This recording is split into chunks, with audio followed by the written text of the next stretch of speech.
Traders, a big day, an epic day.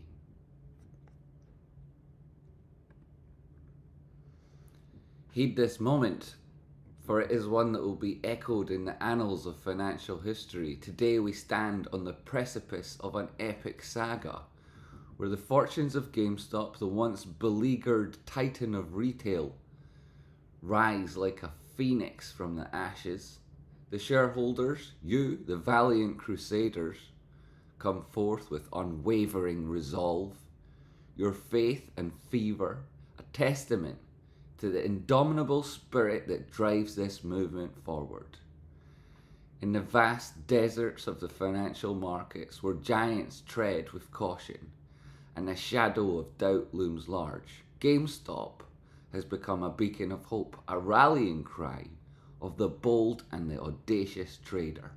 Today's goal, today's close, not just a number on a ticker, it's the culmination of all of your dreams. It's an embodiment of our collective will, and it's the harbinger of a new era in the markets. The sands of time are shifting, and so is your destiny. So embrace today, seize the moment, and let us honour the journey we've been on that brought us here today. Let us forge ahead with all the knowledge we have learned and know we're part of something truly extraordinary. The battle is far from over, but today we're celebrating and looking at a victory that will resonate throughout the ages. Stock is coming in hot. The shareholders are heroes coming in hard. And the price pushing onwards to victory. 29.19 up 0.24%. Has reached as high as 30.65. The important trend lines to pay attention to. I'll get to it. This is above on resistance. Touching the head above it. As we did it, put in a failure swing. So price coming back down to test support on this 15-second time frame. Maybe even up to this 1 minute time frame. Looking for support. It may well be that you would take these trend lines. You would take that horizontal, this diagonal, and you'd look for a bounce. You'd expect to see it. And this is where you'd find it. Let's go. Let's go, price action. Thanks for pointing out the mic wasn't working. Let me know if the volume is alright, if I'm enunciating properly, and if it all works. That meme is on Super Stonk, and you can vote it up and over and like it over and over and vote it up and up again. Hi PRNCE. This is a price chart, not a graph. We can't call them graphs because that's not what they is. They're charts, price charts. Invented in Japan hundreds of years ago.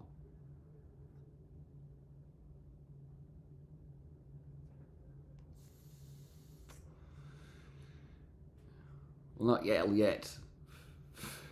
Cool. It's TradingView, PRNCE. I'll just get you a link so that you can sign up and you'll enjoy it. You'll think it's brilliant. You'll think it's the best thing going.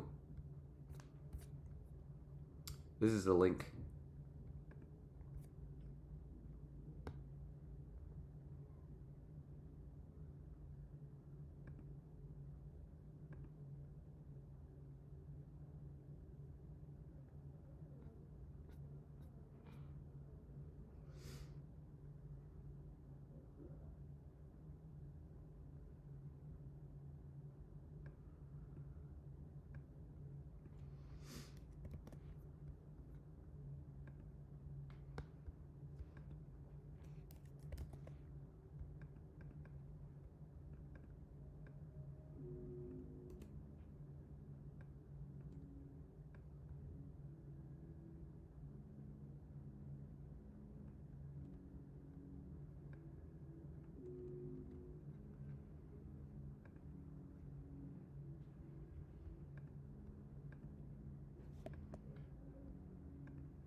That's the link there.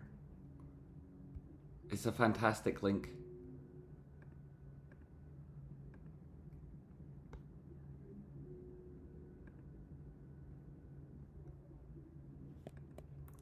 If you're looking for that meme and to upvote it, this is where you find it. Please come back after watching.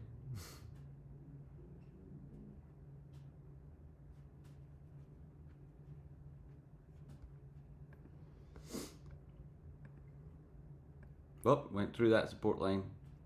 Oh.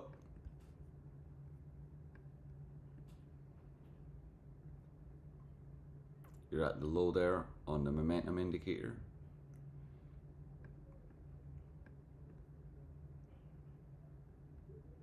Big push down in these moments on the RSI. Not quite as much on price as you've seen on the RSI itself.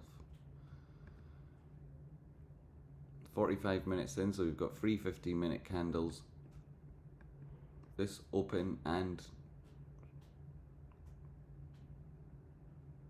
only this open so far, pushing outside of what is previously a potential support line with 3 touches. Wick on the bottom of the last guy there, so if this is open and closing below it, then this would be the first area to look for support at the prior candle lows in this trend as defined by the formation. If that doesn't hold, then break down to 27.48. Suppose you could have that line, but we'll just move it because it's not important at the minute, and so neither is this one. We don't need most of these drawings on now. You saw them all do their business yesterday. I need a volunteer. Come at me with an imaginary knife. Ouch! Ouch! That's how it's done. Who's next? That's me! That was too loud. I'm sure you felt that was too loud. I certainly did. I certainly did. 15-minute time frame recovery here. Push back into the formation. You've got bullish divergence, and you'd say that's nifty.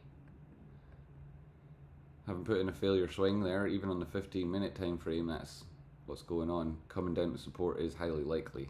This being a wedge suggests it would probably break and turn into a channel. If that is the case, you would get a linear trend between the top and the bottom, which it looks like you could probably look to. Looks like you could look to. Go back and delete some more of these drawings in the way at the minute.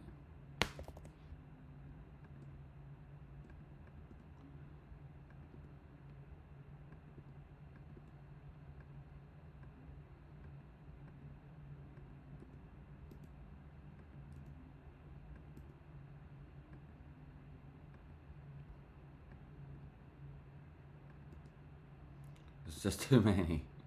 It's just too many. Go away, drawings. I'm not going to look at you. It's too many. They're even on here on the screen. Oh my goodness. It's time to get the big guns out and just click everywhere.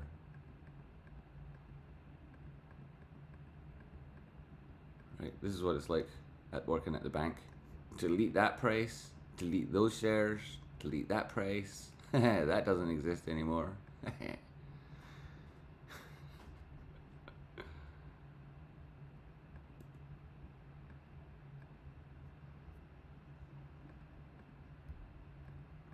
Okay, here we go. I think I've managed to clear out most of the mess. This is slightly more obvious what we're talking about. The wedge that price was in, the channel that could form if it breaks from that wedge. Often a failed wedge turns into a channel, as you'll have heard Rocky Outcrop say. If you watch him, if you don't, you should do. Rocky Outcrop on YouTube. This line is so very long. I'm going to borrow that. Was that on the hourly or the daily, or where are we using that guy on? Oh no, more deleting is necessary.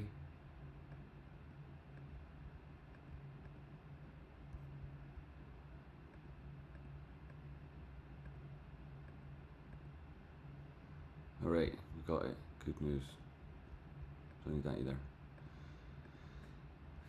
So, daily, we'll go to the regular hours. This is what we're looking at. Don't need that guy either. And important levels to pay attention to. Obviously, we're very close to a lot of them because the nature of this formation, that is to say, the resistance on the top side and support underneath are getting increasingly closer together, and price is coiling up within. It may well be that you're looking for this formation to break at 75% in. If it's 244 bars, then you're looking for what, 160 or something.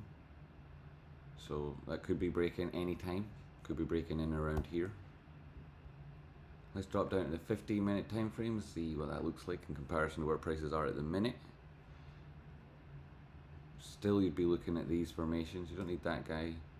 Don't need this guy. That wedge idea and whatnot seems to be holding up with that recovery wick so far on price, and putting in a test of an important horizontal, but not actually exceeding the diagonal, only getting a little bit of support there, and hopefully we'll see some resolution to this formation shortly.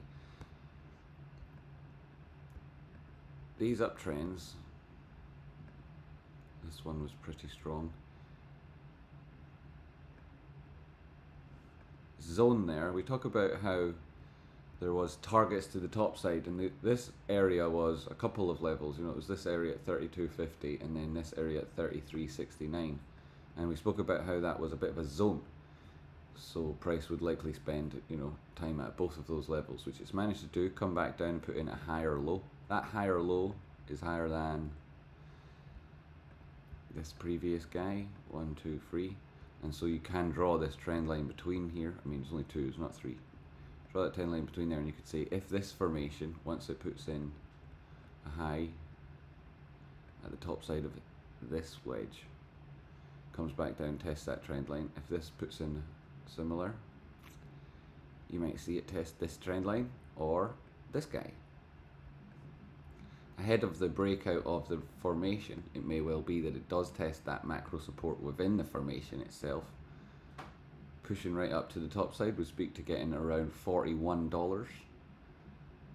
Ahead of that, you've got 38.42. That's an important distinction on this peak, and you've also got a level to pay attention to here.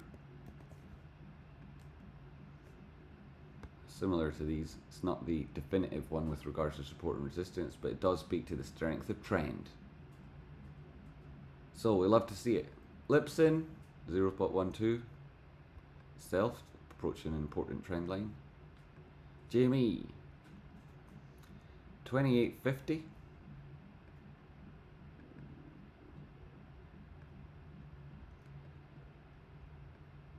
Not bad. So what are your thoughts on Roaring Kitty's position update? Did it make you happy or sad? Excited or worried?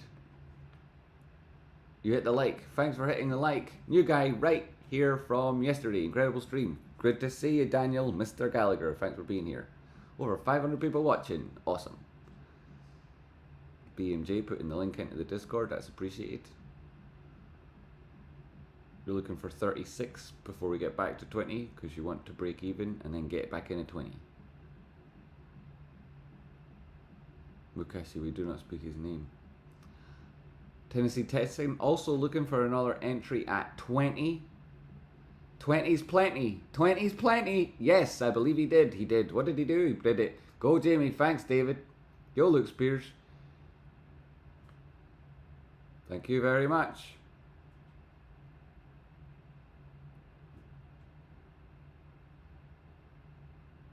Lamal. Aha, you're all funny. Great to see it. Tracepoint, absolute clown he is. I like to listen to your analysis, take Bud, but I'm not looking for you to trade. You're obviously a TA. Technical analyst. You're obviously a technical analyst. Yeah, all traders, all good traders are technical analysts. All good traders are technical analysts. Who's the clown, sir? Boost the output volume, please. This is I'll speak louder. I'll speak louder. That is my analog. I've got the old-fashioned volume control where I shout louder to make sure I'm heard.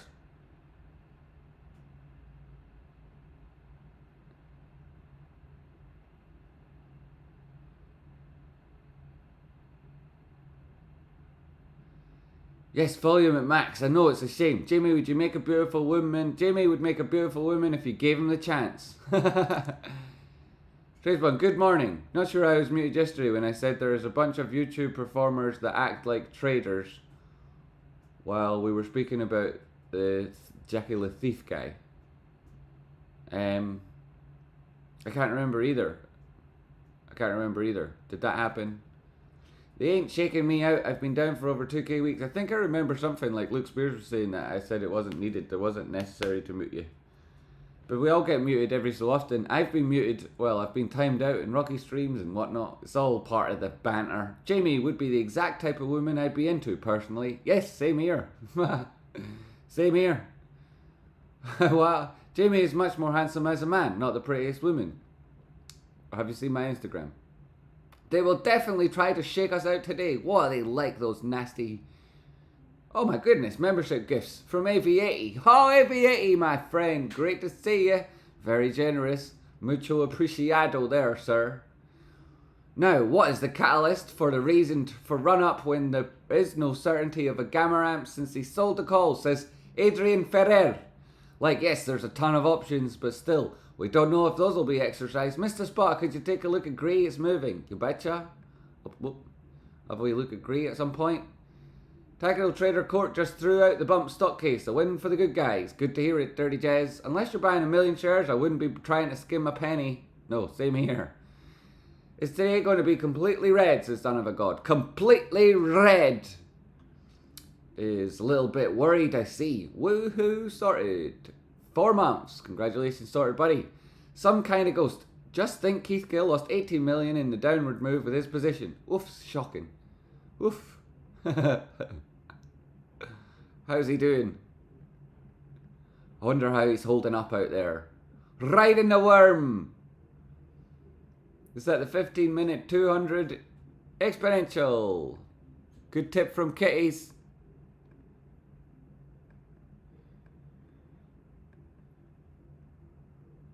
It got to that 200 exponential at 28.19. And I think that's the 21 I've got there in yellow. Yes, the 21 in yellow. If price can manage to hold that, that would be extremely strong in a bullish trend and extremely strong trending bullish moves. Holding that 15-21 period moving average, even better than 9, yeah. That's a very strong sign of the strength of the trend.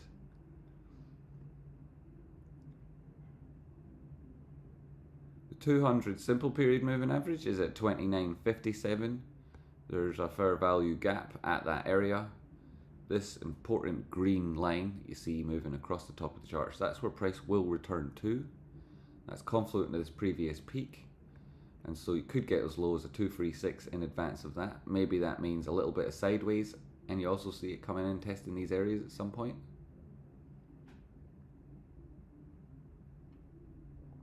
There's also this fair value gap at 27.64. That sort of area, likely see a test in there. 236 just beyond it. Could well be that this is catching price somewhere in here. If we do combine it with that diagonal trend line that's going through 1, 2 peaks, then troughs, and potentially you've got a third one there, and that would be exciting. We'd be happy for that. Have I got it on live chat or is it on top chat? Top chat, I'll update it. There it is, in case anybody was missed out there. Sorry. Critical Meowler. Crazy. Looks like 0.5675 is my target to invest more for me. You were talking to the live person. With hourly. At this resistance across the type of price action. Top of there, top price action. Break through that significant. It's in it around the levels where you would anticipate a little bit of support. Slipped into the bearish control zone, so we can't be too excited. Can he argue with these things when they're in there? We don't like arguing with things that are in the bearish control zone. On the 4-hour time frame, you've also got this potential trend line. Take it from the most recent of those two.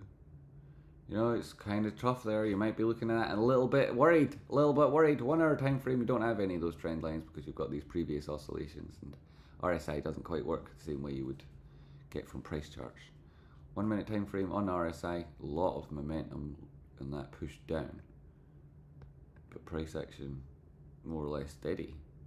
More or less steady, which would speak to a degree of buying power in at 5.7, 0.57. GameStop down. Zeros. How much is it down? 0.99. Oh, $1. Down $1, and you've got millions of shares. $1 is a millions of dollars.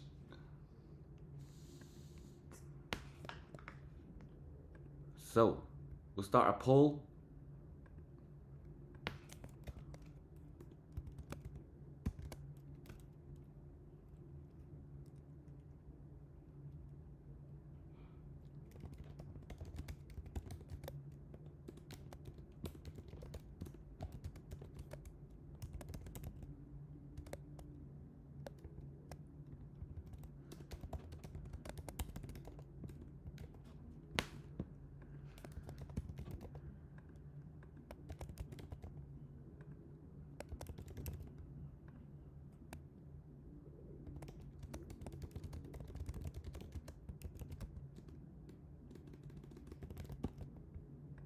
Here's the poll. You take part. There's an option for people who don't even want to take part.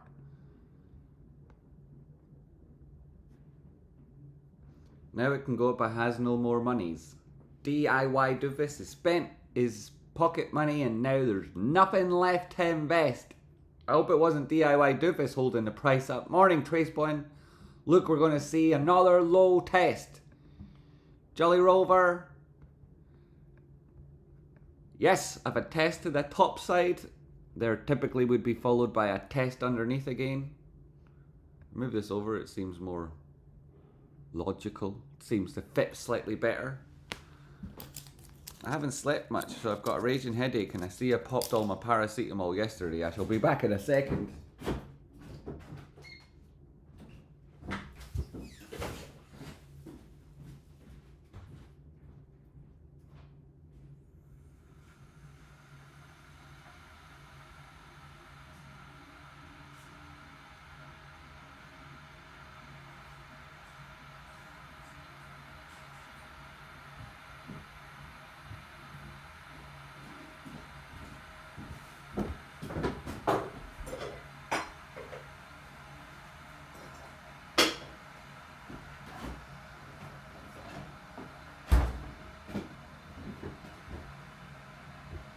Down at the 5-second time frame where all the fun stuff happens, says you.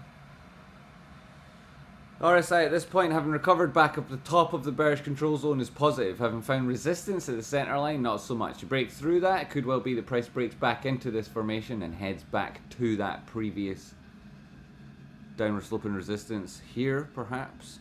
If it doesn't manage to break back above the center line, then you would be cautious about the fact that it's got a big drop below that it could simply slink into. And should that happen, prices could drop a lot lower than the previous low. You would probably look for something coming in around these levels and meeting that support line somewhere in here.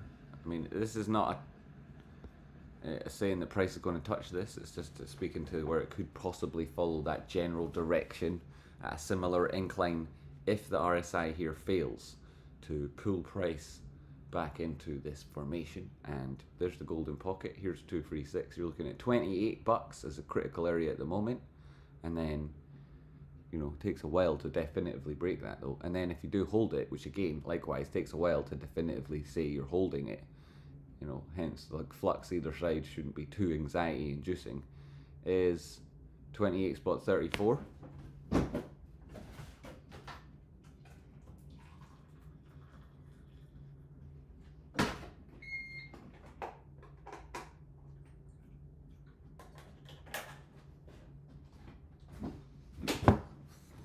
So paracetamol aren't doing the job, so we're going up a level.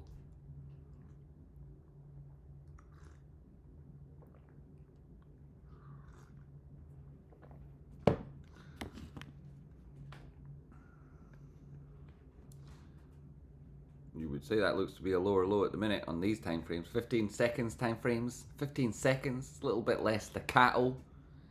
And we still see price moving fairly quickly here. At this point, RSI is putting in what could be considered a trend line, you know, going against what we're looking at on price, but it needs to pull up. It needs to pull up, so it does.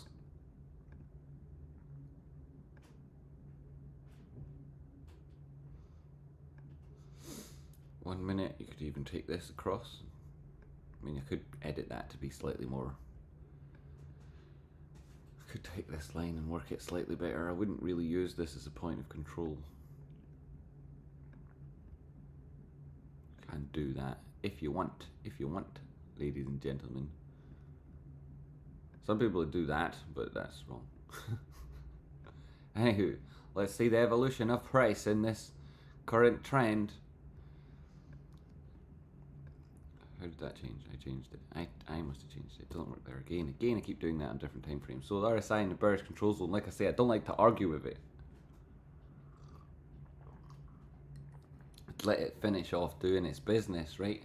It's like when you look at your cat and it's going to the toilet, you know, and you're like, where is the cat? And you see it and it's out there in the outside doing its gardening, and you catch it, seeing it, and it's like, why are you looking at me? Don't look at me. And then you stop looking at it, and you know, that's what you don't want it to make it feel uncomfortable, and that's exactly what most cats are like. So price, it's clearly not as low as it was previously. The danger with it being in the bearish control zone, the RSI that is, I'll make it bigger so it's obvious that's what I'm talking about. RSI here, not as low as it was previously. Price, it's lower than it was when the RSI got to that low, right? So you would say the power behind the direction that's being price is being pushed, it's not as strong, right? That power pushing price down at the minute, it's not as strong as it was then. Yet price is lower. So should it turn around again, you would say that represents a weakness. Turnaround, you'd have to see price breaking back above 27.90, 28 bucks, which would mean it's breaking out of this formation potentially, and it would have to do that. If it doesn't, the RSI will then go down to where it was previously, because those people who are shorting it and more will be encouraged to do it again and again, at which point price would be pushing in even lower than it previously was. And that's why, you know, something like this, it's not out of the question. I think we'll borrow that and use 2 lines. You can cope with 2 lines, right? It's not too much to confuse you. Probably is. Most people can't hold any more than 3 variables in their mind at once. This is something that's been proven numerous times before and makes my life really difficult. There's that 236. This is the important area, right as the RSI pulls back above its own moving average and testing the top side of that bearish control zone. Pull up.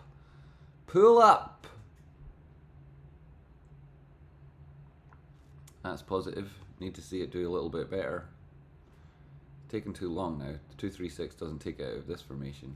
Certainly won't be taking it back into the previous. Golden pocket retracement back up of 28.50. You need to see the RSI making big moves. You've got the bullish divergence now if it does hold that 236, which would give it the impetus and people a reason to buy.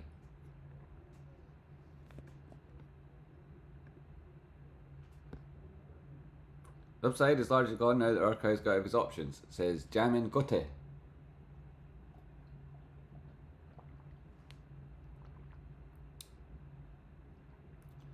Let's get the likes up to 300, our first target. Can we do it, or are they all paper-like biatches?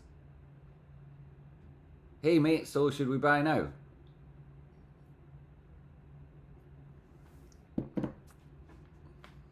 Well, it depends where you're trying to get out at, right? I mean, if your target is $69,000, does it really matter where around here you buy? If your target is $28.50, then the buy was $27.90. Because you got the bullish divergence and you recovered to 236. This 28.10, it's downward sloping resistance on this channel. It's an important Fibonacci level. 382 retracement isn't enough to confirm a break of a trend. It's typically would be a sell the rally event in a downtrend, and it's there right now, so that would be a normal sell for a lot of people who bought it here. So the question is that a buy? Depends on where you would want to sell it. But if you do let me know where you want to sell it, then I can tell you, more or less, if that makes sense. I buy now. Anything below 30 is good for Kevin Ha. Hello, DK. Welcome. Welcome, DK.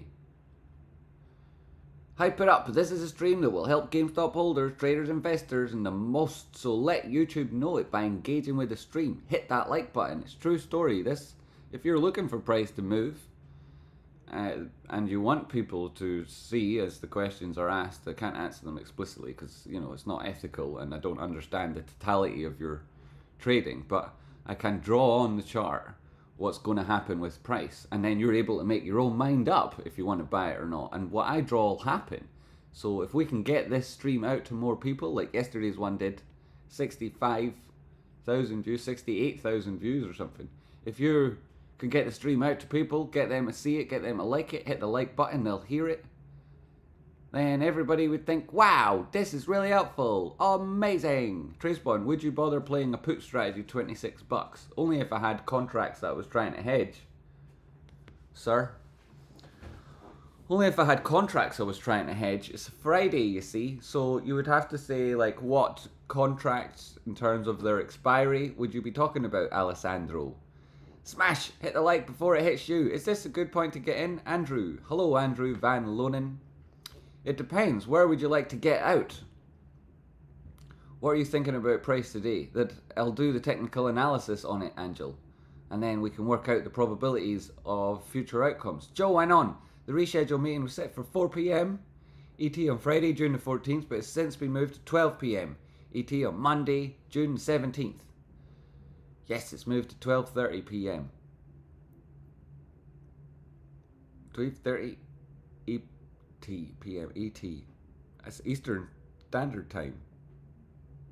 Tracebond, I have $30 calls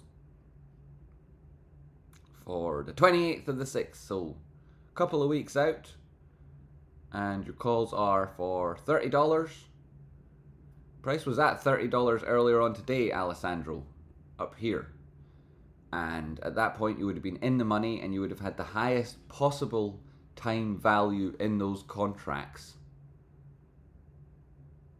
So that was a sell at that point on those contracts, a lot of people would say. Or having found your contracts in the money, if you've only got a one direction on your trade, it was a time for a hedge, and at that stage I would have considered buying puts. And yeah, $26 would have been fine. 28 would have been fine.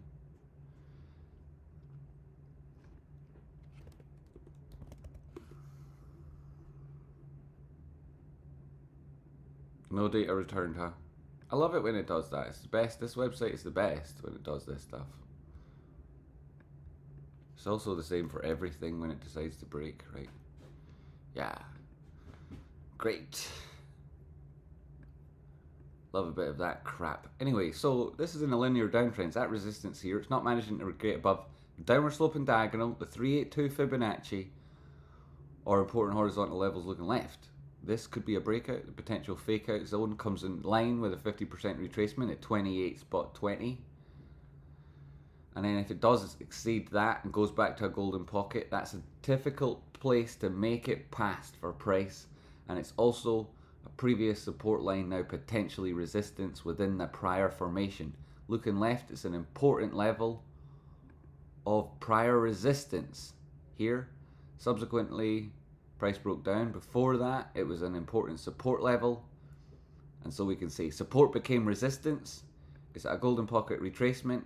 And it's also at a downward, an upward sloping trend line. So it could well be that price faces a touch of stickiness here on approach. Oh, get back in your box. You're about to help us. Guess this is it. This is where it needs to start pushing higher. If not, then you're looking at a touch of stickiness at this area. Some people would say then, oh, another head and shoulders sputter, but there's actually no shoulder here. But still, so what? We can still draw this on and say if it does move back up to the top side, people would be anticipating this, a 1.13 extension. I'd say that's asking a lot because we've already confirmed that this area is very, very important, right? You've got this rejection, you had this level of support before price broke down, you had this level of support, and then all along there it was support, here it was support. Very important. And all of that was resistance, so it's going to be tough for price action to push back above there, at that point you're asking a lot of it. On the 15-minute time frame, though, you can see that price, turn off the drawings, price, turn off the drawings, prices come down these sort of levels. RSI holding that center line area. If it can pull it back above its own moving average in that center line, then you'd look to go on again and call this a higher low, and then you could draw that trend line on, which we've got. Why is it so weird? I did it on different time frames. Right, well, maybe this will help make it more accurate then. Through the body. Through the body! Yeah. So you're looking at that potential. It needs to break back in again. Get the drawings up, because on these tiny time frames they're handy. They're handy, so they are. Moved this trend line, so that's changing things a little. The fact that it got to the golden pocket and no further, it's a common area for a turnaround. So you've got your retracement to there and then bouncing away from it. That's not great.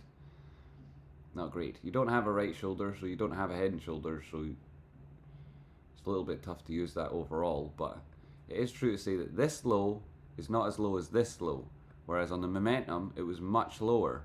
And they tried much harder here. It's recovered out of the bearish control zone, got its own moving average, and now it's back above the center line. So go on, break that golden pocket, test that 28.80, probably find some resistance at 28.90, and then we'll see. You know, if it does move up, you've got the potential for this to keep happening.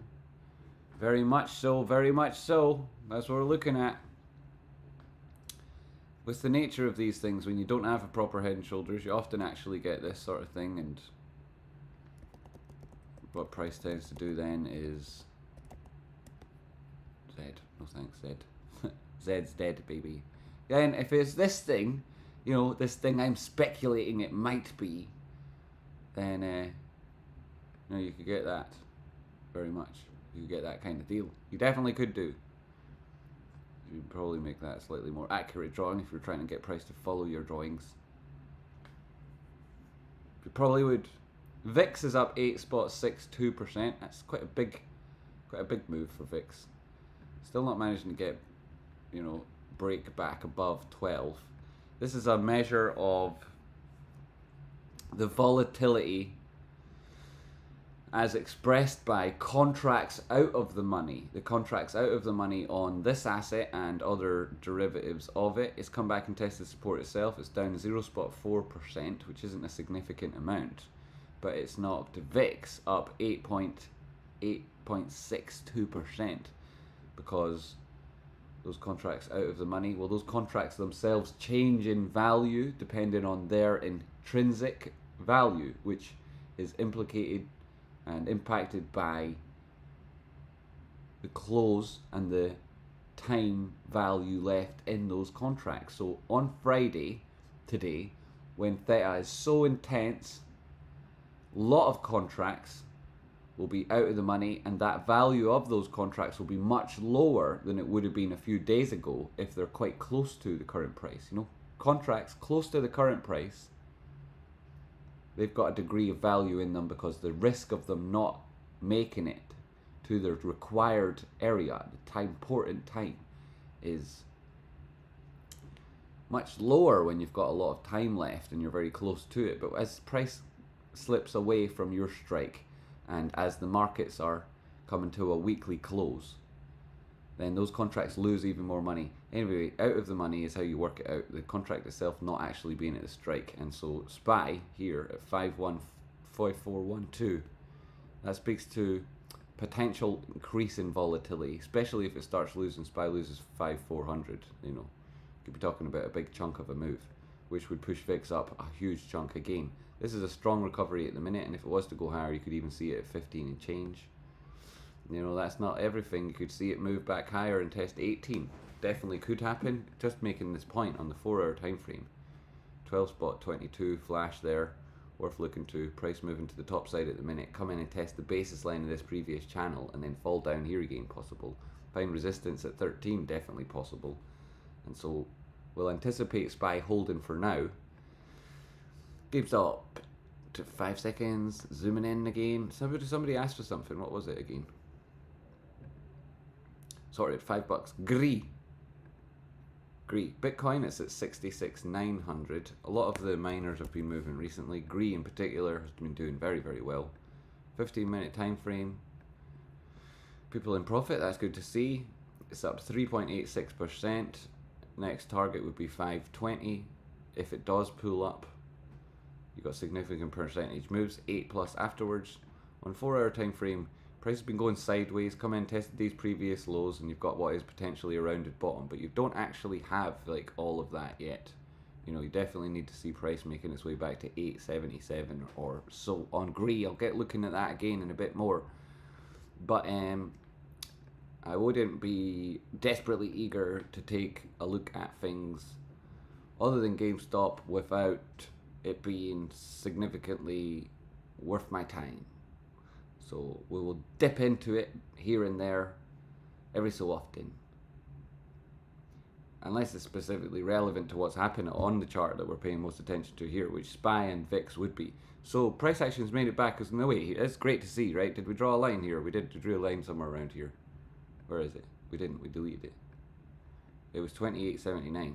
But GameStop so very recently has been keeps doing these oscillations to 786. You know, it's a lot of anxiety in the markets. So moves aren't making it quite as far as you might anticipate. You know, you normally would think that that would be an 886 recovery now, because it doesn't challenge the structure in price, right? It would have to exceed 28.90 to challenge the structure. So it's not that difficult, you know. But traders are really anxious, and so they're taking profit at 786 when typically that'd be an 886 move.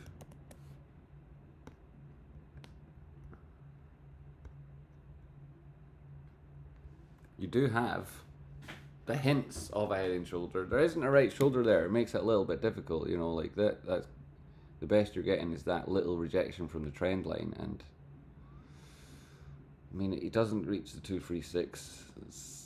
Also, the problem with this head and shoulders is, like, if you do have a neckline like that, sure, then that would justify this higher right shoulder, but is that the neckline? I mean, that's not what I'm looking at. I'd look at that as the neckline. You know, in which case, you know, your shoulder, you'd be looking at a deeper retrace for an effective inverted head and shoulders. All that being said, you've got most of the move now. But not all of it. There's the 886.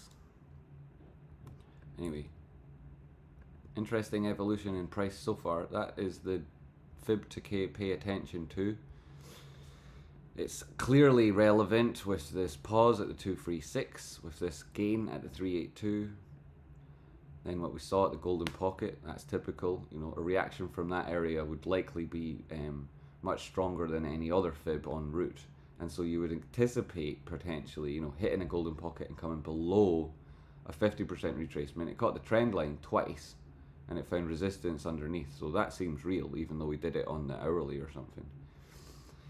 Having tested that 786, come back to the golden pocket, you would now anticipate it finding support at the 30%, which is where it's gone through the golden pocket there. Go test that, find support at the 30%. I don't think we need this line anymore then, seeing as we've got that fib to help us. And you don't have an established strong trend here. You're on lower term time frames. You've got this area, which we've marked off previously, that's a high. And then you've got lower highs. In between you had, you know, a series of lows. And that speaks to this downtrend. Price breaking back above here doesn't actually defeat the trend. It defeats this downward sloping trend line, right enough, obviously, right? That's obviously broken.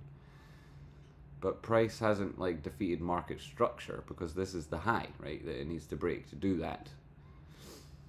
You might say, yeah, but it's got loads of these highs in it, and I'd agree with you, it does. But all of these highs and all of these lows and this whole entire cluster of price action is still lower than this high and this high. So without a higher high, you've still got these anxieties about price. There it is now. It's made it back to that 50% like we said, and that trend line like we pointed to. And it could well be now that you're looking for a little bit of a reaction. You've got that bullish divergence, and that the RSI is pushing way lower than it did in any of these previous oscillations. Price not getting lower, having previously gone at 786. That's a strong and healthy retracement. Is this a trend change in price moving back to the top side? Well, if so, this would be the area expected to bounce. Likewise, not having a higher high, but being in a period of ambiguity with respect to the trend, you've got this range. There's the high, there's the low, and price can just go sideways between those all day if it wanted. Needs to make a definitive move beyond one or the other. And so that's what we're looking to. I'll make the drawing slightly neater so that is maybe, explained within what we're doing here, without meaning to touch back on it every time I mention something about it. Get out of the way, for goodness sake. Yeah, so, oh my god, stop it. Right, so, yeah, I'll use, what?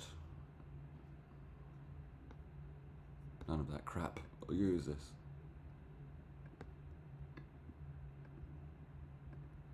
Break that, positive.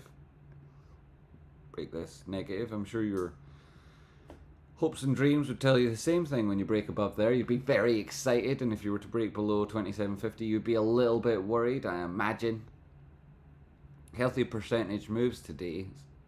Now you do have what looks to be an evolving, advanced, complicated head and shoulders. We call them a complicated head and shoulders because they're just so complicated, guys. Oh my goodness. It's complex, right? Complex head and shoulders.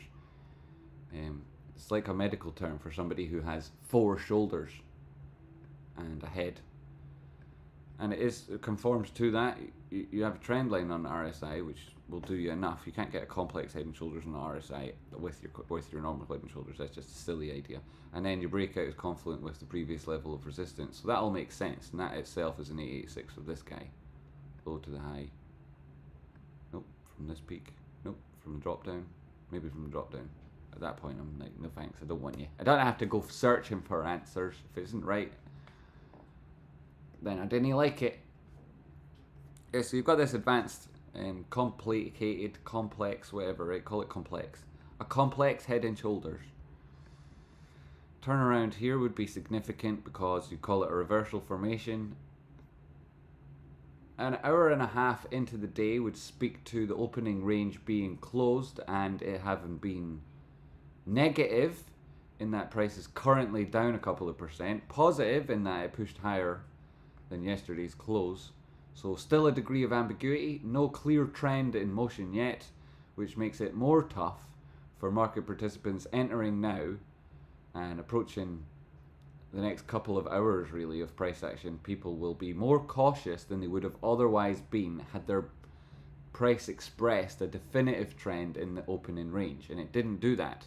Instead it tested both extremes of the formation. This reversal formation is the most secure and the most reliable thing you've got on the chart now with regards to speaking to the impact of price. Here you've got another test back above the center line RSI, and you say that that has a bullish profile and it has very much got a chance to break to the top side. That level of resistance, 2866, clearly important. And then this trend line, it's touched it 3 times already, so if it gets to there a 4th time, you would say it's real, and if it breaks, that would be significant. If it bounces after 4 touches, you would also say significant.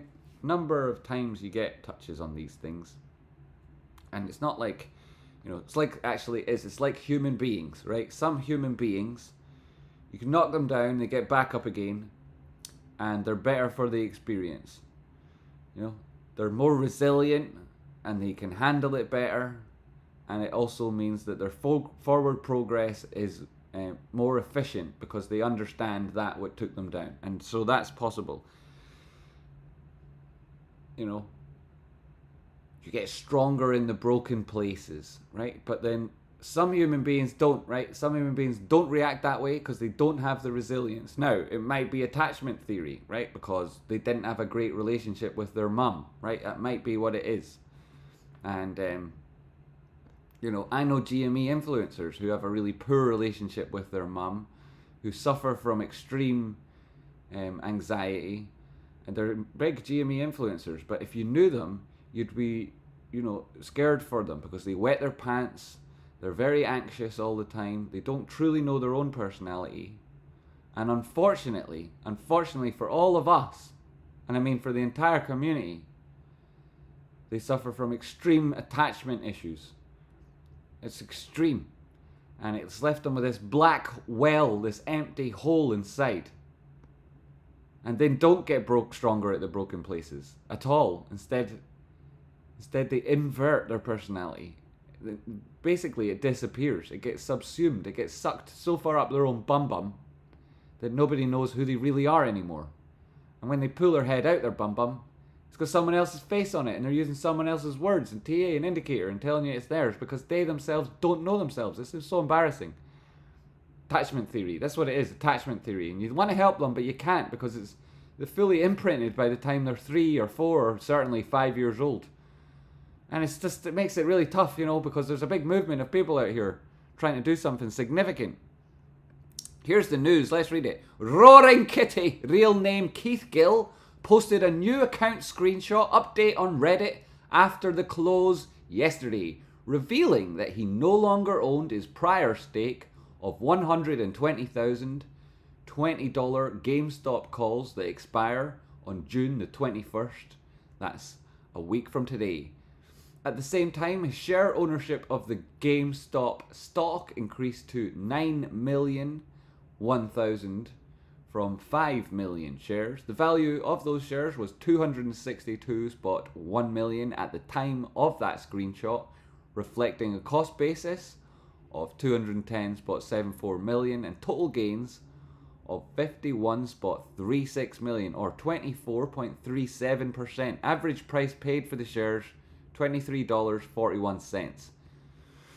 Roaring Kitty's share count is interesting as it's the exact amount of shares that CEO Ryan Cohen owned in the first quarter of 2021, the same period of time when he joined the board and when GameStop squeezed to historic highs.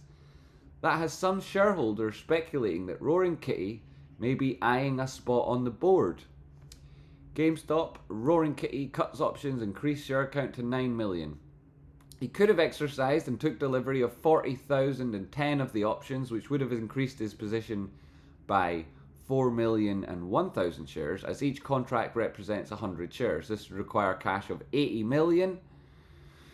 So 4,001,000 at a $20 strike price. He could have also sold out of all of the calls without taking delivery and then used the proceeds to pick up 4,001,000 shares. Ultimately, it's difficult to conclude with 100% certainty what he did. With his stake, Roaring Kitty is now the 4th largest shareholder of GameStop stock according to the numbers, right? The numbers, which are published loads of places. Edging out State Street. Yes! Edging out State Street's 8.28 million share stake. Good work, Mr. Kitties. That's a brilliant move now. Pushing State Street down the ladder. Oh, that would be a proud moment if I had done that. CEO Ryan Cohen is the largest shareholder of the company with ownership of 36.84 million shares. He owns these shares through RC Ventures, his investment vehicle. Roaring Kitty selling his options aligns with his long-term stance on the company.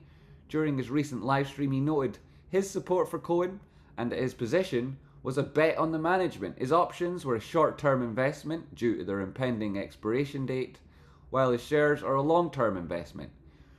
Roaring Kitty has also reduced his risk by cutting the options as they're much more valuable than the shares. Volatile, pardon me, not valuable. On the date of the publication, Eddie Pan, blah blah blah. A couple of points worth noting there. One is, who was Roaring Kitty selling the option contracts to? They expire today. They're high risk. They're very dangerous. And who was buying those option contracts that he was selling? That's a question that you can speculate about and talk about the implications of. Also, there you can see that news article, what was it? It's gone now. I can't remember what I was going to bring up, the other point. Yes, that was it. Roaring Kitty pointed out on his live stream that he had a bullish outlook on GameStop and his thesis rested on his faith in the board, which would speak to a fundamental analysis there, in combination with his technicals being the reasons for buying where he did, and how he would have managed the risk to exploit the opportunity of his entering price, manage his own impact on the price so that he benefited from that, and combining that with the fundamentals, we can see believes in the board. So believing in the board means you believe that they'll have a significant, effective plan that they'll be able to execute. It'll turn around the company, and he thinks then that Ryan Cohen is worth a bet in terms of the transition business for GameStop. And we talked about that last night on an unofficial shareholder meeting. It was 2+ hours recorded on the YouTube channel, but it was closer to 4 or 5 hours we were talking. And I only got to sleep at 6 a.m. I got to bed and woke up there not long after. So, been through the ringer myself, so I have. And I'm up here working, doing it again, and I don't have millions and millions of shares, and if I had millions and millions of calls, well, I don't know, who would I be selling them to on a Friday or a Thursday evening? Here it is, testing of these trend lines that we've had a number of touches of before. Momentum now, oh, dangerous, below the center line, back at the previous lows, and it could well break. If it did, then you'd be looking at this previous area as one area. Could slow down, and then clearly the lows here, which themselves were bullishly divergent in that this low in price, not as low as this dude nor this dude. So you had 3 touches there of the divergence, and it took 3 to turn it around. Those 3 on the RSI, you see them here, higher on the RSI, which is positive, so we'll make that green to signify that that's positive. And when I do these things and make them green, that'll be the good bit. This is red because the price was lower, and if those were both green, right, they'd be the same, but the red one's green, so there's divergence, distinct difference between them, right, which hints at things for you, hints at it. Rolling over here is putting in a degree of rotational symmetry then. Same thing you're seeing underneath, you're now seeing on the top side. Price rolling back down, and if you were to take a measured move from this, you would take it to the 50% retrace from the low to the high of the previous dude, but breaking it there, that'd be the full size of the moves, yo. Taking this across at 786 again, for goodness sake with the 786s. And then, you know, maybe that's the breakdown there. Still, 786, oh my goodness, it loves 786 though, so GameStop loves that at the minute. You would like that to pull up. 50% retracement, as we say, that's the best case scenario. Pull to the top side if this is rotational symmetry. That is the pivot point. If it breaks down, 786 the next target, then you'd be looking to 2750. How's that poll going? 58% people think it's bullish. Tracebond is tracking Bitcoin. Thoughts?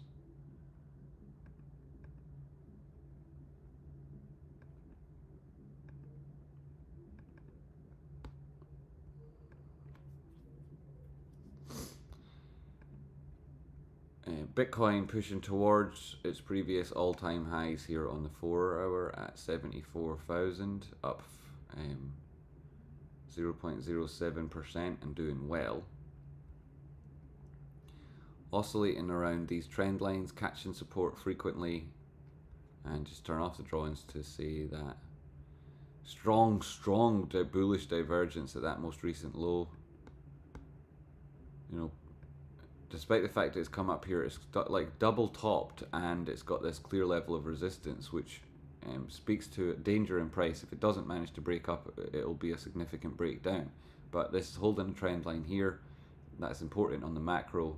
Bitcoin looking like it could go really strongly up, you know, really strongly, like 84, then 104, and then 114, 117, that sort of level. Bitcoin looks like it's doing amazing, right? Which is why I recommend everyone follow Rocky Outcrop. If you want to make money, then what you might want to do is to follow Rocky Outcrop and trade crypto, which makes far bigger moves than GameStop far more frequently, and you'd make far more money if you're only here to make money. If you're here to make a difference to the stock market in other ways, and GameStop does that, but so does Bitcoin, because it's freedom monies, and it has there's been very little, there's literally never been a technology that's had the impact that Bitcoin has on stock markets since they've existed. It's never happened, and it's unique opportunity, and that it happens during your lifetime is a huge privilege for you to take advantage of. So I definitely recommend that you look to Bitcoin and you trade it and you follow Rocky Outcrop to make the most of that. Even if you're not yet currently interested in making money, I think that would be a positive step to take as a human being. GameStop's not tracking it by any main measure at all. I don't think I couldn't say that with any degree of confidence. Certainly. Ah, you big silly idiot! You lost that 50%, and you couldn't really get back above it. Though price tried to straight through this golden pocket, and so 786. Gosh darn it again. Then looking for a 786 probably happens here. Probably. There is this element where at specific times it can feel very much like Bitcoin and GameStop are tracking being that they're mirroring each other, or they're behaving very similar, or they respond the same way at the same times to their own support and resistance, which can give this strong feeling of correlation between them.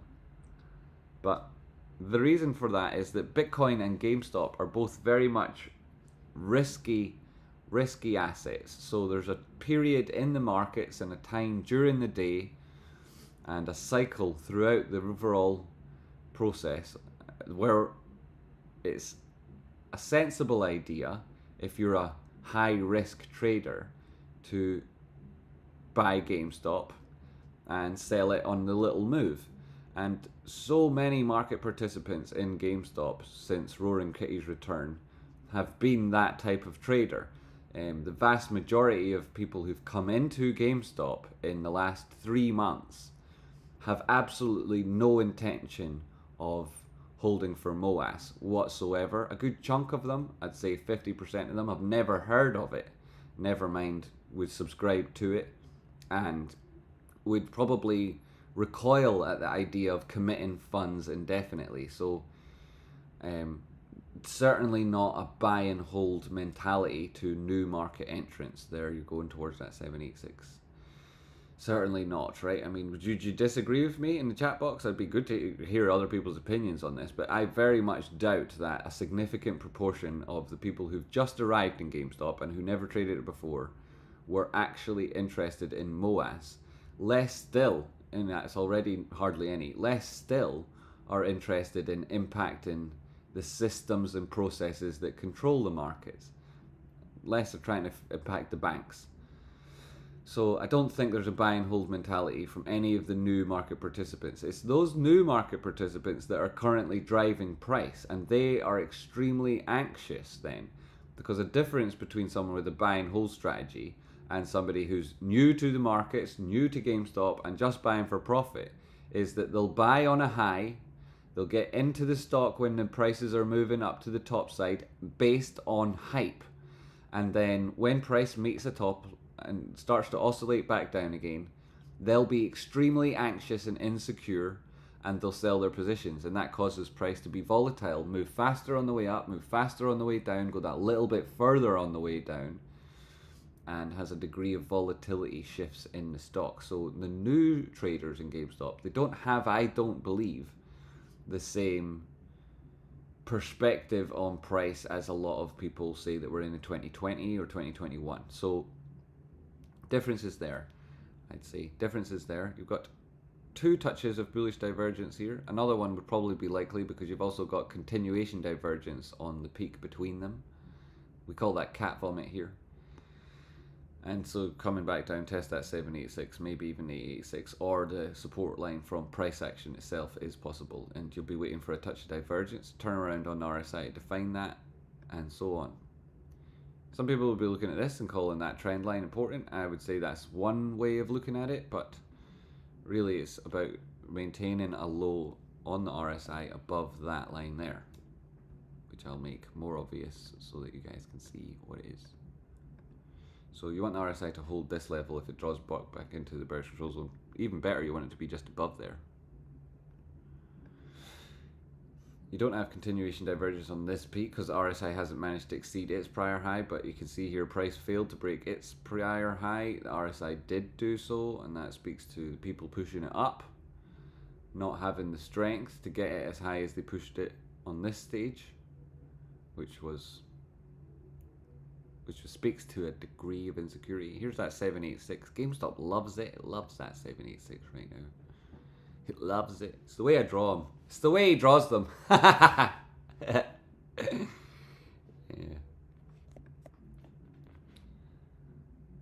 So let's have a look at that poll and see what people voted. Poll results coming in. If you haven't voted, vote now. What does oscillating mean? Oscillating. So it's how a waveform behaves. It's how a waveform behaves. And it's also called the amplitude of that wave. It's the measurement from the low to the high to the low to the high, right? The low to the high to the low to the high. And that's the waveform, and the distance between those waves, top side and bottom side, that's the amplitude. The distance from top to bottom is the amplitude. The distance from left to right from those peaks, that's the frequency. And if you are a Soviet spy, you'll know all of this, or a radio engineer, or physics, or... I mean, I kind of thought everyone would know that. I thought everyone would know that. But it's like, you know, you just maybe it's not your field of expertise. But I hope that's a helpful answer. Let me know if that's a helpful answer by hitting the like button. Yo, been out of the loop since Kitty's update. It was like last night, mate. It's last night. I've been awake for like half an hour since his update. LTH, how you doing? Any chance of a quick catch up on thoughts on the current play? Yeah, that's what the show's all about. You mean like a quick catch up so that you don't have to watch the rest of the show, LTH? No, you have to watch. The plan has had to change when RC diluted mid-MOAS though. Mid-MOAS. So you think the middle of MOAS was... I mean, are you judging that distance on start to finish based on the price? Or are you... I understand. You're welcome, Diana. I appreciate you, Diana. Also, oh yes, so of course, you speak a different first language. Ha! That does make a difference. That does make it harder. Trying to do physics and study waveforms in a different language. That is a challenge for anybody. I'm here for the rest of the stream anyway, my man. Good to hear, LTH. So we've got a poll there. Take part in it, right? This is a question. I will make a summary based on, you know, your opinions from the chat box here. To get a good... Yo, vamos, amigo. Gracias, CCL. So, you know, I want to hear your opinions and your thoughts and your sentiment. Obviously, I've got facts that I can talk about and, like, direct consequences of the actions we've seen from Roaring Kitty's position. I know what the market mechanics are. I understand how the dynamics of this play work. And I can tell you what the implications of him closing those contracts are. And I could tell you better than that news article what he did too. They're like, oh, there's no way of working it out. It's nothing possible. Y'all talking about MOAS, you focus on your percentage gain rather than fixating on a magic price. If you're up 5,000x, that's a MOAS for you. Well, holy shit, mate. 5,000x. That's a big move from here. Let's get a 5,000x up and see where that would be. Right, price at the minute. Look, we can just do this over here. Go out of the way, price. Get out of my face. Get out of my face, price. So we know price is at 28.60. 28.60. So start at 28.60, which is here, right? Right, I'll start at 28 just in case. Oh, there it is, right where we are. Wow. And you want it to go up 5,000x.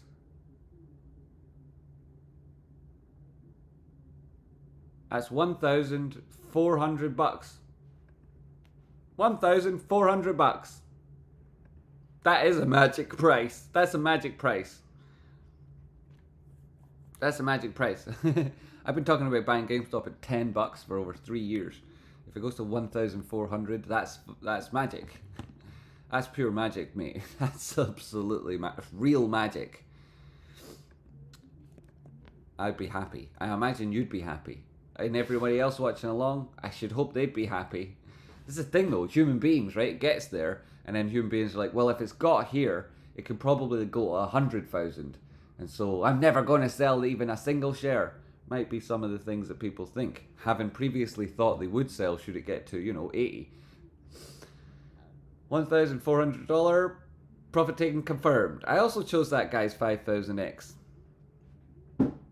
That's 50x, old boy. Is it 50x? Is that only 50x? We only got 5,000%. It's only 50 times your position.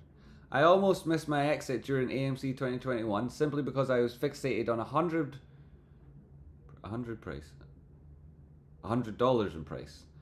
Right, that's what you mean. But then I realized I was up 3,000% and dumped.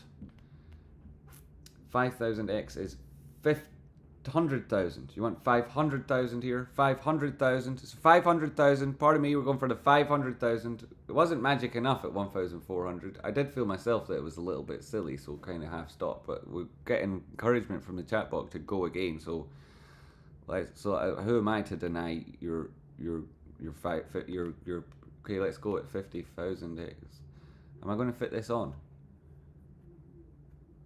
It does fit on. Good. Well, we've got a logarithmic chart, so of course it does fit on.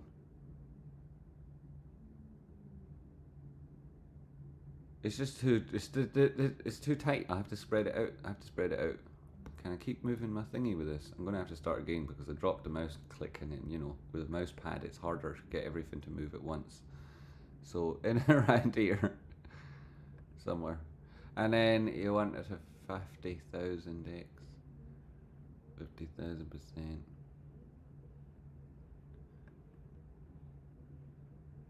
Bloody hell.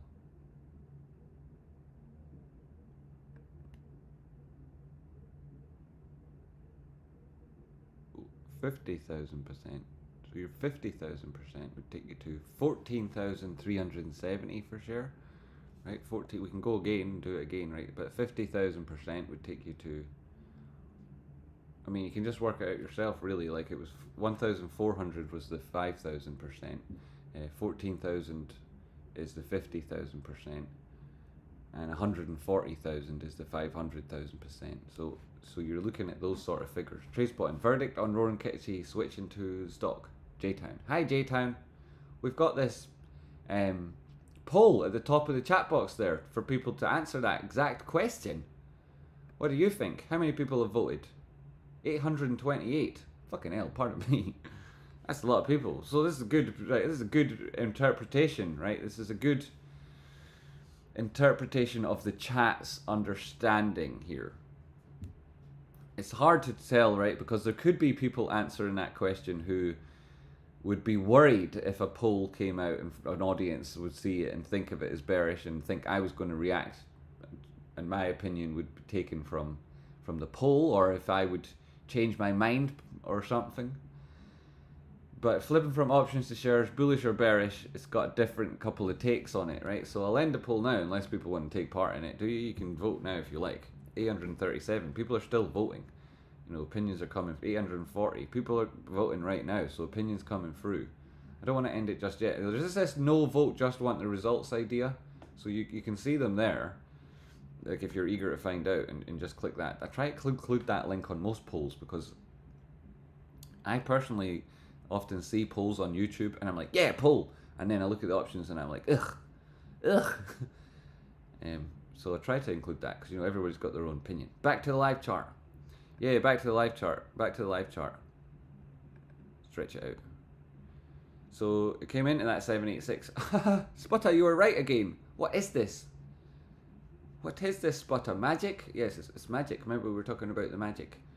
Right, back to the poll. I imagine like most people who've wanted to answer have had a chat. Shit, it's gone up loads more again. People keep answering in it, so I'll not interrupt it yet. There's two different ways of looking at it, and a lot of things have two or more ways of looking at them.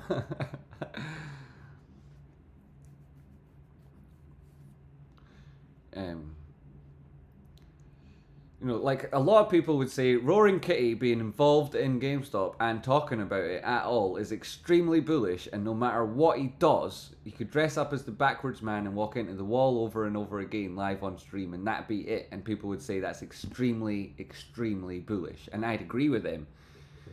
Other people would say, well, the nature of that position and the price history while he was holding it would suggest that had he wanted to exercise or had he wanted to sell some, then there would have been more efficient times to do it.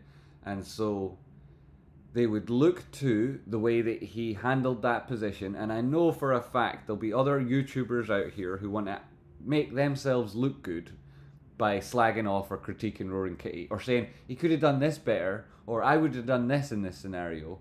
And they'd be self-edifying. They'd be trying to, give themselves some sense of identity by criticizing someone else.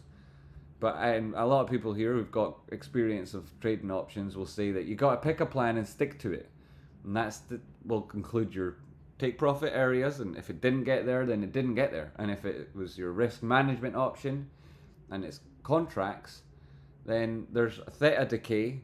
So that floor on that place where you might close out those contracts should price drop, your risk management zone,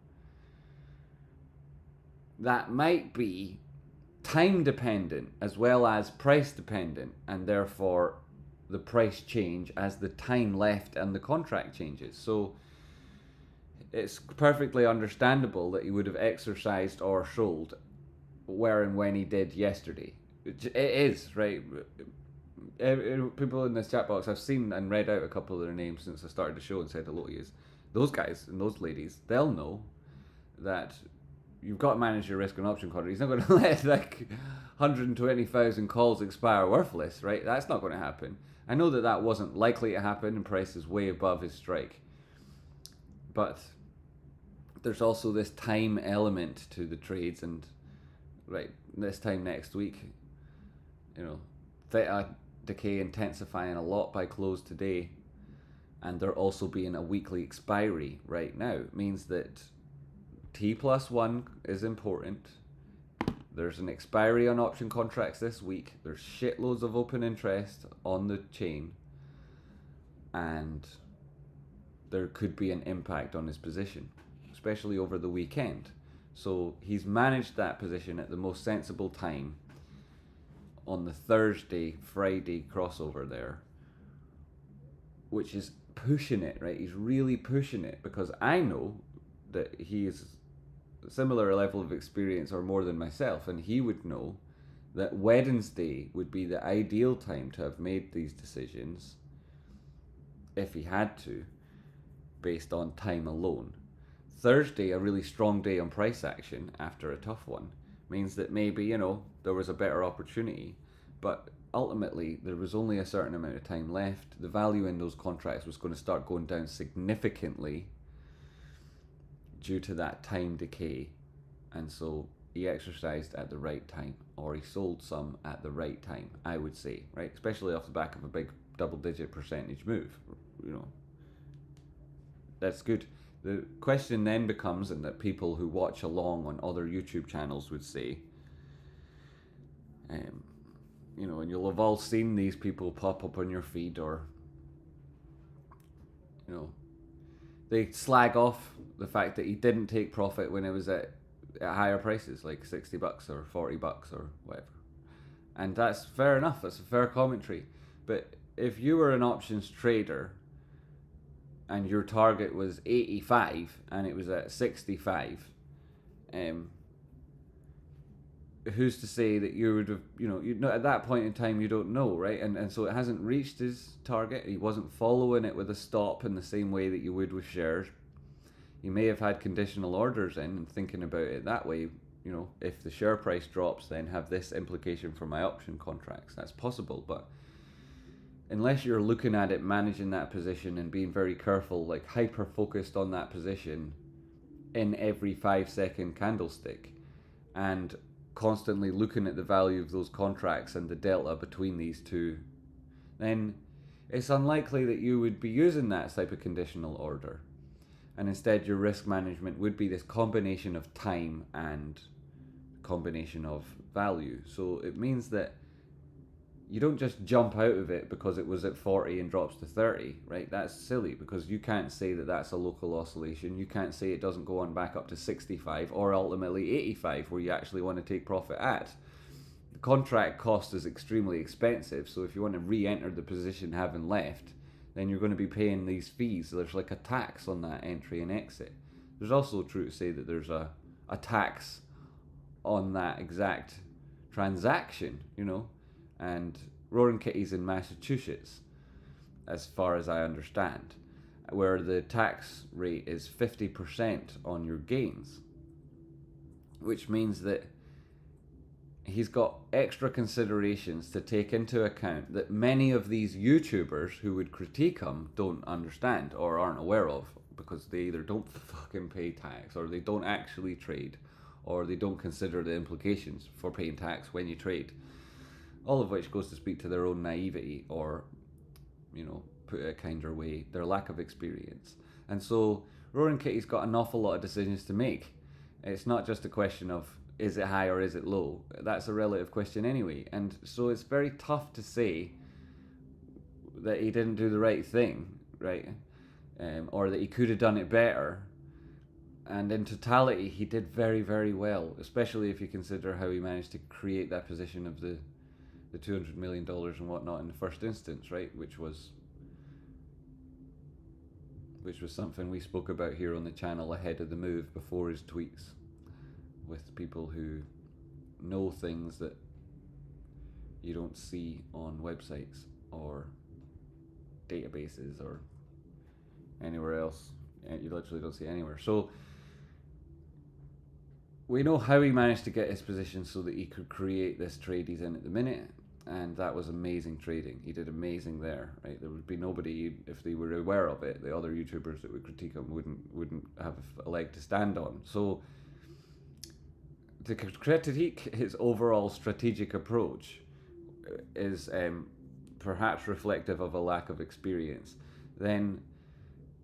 So now that we've separated this mechanical understanding from the sentiment that's derived from his actions, we can properly place each in the right value. So the mechanics and the behavior and the way he managed to trade was reflective of somebody who has a lot of experience trading, who knows how to handle large amounts of money, who's very good with option contracts, who doesn't get scared when price moves in a different direction from their intended intention with the trade, and somebody who probably has a long-term perspective on this individual stock they're looking at. So all of that can be said to be well executed and good experience and properly applied skills from a talented trader. Sentiment then is different, right? Because we all have our own framing, we all have our own perspective on not just price but life. We all have a mood that goes up and down depending on how long we've slept. Though mine's remarkably resilient right now, considering, my God, it was 56 hours, and then we did the live stream all day, 2 hours before open, all the way to after close, like an hour after close or whatever. So like add that on, and then we did a live stream for 4 or 5 hours on the Discord for everybody who was involved in that. The room was so busy that it was at max capacity for hours and hours and hours. Nobody could get in. So if you want to be involved in the next one, you'd have to be on the Discord in advance. It's free to join and free to get in on the voice calls. Of course it is. Nobody's excluded from those things by any way other than the capacity of the technology itself. And people had asked me to stream it on Twitter and stuff that couldn't get in, or people had said, can you put this live on YouTube now? I really want to see what's going on and all. But it was like, it was a positive, intimate discussion between people at the time. Not saying we were all totally shared exactly the same feelings and opinions. Of course we didn't. If you watch the video, you'll agree with me on that one. But the exercise was for people in the community who were engaged with the community, and it wasn't a form of outreach or me looking to get views on YouTube or me to communicate anything in particular, though there was a lot of, actually scrap that last bit, there was significant points that I made in that meeting that are very important for people looking at the future evolution of GameStop, things which I know and other people don't. Rocky does, and we described them in the softest, best possible way to communicate them, the way we were able to. So I definitely recommend people check it out. But the point of the show wasn't to disseminate the data, nor was it to grow the channel or get more views. This is much more that sort of outreach. This much right now we're doing a show which is much more about reaching out to GameStop investors, letting them know we've got in terms of our community, what we can offer, what I can do in terms of helping individual traders, and so that we can make more of an impact with regards to our activism, right? Rather than, like that's what this is, right? That and helping with people get better prices on their buys and sells, and helping people be more effective with that activism that some of the shareholder base believes is important. So that wasn't last night. Last night was about explaining things and talking about concepts and checking in with the campfires and having that shareholder meeting that was postponed. And from that, there was a lot to take towards that poll and this conversation we have about shares or options. Something about shares or options there, and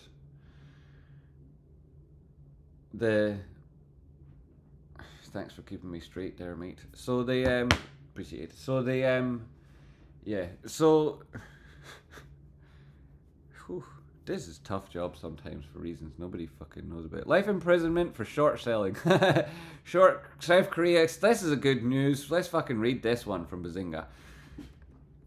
HSBC Holdings. South Korea extended its short-selling ban on Thursday in an attempt to crack down on illegal naked shorting practices. What happened? South Korea announced it would extend that ban on short selling to the first quarter of 2025 to establish an electronic system that prevents naked short selling and relieves concerns about such practices, which hinders fair pricing in the securities market, the FSC said. The decision comes after prominent firms including HSBC, you know them, and BNP Paribas, you know them, were fined by South Korea in a crackdown on that activity. In a statement yesterday, the government said that they would penalise illegal short selling practices with life imprisonment. Well, I mean, that's amazing. That's amazing.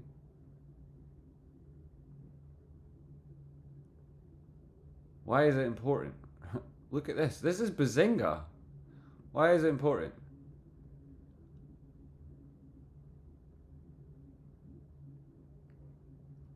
Mate, you've put that as your own title and then you don't actually say why it's important. They literally don't say why it's important at all. They just come out with loads of blah blah blahs. Blah blah blahs, blah blah blahs, blah blah blahs. Yeah, Beyond Meat. We've got a huge trade set up on Beyond Meat. If you're interested, we'll check that out. Anyway, it's got nothing to do with the short side of the trade or the short selling. It's going up anyway. It's stupid if loads of people are short on that. It's got a huge, huge upside on it. They're sending them to jail forever. Wow, those Koreans really fucking... Their punitive culture is extremely harsh. Isn't it? The Koreans. Shout out to the Koreans. I mean... Fucking hell. That's what they're doing to you in the south of Korea. Can you imagine what they do to you in the north of Korea if you're out there short selling? And boy, I bet you there's a lot of people who want to short sell North Korea. But flucking heck. That's not a swear word. Flucking isn't a swear word. Short in jail for life. That's great. That's absolutely great. So what's GameStop doing? 27.86. Is that 786 again? That's good to see. Yeah, so the sentiment is different from the mechanical dynamic that Roaring Kitty is going through in that exercise or that sale. The sentiment from it is often dictated by your framing and your perspective. And if your framing and perspective includes you holding lots of option contracts and them expiring today and or next Friday, you'll have different impressions. You know, there's T+1, so shares need to be located and those trades need to be settled in one day. Today being Friday means that option contracts that you might be holding, you might think, well, because Roaring Kitty exercised some or sold some, particularly you'd be looking for that exercise there, that then the market makers need to acquire the shares. And the market maker for option contracts on GameStop is Wolverine, this Wolverine company. So the question would be, did he exercise, which meant that there's T+1, which means Wolverine by the end of today need to locate those shares and give them to him so that he can settle that position. You'll notice, like, his share position has changed. So keep that in mind when it comes to like settling the position, getting the money, buying the shares, and so on. So we've got T plus one. They need to locate the shares to give them to him, which would mean that they're buying them, which then leads to a price rise. And so some people would say it's positive that he exercised, if he exercised. If he just sold them, got the money and put it into shares, some people would say that doesn't then lead to this requirement for the market maker to acquire those shares. Other people might point out that since he opened the position, price has touched down to $18 and so gave the market makers the opportunity to cover all of those shares. Some people would say that 120,000 contracts is distinctly different from 4 million shares, and people will have their own perspective, their own frame on it. They'll have their own like they might have been hoping for certain things because they're interested in making money. And we talked about it earlier there in the show that some people recently entering GameStop, they're only interested in capital appreciation. They don't care about Roaring Kitty. They don't care about you. They don't care about making an impact on the financial markets so that we get better regulation and more transparent oversight. And they certainly don't care about screwing over a bank, right? So those people who are only looking for money, they might think like, well, Roaring Kitty should have done X, Y, and Z, which would have been in order to service their goals rather than his. And so it's not fair to give it say that's what should dictate your opinion on whether his actions are bearish or bullish. So I'll end the poll now and get your results, and then I'll tell you my thoughts. It was pretty 985. Bloody hell. Well, we'll just wait till it gets to 1,000, and then we've got a clear sample size. It's very significant. There's a polling company in Britain called YouGov, and they did a poll yesterday, that said that the Conservatives, they're the people who are currently in charge of the government, they're third, and that a bigger party now exists that represents the Conservative political philosophy, and they're called Reform. And the guy that hid on my patio when I was in Spain, watched him on Al Jazeera ducking behind the plants. His name's Nigel Farage. If you don't know that story, somebody will tell you. It was pretty funny. I wish someone had clipped that. Okay? Other YouTube audiences have got like people who clip all this stuff and make it really good and put it out there on Twitter, and they get huge, big, new coming, this great momentum and growth through it, but they've maybe got a younger audience base. You guys are maybe a bit old, and so don't have that same enthusiasm. But other YouTube channels, it's a real virulent part of the audience there. And so Nigel Farage, he was hiding behind the flower plants on my patio. He's now running for the MP in Clacton, and he's going to be leading that party, Reform UK, and they're now the second party in Britain, according to that poll. And the poll that they're taking that information from, it was only 2,200 people, right? 2,200. It's not that much. 65,000 people watched this show yesterday. So conceivably we could, have an impact on the UK elections, right? Easily have a big impact on the UK elections. What would it be? One of the top 10 UK, being one of the top 10 economies in the world. 999 votes. Boom. Just goes to show how much power we have as an investor base, right? Your voice matters, your vote counts. So look at this, 999 votes, and it's paused. Well, that'll need to go up. Somebody will need to vote. If you've not voted yet, vote. Perkman, GME is incredibly articulate and obviously worked in industry, and if you have some knowledge, you can tell he's on point. What Perkman and you guys chatting about? Thanks very much, that's appreciated. Alessandro, I was in one called Denwo Trading. Denwo was a real charters too, but the group got out of hand and weird. Perkman, I just love the intelligent, educated exchange. I went to the guy, oh my god, blasting, and his crazy watch party cult-like. He's a thief. He just steals off me, and he's a thief. As it goes down, I lose some money here and there, and I'm like, man, this sucks. Only to realize that Roaring Kitty is losing millions and still holding. If he holds, I hold. Nicholas with a strong point there. Right, so we got 59%. We got 1,009 votes, and I'll end it now. That was big chunk of people voting there. Thanks very much. If you also hit the like button, if I got 1,000 likes, that'd be amazing. But maybe you're not that enthusiastic an audience. Maybe you're too old, right? Maybe you're too old. Maybe you're all old and fusty and smelly and you don't like hitting like buttons. Is that the problem? Is that the problem? So hit the like button. It is a funny show. Anyway, if you do appreciate it, if it's any funny or you're getting any value or that, it helps me out and it brings more people here, and I think that overall improves the quality of the investor base and our impact on the market. So this is the poll here. There's the results, and we had 1,000 votes. We had 11% of people think that Roaring Kitty flipping his option contracts to shares is bearish. 11%. That's about 110 people. 110 thought it was a bearish move. No critique from me on that, right? Neither was 13%. So 13% of people think that it was agnostic with respect to this idea of bullish or bearish. No vote, 16% people taking part in the exercise, and that's a healthy degree of people when you consider that 16% of people who voted in total, 160 people, just wanted to see what everybody else thought, which is like a really interesting part of the audience. I appreciate you guys for doing that, thanks. And then bullish was 58%, right? So nearly 2/3 of people, over half, nearly 2/3 of people believed that the action was bullish.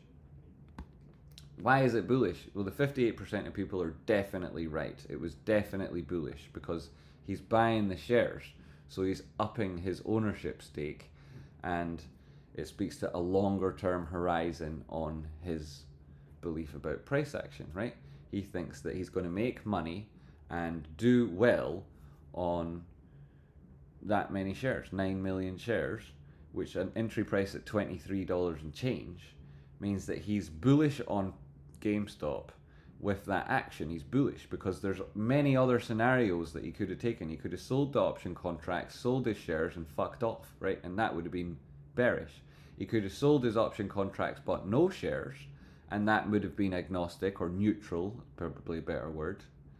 And so his idea is there that he believes in the company. That's what he's demonstrating by changing that position from options to shares. Now, there's the proportional change, there's the values, there's the previous prices, and there's all sorts of other considerations, but it's a bullish move to invest in shares, and that's true to say.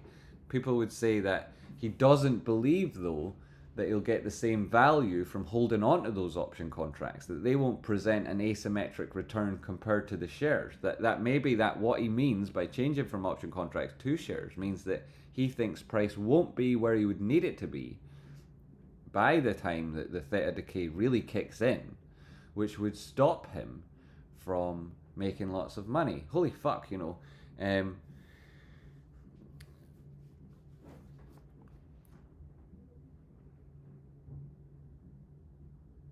So a lot of people would say that investing in the shares is bullish, right? You could have people like Alessandro right now putting doublethink into the chat box and asking me a question which involves his own doublethink, which is, don't you think that selling the shares would have sent the price crashing, hence that's why he held on? And again, that's saying like, well, he would have anticipated this, and so he did that, and so the implication is this, and so that yada yada yada, right? Or above, you have Pertman said, Tracebond, any insight into what GME would look like as they pivot to a holding company? Yeah, sure, I've done that. There's the show last night. As far as I can go, revealing all the things I know and all of the understanding I have without overstepping anybody's lines or offending anybody that's given me any help that I can give to you. I did in that show last night, and it was with those people who are most intimately engaged with the community to help them understand the future of GameStop and what it'll look like as a holding company. And I revealed all of that information last night in that show. That was the whole entire point of doing that exercise, and then I recorded the second half of it where that information was contained, and I put it on the YouTube channel for everybody to watch. So if you want to know what GameStop's going to look like in future, right, then it's in that video. Now, Alessandro asked, would he not have thought the price would crash if he sold all of his shares? Well, no, because he only has 9 million shares, and the volume was like 150 million, right? So no, it wouldn't have crashed the shares, wouldn't have crossed the price. And as not only am I a classical chartist and a technical analyst, but I have got experience as a trader at the face of the markets and have worked and operated with hundreds and hundreds and hundreds and hundreds of millions of dollars in single trades and in accounts worth billions and billions and billions of dollars. And I can tell you that I'm also well able to operate stocks in the market and would be considered a stock operator too. And I can tell you that it would have been absolutely piss easy to hide those 4 million and operate with price yesterday. It was really easy, right? Incredibly easy. One of the easiest days of the last 12 months to have done it in would have been yesterday. So I don't believe that he would have crashed the share price by selling those many shares at all. In fact, I would have been able to sell those shares in such a way that pushed price up. And I think he could have done that if he wanted. Yeah, you should watch that video, especially if you like tinfoil and you want your tinfoil to be slightly closer to the eventual reality. Then that's a good idea. You watch that video, which is literally the reason why it exists and why I was prompted to do it. Long term, he told it was a YOLO. What's the point of long term if RC will dilute you even more? Revenue per shop is dropping hard. Care to explain? Revenue is not dropping hard. Revenue is not dropping hard. The return from quarter one 2024 was 200 million down on the return from quarter one 2023. But in quarter one 2025, the future of GameStop's revenue will be diluted in that it won't be coming from the legacy business, that a greater percentage of cash will be coming from other operations. Watch that video yesterday, right? And I'm tired and I don't want to put myself in trouble by saying stuff I shouldn't say. You're welcome, Alessandro, obviously, all the time. Thanks for taking my harsh critique and using you as a soundboard to make the points. I can't say, I'm too tired and I don't know where I can't, I don't want to say the wrong thing. I've already got text messages there, so I'm going to just keep it like, you watched that video yesterday, it's fine. And anyway, so what's GameStop going to do? Yeah, in the future, right, quarter one 2025, a significant lower proportion of GameStop's total revenue will come from selling computer games in brick and mortar stores, right? That's pretty obvious. Amazing. I'm allowed to say that. So, not just that, right? But like Rocky Outcrop made the point during that stream, like we did last night, that you can see. I think it's the one that's linked at the top of this chat box. He said in that stream last night, even if GameStop don't deploy that capital, and they're going to, even if they don't deploy that capital and they just invest it in the bank or they put it into bonds at the current rates, they'd be making a big profit from the return on those invested cash flows, right? They'd be making a big profit from that. And the greater and the more dilutions that result in capital deployed to return a revenue, which can later improve the balance sheet and the P&L, means that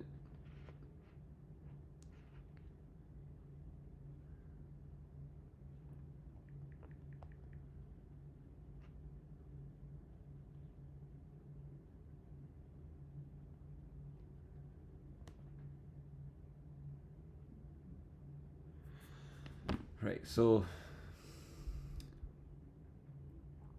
it's a tough conversation to have. It wouldn't say it in the right way and I'll not just fuck anything up. So yeah, so he wants to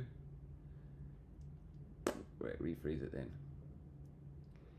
So Rocky pointed out in the show last night that if they've got 4 billion on hand, then they're going to have cash flow derived from that 4 billion, which increases their overall revenue, and that as the dilution really is on the dilution from the contribution from the legacy business. They're certainly pivoting away from that legacy business, and they're going to turn into this holding company, as Pertman asked about and Rocky and I described last night. Now that holding company is going to acquire a number of other firms eventually,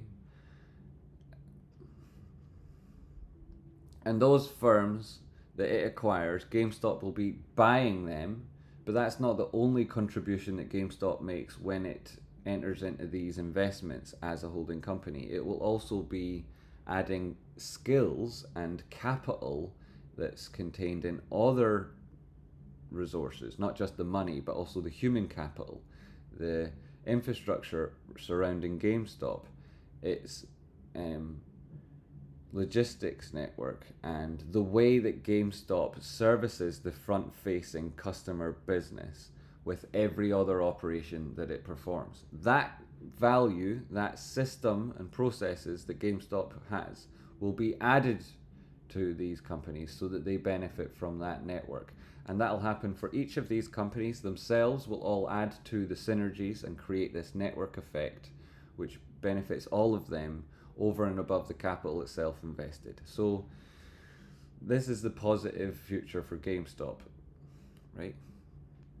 No text message coming through. Okay, so that's what you're looking at there, right? And you can learn more about it on watching that video yesterday, which is all allowed to be watched. I'm no expert. My understanding is it's very difficult to get any M&A activity done right now. You can do acquisitions right now very, very easily, whereby you lend a company money, right? You lend them money. This is gain. You know, this is like, fucking, how do I get? You lend a company money, right? A company. And then they're able to recapitalize, pay off their debts, invest in the infrastructure that will make them work with you in a complementary way, and improve your own business and theirs, right? You're able to do that and lend them money, and you can lend them money in such a way that they don't have to pay you back the money, right? They don't have to pay you back the money. What they instead pay you is a percentage chunk of the company, right? Maybe even 10%, right? Maybe 9%? Maybe over 9%, right? Maybe over 9%, right? And you can do it whereby that money, and instead of the money being paid back, it's shares, and those shares are paid back as and when that company's share price reaches a certain value, right? It could go up, and then that amount of percentage ownership is transferred to GameStop. Or it could go down, and more percentage ownership would therefore be transferred to GameStop, right? And there could be crucial levels determined in these contracts, and they could be very similar to the derivatives market in the OTC sector. So swaps, right? That's what they are. It's unregulated by the SEC. It's not looked at by CFMA, and I'm not trying to say that that makes it unethical or bad, though the way it's used and exploited more generally is. But GameStop could definitely do that. You know, they could lend money and they could get a return as an equity ownership, and it could be determined by the price of those shares at some point in future, or should that price cross those thresholds in advance of that, certain stipulations and conclusions could be made from it, right? That could happen, right? And as a holding company, it could be doing that sort of thing, you know, lending money to businesses who are in distress, or not necessarily distressed, though that doesn't make it better value for GameStop should they turn it around. And Ryan Cohen now is a bit of a turnaround expert, we would say. So that's what they might be looking at. And if you were to do that type of acquisition, you could lend them the money, you could give them it really, really quickly, and depending on their level of success deploying that capital, it might be a really quick acquisition. And this company themselves, they might be welcoming that acquisition and then working hard to secure as much of their own ownership for their own investor base as possible by doing a really good job with the money. Or it could be that those companies don't perform as well as they would have hoped, but that doesn't compromise GameStop's investment. Instead they get more, right? I.e. the share price drops, and so instead of paying back the money, which is never really the intention, instead share price doesn't go up, goes down, then GameStop would acquire more of that company, and in that acquisition and that greater control, they'd have greater direction over the future of that company, which would be necessary if the management team that were in place weren't able to deliver on their targets, right? So you understand that concept, right? Now, I've talked about it as close to the facts as I can there. And so that'll be what happens potentially with GameStop, maybe. I don't know, right? You make your own mind up. And so you could do acquisitions quite quickly. Mergers, though, as Fresh pointed out in the, and it was him, not me, it was pointed out in the shareholder meeting that we had, our unofficial shareholder meeting last night. Again, they can watch that video for yourself and you'll get a lot more context to what I'm saying now. Then he pointed out that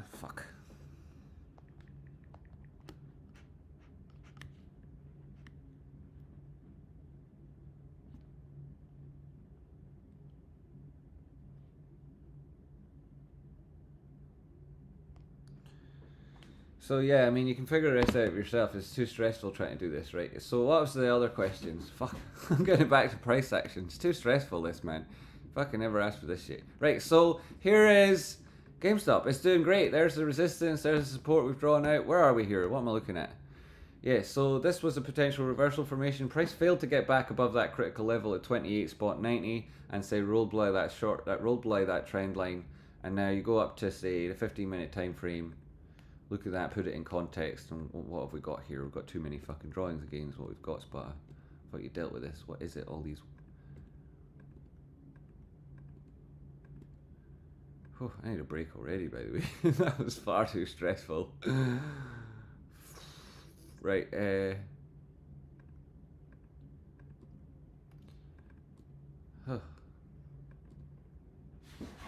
yeah, so yeah, this trend line, what did we think about that? We didn't really care, that's not important, right?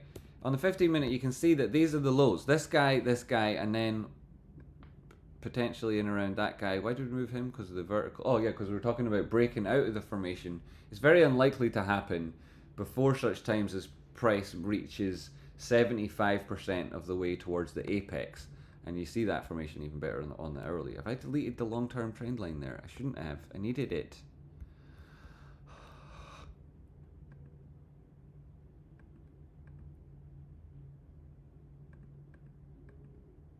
I'm just going to borrow you, mate. Sorry, I'm just borrowing you. Anyway, right, so there's this trend line here. Hey, look at that. Meets perfectly. Magic, innit? No, not at all. Right, so you had these touches on this trend line, which you could mark with this circle, and I'll have to delete them later. 1, 2, 3. So it's a real trend line.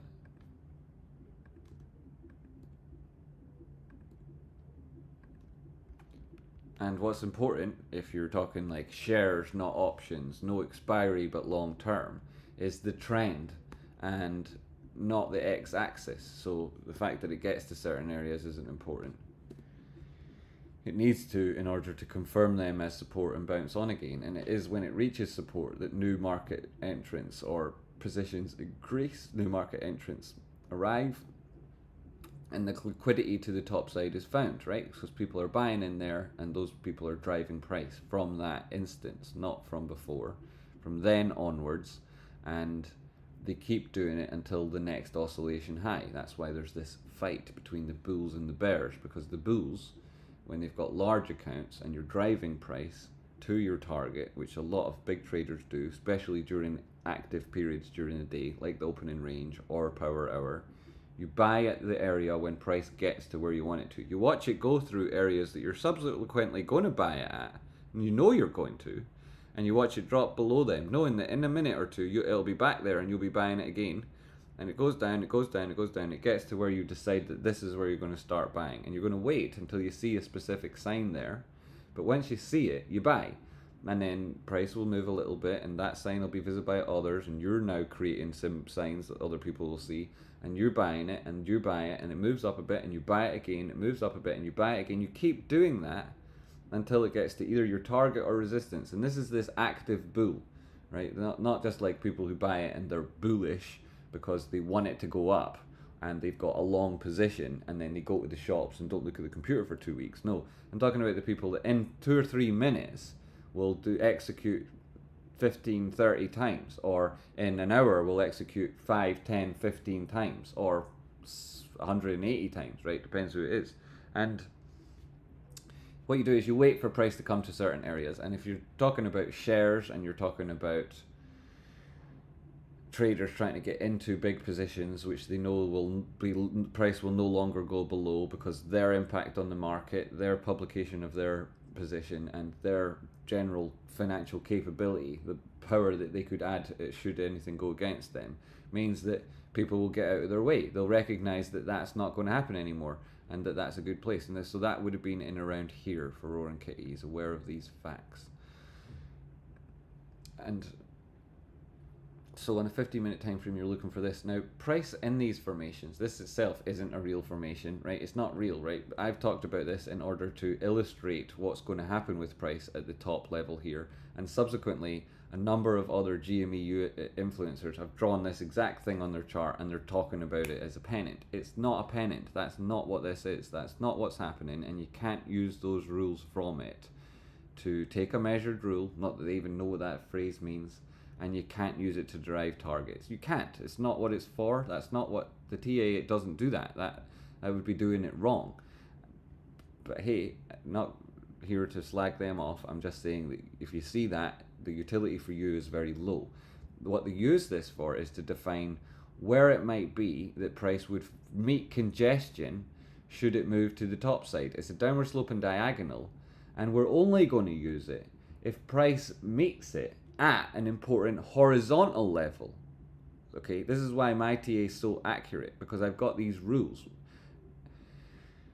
And you have to know what they are to be able to use them. Most people don't even know what they are. So this is this formation, which is, I'm using quote marks there to say it's very lightly described as a formation. Just a human being would say it, but you know, I wouldn't put it on the front page of the Irish News, as my gran would say. And it's true though to say that there's an upward sloping support and there's a downward sloping resistance line, right? And because of that, like, there's a touch on the top side, the resistance line. It's only had 2 touches, so this is not a real line, right? So the people drawing it out and saying it's a pennant live in Lula land. They live in Lula land. It's not real. They're not doing it right. And you can't take that to mean that when price breaks this line, it's going to do this move, right? Which we measured by that top side to the lower side playing, drop that on top side, say it breaks there, and say then your target is $216 or $200. You can't do that. It doesn't work, right? Because that's not the measured move. There's a number of real formations going on here, but that's not them. You know, they're trying to say all that, but you can't do that. You know, you can't do that. The target is here, right? If this formation breaks, the target is it's a bit of a box, really. Draw it out for you. And this is like, you know, I'm skipping to the end now. This is the target here, right? When it breaks.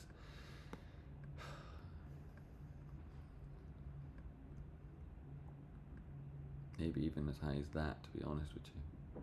But I know it is actually around here. Anyway, so I'll just do that, and I'm not telling you the exact reasons. Right now, I'll get to it when I've explained the other parts of the puzzle. So, this downward sloping resistance across the top of price action, that's not real. It's only had 2 touches. It only will be relevant to our assessment at all if price reaches it at this horizontal here, at that intersection at 41, or if it's breaking down, we will be measuring this entire formation on this trend line. If it breaks down from 29, right now it's below 29 at the minute, but there's a lot of right to go. If it breaks from here and breaks down, then we'll look at other horizontal levels below and measure out other things, because then this line won't have been impacting on the future technical analysis. But then it could have also happened in around 32. Now, the issue with all of that type of analysis there is this 75%, the apex of this formation, when it becomes obvious to traders operating in this zone, to everyone operating in this zone, that this tightening of price action that we're looking at happening will continue until such times as you're going to reach the apex. You're going to reach where these 2 lines meet, and price would have to get into that tiny little hole, and price doesn't fit in that tiny little hole.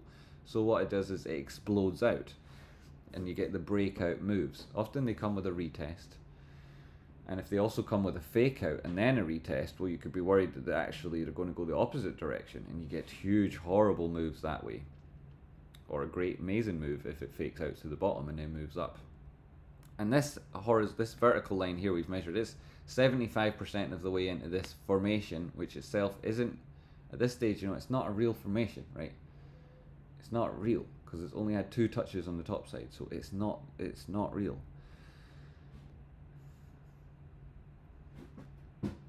So you've got this vertical line, and it signifies where price would typically be obvious to everybody that you're in some sort of a formation, that there's a tightening on price action, and that it isn't going to fit in that tiny little hole. So it might as well make the decision sometime, right? It might as well start getting ready to make this decision, right?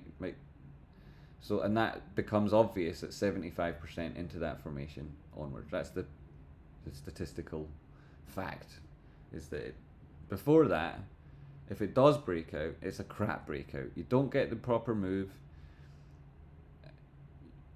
It goes into a different formation nearly immediately, and that becomes obviously the dominant chart pattern, and it immediately sucks up the trader behavior. The trading psychology is immediately represented with the new chart formation, and it ruins anything expectations you would have had from this dude. if it breaks before that, and it includes now breaking down now, that's also included, and that's a fact. If it does make it past that red line and it starts to break out, then you potentially have a proper measured move. You've also got the potential for it to make it past this red line, and that enthusiasm for a potential breakout to drive another oscillation high up to 41.58. So that could happen, and I mean, it's not like not then maybe a huge surprise for you to hear that the day on which that diagonal meets the important horizontal is the 21st of June, right? That's maybe now not a surprise to you. So you would look at it by now, and I'll describe what happens is when price makes it past this line, but not yet through this line, everybody in here, everybody in the world that trades GameStop will be thinking about this breakout coming. And they'll be aware that everybody else can see it and everybody else knows about it. And you'll be approaching the apex, you'll be approaching important days, and you're also where important horizontals meet important diagonals, right? Now you could even skip the wicks on this too.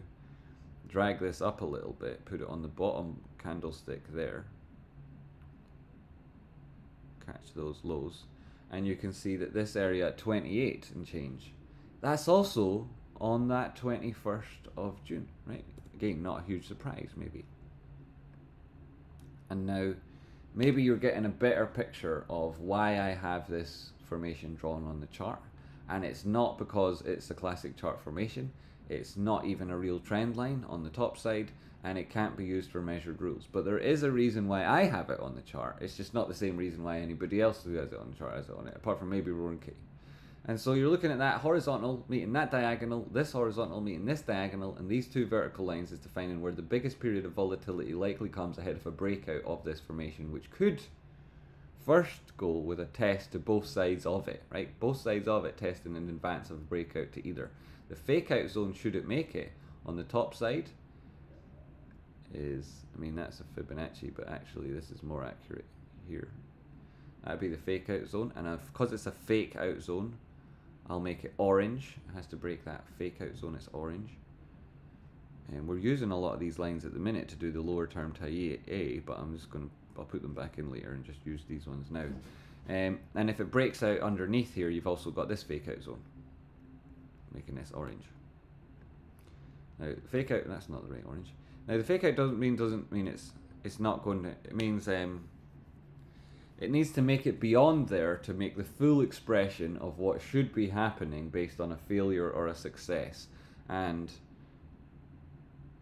down at 23 bucks, or the top side at 47 bucks, that's the area it looks to go to if it breaks these. I've now used my horizontal that I needed at 21. Oh, for goodness sake, that was the guy I needed. Right, I'll just put a new one in then. You're supposed to be purple. There he is. Move you along just to make that more obvious too. Okay, this looks like one of these flags that everybody gets so annoyed about. Hey, trade spot dark, careful. Right, it does though. Right, and then I'm going to put this guy along here. I'm going to make him same formation, same type of thing.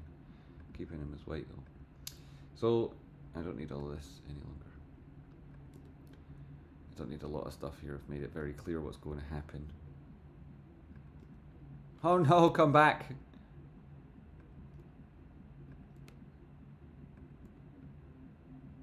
Those paracetamols worked. Thank goodness. Not paracetamols, what are they called? Whatever they're called, they're brilliant. And then this would be the move down. There's a horrible move. You've got this gap to fill on the way. You don't need it to be so obvious. Just make it less obvious for everybody so that it's not blocking everyone's brain. Still there, but slightly calmer picture now. This was the zone. We did that job, filled that. And this guy, he's an important level of resistance, but it's not as critical as any of these other things. Remotely, so I'm just going to delete that. Right, so this is the picture you're looking at on price action, what it'll do if it breaks out, when it'll break out, and everything. Right, and if it keeps going, target up here. Did I draw the target out? I did. It's not there anymore. Have I deleted that trend line? I should have it there.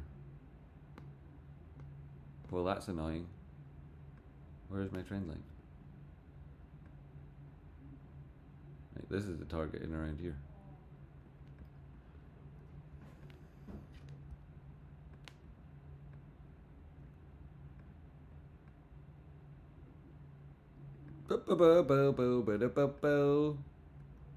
You must be like, if you've never traded before and you just watch this show, you'd be like, what the fuck is this hocus pocus? But nah, more for you if you think that. Right, so that's that 50% level of previous trend, which is not either. It's not a coincidence that all this is coming in at around 50% of the previous oscillation, but whatever. That's a different story. Longer story. Yeah, so this is what we're looking at, and what's price doing? It's at 27.98, so it's still holding in around those targets that we've got to on the. We've got the Rocky Outcrop Flash doing some of the work for us. You've got that diagonal underneath. You came up, touched that one. You've previously come around, tested this area. Could easily push lower again. Then beware of that. 3 minute. All of those flashes fill in well. Get that indicator at Rocky Outcrop's Patreon. Patreon.com/Rocky Outcrop. We also get Discord and other indicators and lots of exclusive content from myself and Rocky. So this is it, right? And we did all that. No, that's not it. I'm down to the 15 seconds to see what actually is Price doing. What is he doing, Price? Well, it feels a little bit empty now. I've deleted everything.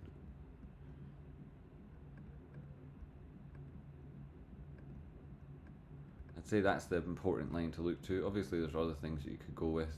Underneath, you could probably draw in a level of support there. You could take it back to this prior part of the formation. Some people would say that that's relevant, so I'll put it on, but really, none of this would be then. And like, so, and then again, this only has 2 touches, so it isn't real, and would only confuse the picture for people watching along, so I won't put that on either. And then I'll drop down to 5 seconds, and we'll get the excitement of the rejection from that resistance level, repeatedly rejecting from that resistance level, Sputter. You're not getting any picture of momentum on this time frame, so we'll go back up again. With price putting in lower and lower highs, that's a bearish profile on the RSI. Ow, ow, ow. Man, I've had a stressful morning trying to communicate simple concepts in the right way. Kitty, Shadow of Electon, I would make fun of the typist, but has no effect. He is dullard. Trace point. Are we getting the 3rd point to confirm the trend now? 3rd point of what? On what, sir? So on Fridays, do they purposely hold price down for people to close their contracts or exercise them and then let it go by the end of the day? Who are they? I know there are various days. I'm not trying to say, you're crazy using that collective, who do you think they are at that point? S&J management. Pop at trace button in and they will hear it. Yeah, usually sellers. Do they sellers hold it down? Well, most of the sellers that would be interacting with price in that on a Friday on option contracts, right? They would be lol. S&J management. Lol. Fair enough, right? A lot of people would say that stock operators are operating on behalf of short hedge funds or directional hedge funds or the market makers themselves, which you couldn't describe them as the sellers, right? Because the market makers are equally the buyers. So it would have to be they're they in that specific sentence. As a person, as a company, you can target who they are. The Illuminati is calling. Okay, the Illuminati. That does make sense. Yeah, they. That's a they that I can. So yeah, it does. This is fine though too, right? I mean, sure, duh. I like that as well. I like it. It's one of my favorite words, duh. So yes, do they hold the price down on Fridays? No, they don't hold the price down on Fridays, typically, but they would if they're selling short and they're trapped in a position, want price to be lower. They would have sold it from higher, right? Though, and it's so I mean, I can answer your question with a long yes, or I can just say no, they don't hold the price down. And like the quick short answer is no, they don't hold the price down. They took it there from higher levels, or it is there because of their interaction with price at different levels. Um, and then they don't necessarily hold it there, pin price. They find it tough to pin price on a Friday. So it would be more a continuum of how they operate across the market to depress price. And they do it in a combination of ways, not just in painting patterns on the chart, creating resistance levels where price will not get above, and then impacting trader psychology because of these artifacts. But also they operate in tandem with the media to create the distort side of a short and distort campaign. And in combination, and over a period of time, they definitely try and pin price. But specifically on a Friday, do they hold it down until they can exit? Not really, because the same process that you involve in holding it down is that which puts you at risk and creates a critical issue with that position, meaning you need to exit it. So they can't engage in the same activity that they're trying to escape from in order to escape from it. Instead, they have to do something else. So the idea that they would hold it down isn't a correct way of describing it. That they would try and push it there in the first instance, though, would be. Trade button. Wanted to say thanks for doing the live. I'm going to take profit on call options today, hopefully, and invest in your training. I learned a lot in the last 2 days. Joshua Perriman. That's what a lovely message. It's great to hear it, mate. And you're welcome on the live. I'm going to take profit and put it into that. Brilliant. Call options, profit. Brilliant. What do you need prices to get to in order to execute those trades and take those profits? And what is your thinking with regards to price? Joshua Perriman. I, for one, can confirm or affirm that the course is the best money spent in regards to my trading. Lose it in the market or spend it on the course and recoup it with better trades. Top point there. It's also wild because over time you start to actually hear what trade spotting is saying. I swear I was hearing something else until I really started grasping what was going on in the markets. Merrick, you're a fantastic trader. Merrick's also taking the course and he's really good at doing things. You'll be in great company, Joshua, and you'll have lifetime access to coaching from myself and Rocky and a great group of people who've already been through the course. You'll also be joining a group of people who've decided to take it recently. So you'll be on the same scheduling as them. The homework sessions and the study sessions, you'll be in the same level as the people that are taking it right now and are signing up soon. I'm in a small position for $27 calls expiring today. Good work, good work. You're in and around support then. You've done well with those contracts. There is the danger, the price comes down and tests these levels. 26, 24, whatnot. Could be dodgy. And then on the 15-minute time frame, you are below the center line, below your own moving average. On the 30 minutes, below the center line, below your own moving average. On the 1 hour time frame, similar, below the center line. Don't know if you're above or below the moving average there. It looks like you're potentially above it, which I would like to see more of that. 4 hour, you're above the center line, but you're below your own moving average. So there's a degree of ambiguity there with regards to momentum. Putting it all in the context of trend, you've just put in a higher low, filled a gap, and a strong positive move. You personally, Joshua, would love to see price break above 29.66, and to do it, well, it was expiring tomorrow, so any price spike high when your contracts, not tomorrow, it's today, you're right, said today, right, isn't it? Just check that. Buying today, yeah. Would have been ideally you would have taken profit there at $30 and change, 30.63. If it is that you're selling that call to try and make a profit and whatnot. Because the further it gets in towards the end of the day, if you're not significantly above your strike, then you too will lose value on those contracts. So that would be the way to be careful, cautious of those things. Also, you're true to say that there was like these oscillations along this trend line. They could keep doing that. It could well be that GameStop doesn't exceed this level here, which might have been what you were waiting for it to do, to put in like an exceed here, or maybe you were thinking it was going to go up to 41 and that was where you're looking at trades on, and it could still do that. It's just the chances are that that's much more likely that happens next Friday. and prices go sideways in the meantime. What does sideways mean? Well, if it doesn't necessarily exceed this horizontal level, now I could draw that with a straight line and it stop being less of a silly squiggle. You know, it could be that price is oscillating within that, right? And if it is the case, then it could just be like coming down every so often, getting up there, mostly getting forced up there by the higher and higher lows coming from this trend line, right? It could easily be doing that. And finding it to be a bit of a struggle around here. And now that Roaring Kitty's exercised his options and bought shares, we know that the support area may well be in around where his current buy price is, so $23 and change, which means that price could even test in here towards this fake out. Put it there, it's pretty more accurate. The price could even come in and test this area ahead of that, like as in today, because yon Roaring Kitty's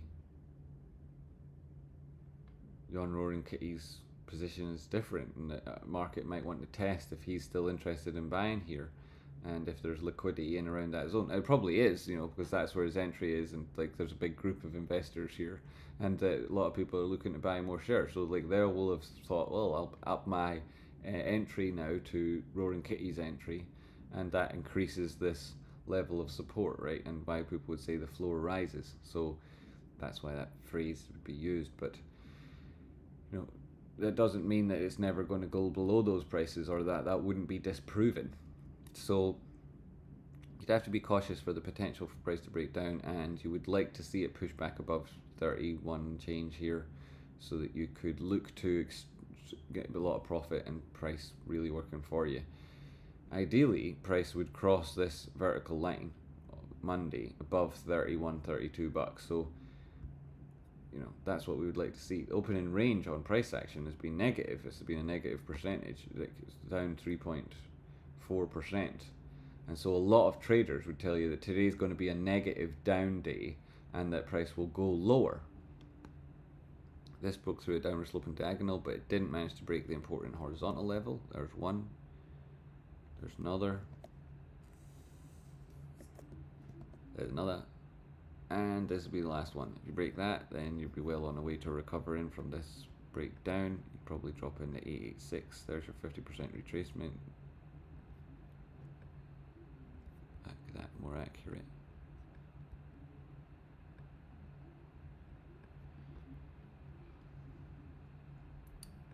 Just use that guy because they don't need 3, we'll just use 2. And these are the critical levels if price breaks, which is sort of trying to do. Sort of trying to do. Problem there, you're in the bullish control zone at that stage and price was putting in lower lows. So trying harder and getting less distance speaks to a weakness in the long side of the trade at the moment. Having broken through a downward sloping diagonal isn't that critical or important or fantastic, though it does put ambiguity on this divergence. You could say if it's ahead of a trend change, then that would be anticipated, and so you're looking for it to exceed the fake out zone, right? So those fake out zones as earlier, that would be what you would measure them with. You'd look to exceed them to be able to say that the ambiguity you were looking at here was now explained.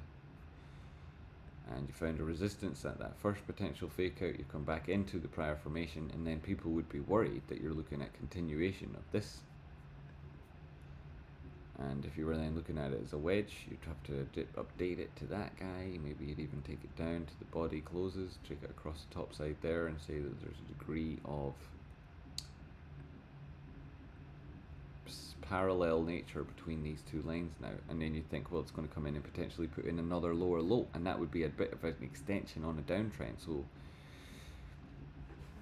those are the things I'm thinking. But I mean, Joshua, you've probably got your own perspective on price, which is why you're trading, and you probably know more. I bought them out of the money yesterday. It was up over 50% this AM. Probably should have sold them, but now I'm waiting for a good exit today. Cool, good to hear it. Good work yesterday. Nice work. Caught your stream for the first time yesterday. Cheers, Mike. I'm back to see you yelling with a big green candle. It's 12:30 EST. 12:30 EST. That's 5:30 my time. That's in 1 minute, isn't it? Why then? It must be Mike. He's about to buy the 4 million shares. You think we will see the stock above $100? Well, that's a big question, yeah. I mean, if you're going to get a breakout to the top side and this formation is not going to hold and that you're looking for more continued bullish price action, then it would be 41, and then the fake out above that in at around 46. You get above there, target's 55, and then the target's 65. If you break that, the target's between 83 to 88, maybe 92. And after that, you have to consider the fact that price is on its way to testing the all-time highs. It'd be pretty obvious at that stage that that's the direction of travel. Whether it achieved it or not would be,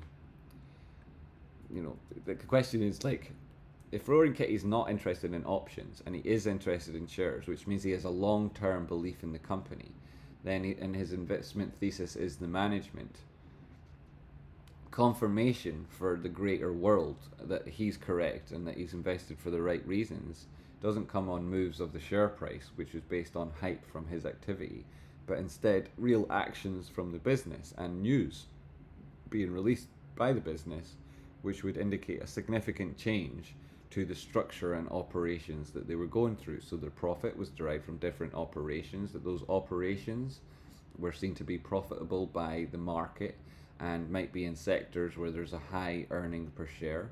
So if they reorganize and they've got new operations and they've got profits and they're able to present as a yielding asset, then depending on the nature and the sector that that operation is based in, they'll have a multiplication on their earnings per share. And you'd be looking for news that would satisfy that narrative as opposed to news about option contracts that Roaring Kitty was trading. And so there's a difference between that enthusiasm on the prices that makes it move over a big distance in a short period of time. That would be like Roaring Kitty's options activity. That would be different to news about GameStop's new acquisition strategy. So those are the things you would those are those things you would think about.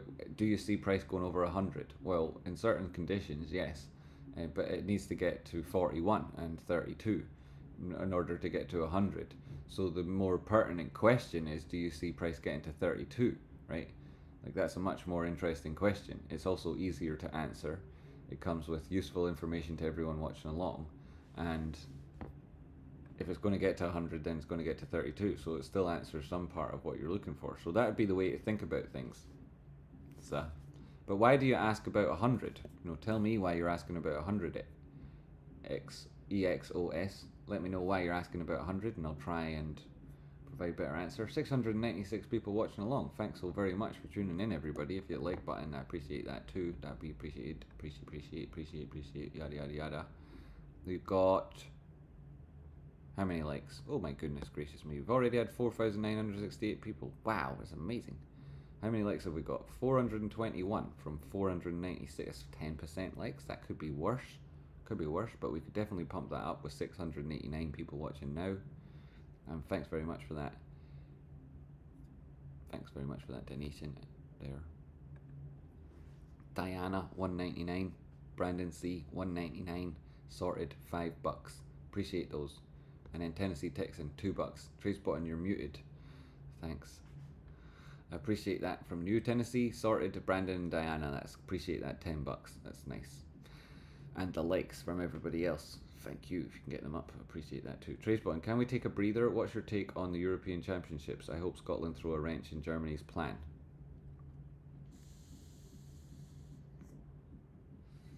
Yep, 8 o'clock tonight, Germany, Scotland, the first game in the European Football Championships. What's going to happen? Have you seen the Iron Brew ad? I'll just get this up, right, because it's hilarious.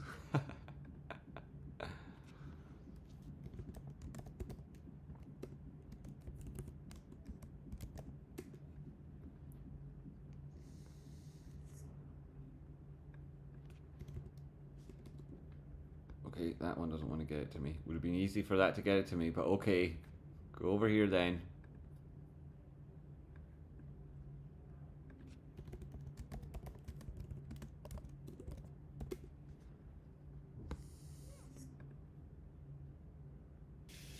Is Scotland. Hey, Scotland.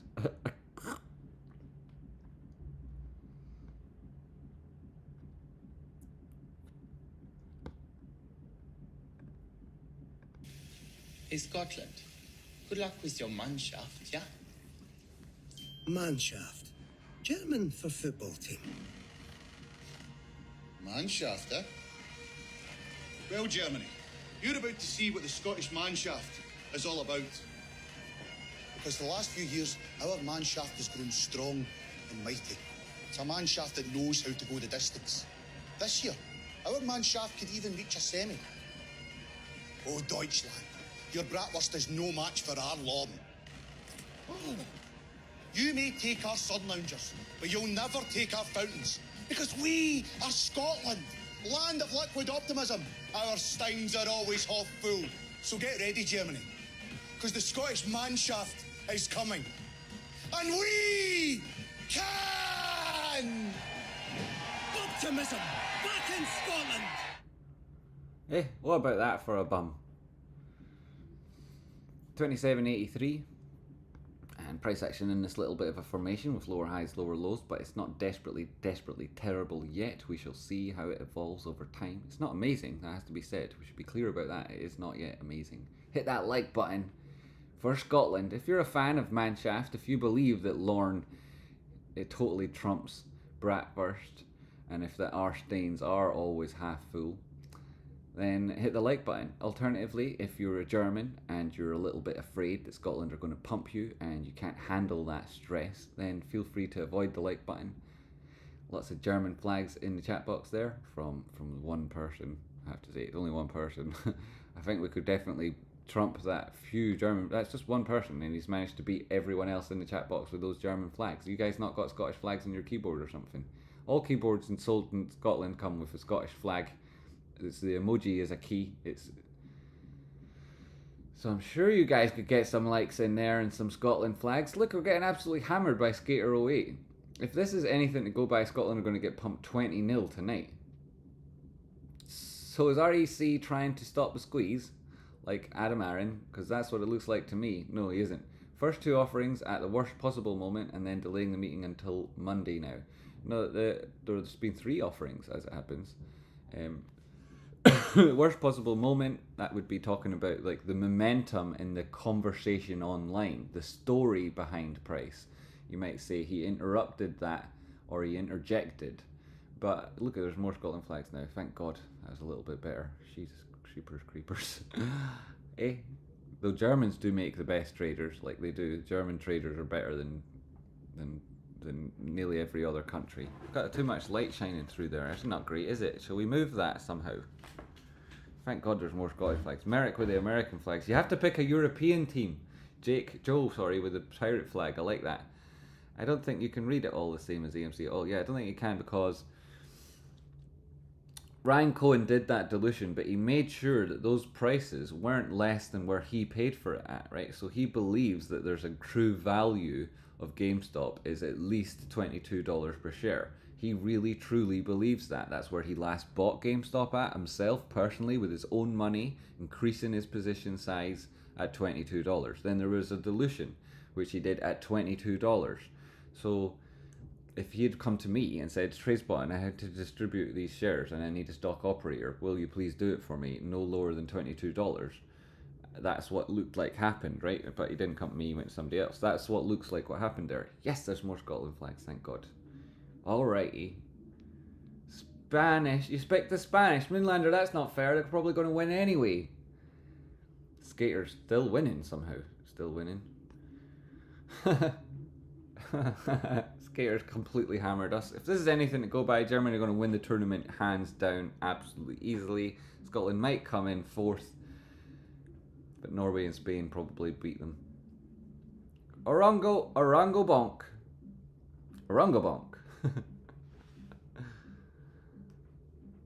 LG, Australia aren't in Europe.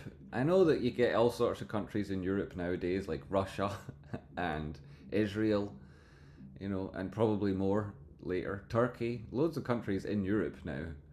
It's expanding all the time. It's one of the fastest growing continents in the world.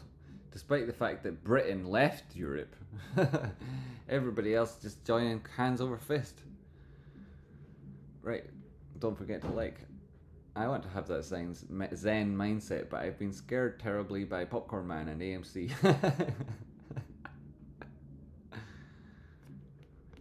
That's understandable. That's understandable. There's a distinct difference with what happens with the capital raised. So people would be upset that Adam Aaron raises money through a dilution and then pays executives a bonus, or sells the shares on a block trade to one entity who then uses those shares to suppress price and push it down to benefit from the short side of the trade. And also that all the money raised doesn't go to paying off the debt and servicing the debt and restructuring their capital obligations. And so because those executive decisions were made, which some people would say aren't in the best interests of shareholders, people would be upset. He would himself have the argument that it provides this long-term aspect to the survivability of the company, that the meeting the debts that were most critical was part of that capital raise. But other people would say that it's not enough to completely change that debt picture, and so different machinations should have occurred. And that's a perfectly coherent and sensible argument to say that the dilutions on AMC were not handled as well as they could have been. For example, some of the money went to buy a gold mine. Gold did particularly well, but AMC aren't able to capitalize at the highs, what with it being the investment and the nature of it that it is. And instead, it's like a long-term asset the company's holding, but it doesn't necessarily add to, well, it does add to the balance sheet. It doesn't improve the profit and loss in the way that you would like it to, nor does it pay off the equivalent debt to reduce those payments so that there's a longer term survivability over the company. So there's a lot of cynicism seen in the way Adam Aaron handled that dilution. There's also the way that shareholders voted against the dilution, and so in order to circumvent shareholders' expressed wishes, Adam Aaron released preference shares and then merged those preference shares with common stock, thereby having effectively created further dilution when the shareholders themselves voted against it. He would have his own arguments for why that was a good idea, and I'm not here out to say that. I watched Meet Kevin, that big YouTuber, and he said that, and this is what he said, right? He said, "Read my lips, Ape and AMC will never merge," and then they merged, right? So he was completely wrong. He was as wrong as you could ever be, and he said it on the internet in the most embarrassing way you could be wrong, because he delivered it with the most emphatic belief and put all of his experience and skills behind his statement, and he said, "Read my lips, they will never merge," and then they merged, so that he still has any credibility whatsoever without having addressed that huge mistake, and that the AMC audience let him away with it, is extremely generous of them and very kind, because I could say what I've said now and people will dislike this video. They'll give me shit in the comments and they'll be upset because they love Adam Aaron, and they don't understand I'm just reflecting one viewpoint of the shareholder base. There are others, and so people will hate me for saying that, but people let Meet Kevin away with talking all sorts of crap. It's absurd. Anyway, it happens. So right, whatever, really. Does that happen on GameStop? No. With the dilutions that GameStop are doing, they immediately paid off all of their debt with the first one. Paid off all the debt. And in the 3.5 years since that first dilution, Adam Aaron has been on a cost-cutting exercise to reduce all of the low-performing shops, to cut out all of the fluff and all of the fat from the staff side of the business, the poorly performing shop side of the business, the stock levels that was hard to shift, and those items that were experiencing heavy deflation due to issues with the supply chain disruption and the then subsequent arrival of an influx of lots of different things at different times. You know, it causes this problem with the value of the products that you're buying and trying to sell, that they start dropping in value before you've managed to even get them in the shop, never mind pump them out the front door. And so there's like a cost of capital to sell in certain types of products, which he's also managed to nearly completely fix. And people say like, yeah, but you're selling too many Funko Pops. It's like, that's not a criticism. That's not an effective business analysis. What he's done is, he's moved a lot of the products they would have had sitting on shelves gathering dust out and doesn't now restock those sort of things. So a much better business in that sense. And he's also managed to pay off all of the debt, and he's reducing all of those costs which were leading to capital inefficiencies, which end up in a debt anyway. So he's done a really good job there, a really, really good job there. And there is a distinction that you can draw between those two actions, and that is that there's nobody that looks at what Ryan Cohen's done and would critique the use of funds that have been deployed. Some people would say he's not made any use of some of them, but the ones that he has made use of, there's no one would say he's done the wrong thing. Nobody knows what they're talking about. Nobody I would bother listening to anyway.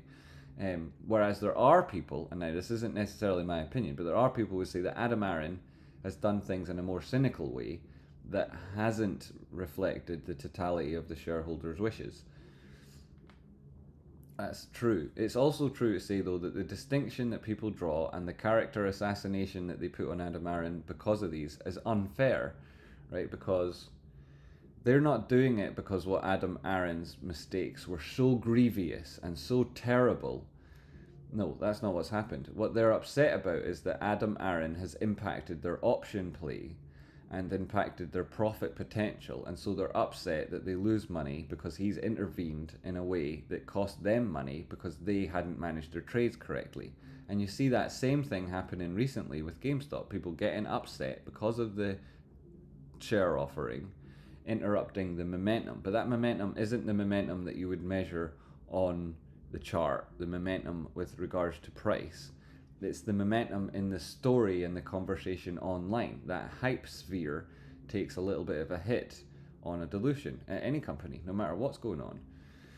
So people get upset about these things, but then they over criticize Adam Aaron as if, he's doing it to hurt people, when of course ostensibly it's a positive business move to raise money and pay off debts, and the only reason that any of these companies are listed on the public markets is so they can raise money.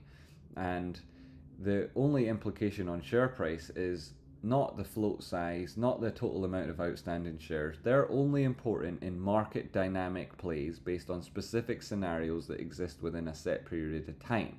They're not the reason why price moves up or down. That is the buying pressure at the bid ask at any time of the day. So that buying pressure against that selling pressure and how strong either is, that's what impacts, right? And it's because of supply and demand, but supply and demand isn't expressed in terms of, well, there's a total of outstanding shares have gone up, so supply has gone up. That's not necessarily true, because a lot of the people who buy the shares hold those shares. And so that supply is reduced by the people who buy it and hold it.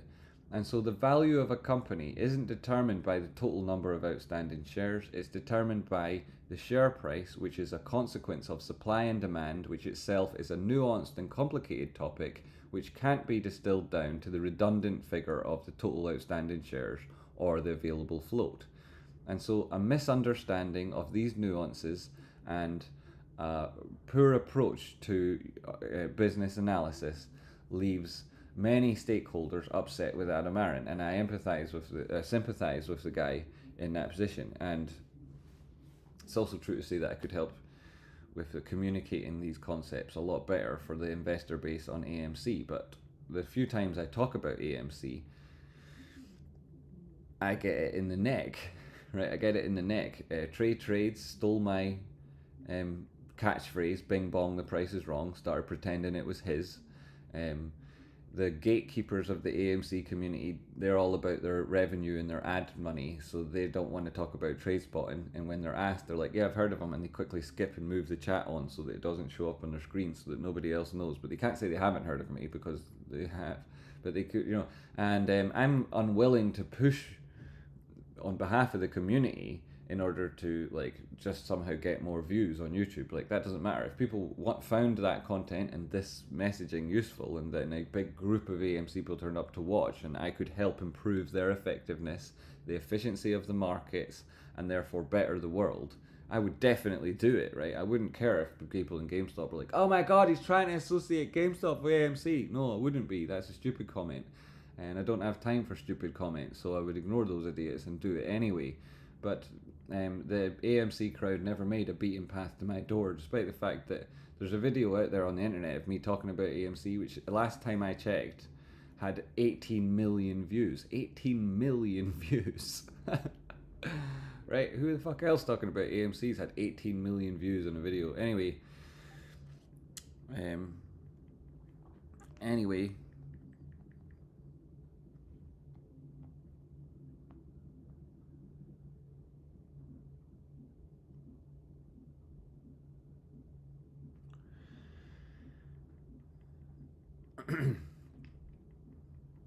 So yeah, I don't try to associate the two stocks together, and there's this distinct difference between the impression and the cultural conversations that go along with each. But the same thing's true, is that a lot of people invest in one, invest in the other. There's fewer stocks in the world that have got a higher association with their shareholder base, in two separate companies. There's very few companies out in the world where you'd have big chunk of their investors would say, I've only ever bought two companies, and it's this one and this one. And that they would be so closely aligned with the. And it's also true to say that when the buy button was taken away, it was also taken away for AMC. When the total number of outstanding shares were compared to those short, there was more short than there were available for AMC. And any of the narratives with regards to you'll never be able to close that are true about GameStop were also true about AMC. And other companies, right? And other companies too. But that doesn't mean they can't go bankrupt. See, Bed Bath & Beyond, Chapter 11 was one of the results of this situation so far, right? So far. So it's not to say that it couldn't have gone wrong, but there's a distinct difference there between those two dilutions, and I hope that I've added some clarity and some nuance to how people talk about these subjects. And it would be better if people didn't, people will hate me on AMC for the way I talked about it, but I think I give a fair delivery there of the facts. But I do think that people should stop saying negative things about Adam Aaron, offensive things about him, because it doesn't reflect at all on Adam Aaron. It just means that there's a big chunk of people who don't look at the true value of AMC and extending the lifespan of the company, but instead are only about their own profits. And if that's the case, then maybe you should be trading something entirely different altogether, right? Like something completely different altogether, like SPY or VIX or Lipson or Monster or, these sort of things. So, but people don't, right? They want to just do what they've done and then blame somebody else when things don't go the way they want. And I also see how that happens day to day here on the channel. You get that. Thanks for that explanation, Tracepoint. You're welcome, RJ. Not a problem at all. I hope it helped everybody in looking around. What's the bull thesis on LPSN? See Grizzly. It's the worst house on the best street. It's AI. The reason the price is so low is because they took a poison pill to stop a takeover, which failed. So now the takeover has happened. That takeover was from an activist hedge fund. That activist hedge fund strongly believe in the technology. They then installed a new CEO who previously used to run VMware. He's a massive turnaround junkie, a hugely successful person. He's got nothing to do with private equity. He's a really positive, strong candidate, got that job. And he used to run VMware, which he took from a successful company to a $69 billion company, which was sold to Broadcom, who we cover here on the channel and have done really well. So the bullish thesis on Lipson is that the only reason the price is so low is because shitloads of people shorted it at the top. Barclays is extremely negative about it. What's that got to do with anything, right? They've got their hands in a lot of crime.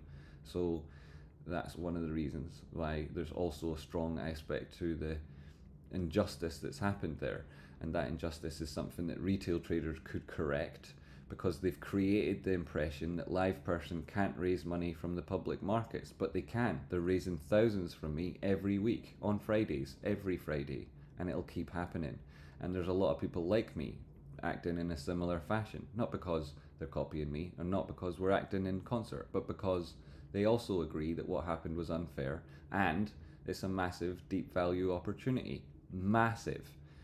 So 69 cents to $69 is one way that a lot of people look at it. It's simple, it's clean, it's clear, and it's hilarious when you check out the memes. There's a meme treasury because Lipson is the true meme stock, right? It's only about memes. This bullish scenario I'm outlining for you here is nowhere near as important as the memes around Lipson, which have galvanized a community of thousands of people around something they hadn't heard of only a couple of weeks ago, and is creating a hugely humorous, fun conversation about a stock. It's not stressful. People aren't putting in everything they own, unless they're me, and they're not, or Owl, or all the other people that are doing exactly that. But point is, it's all about the memes, yo.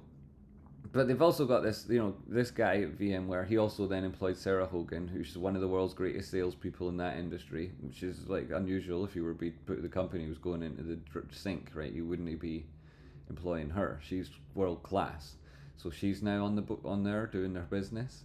Like I say, the CEO's total legend, turnaround mastermind, and Lipson is an AI company with a large language model, which has an addressable market. It's got enterprise value of $500 million, but the market cap of the thing's only 60 million or something.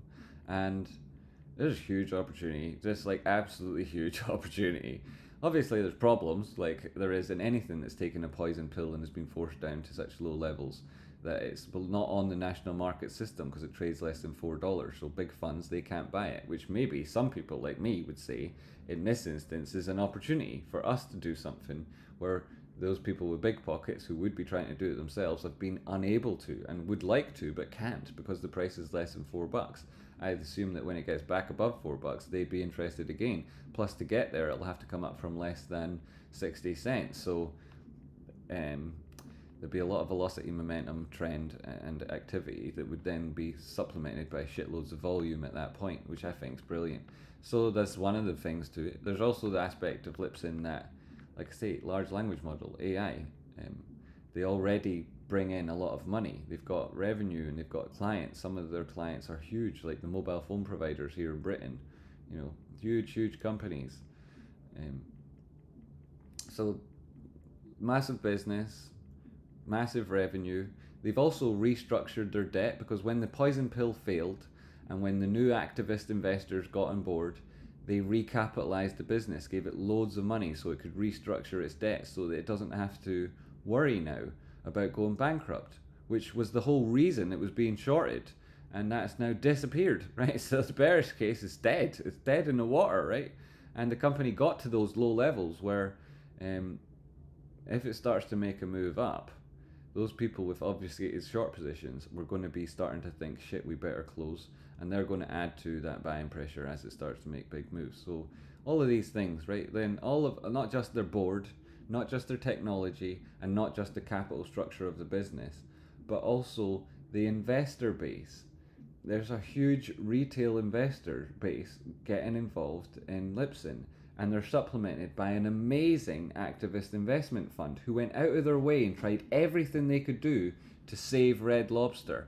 Not because they like the food on offer, but because they care and they tried and they're on the right side of history. And that company, they aligned themselves with the sort of people that you find in GameStop. And it's very rare you find a company like RC Ventures or these dudes getting involved in this sort of opportunity. It's very rare. And then again, it's even more rare you'd have somebody like me putting their weight and the quality of their analysis and their reputation behind these things. It's very, very rare. And then it's even more rare that you'd get the world-class memes that we've seen on Lipson. Absolutely world-class memes. They're some of the funniest things I've ever seen in my entire life.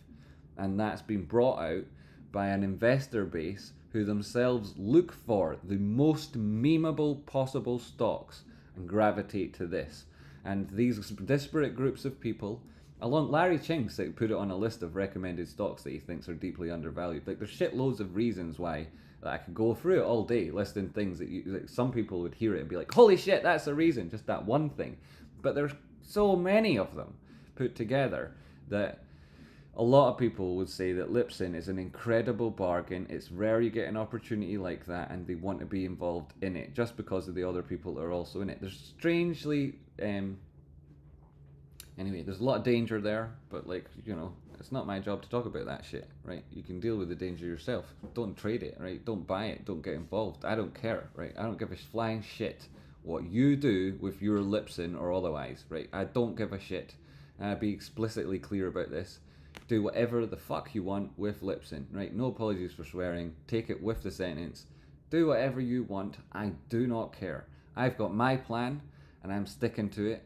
It's a good plan. It's really easy. It's really sensible. It's really obvious. Every Friday, without fail, every single Friday.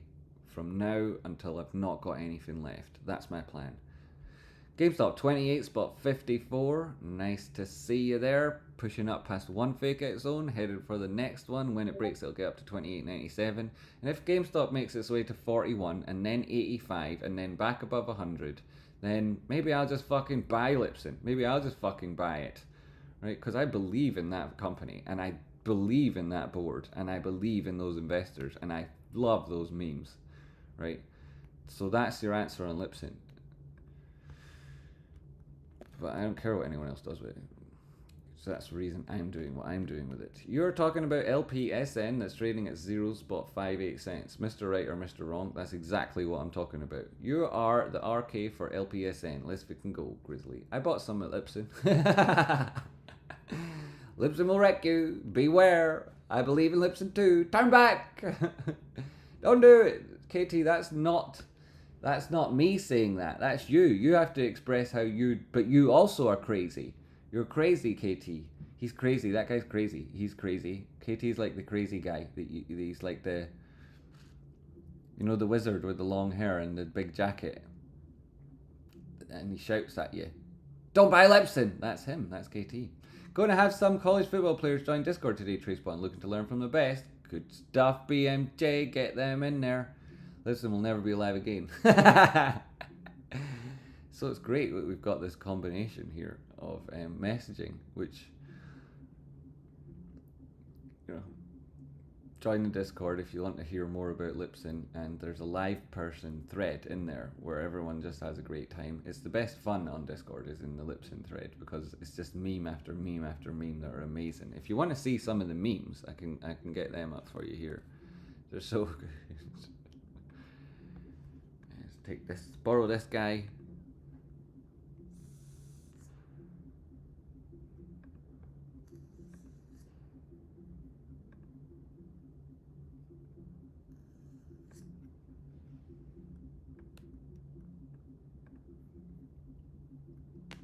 Go over here to the chat box and put in. This is the Lipson memes. They're hilarious.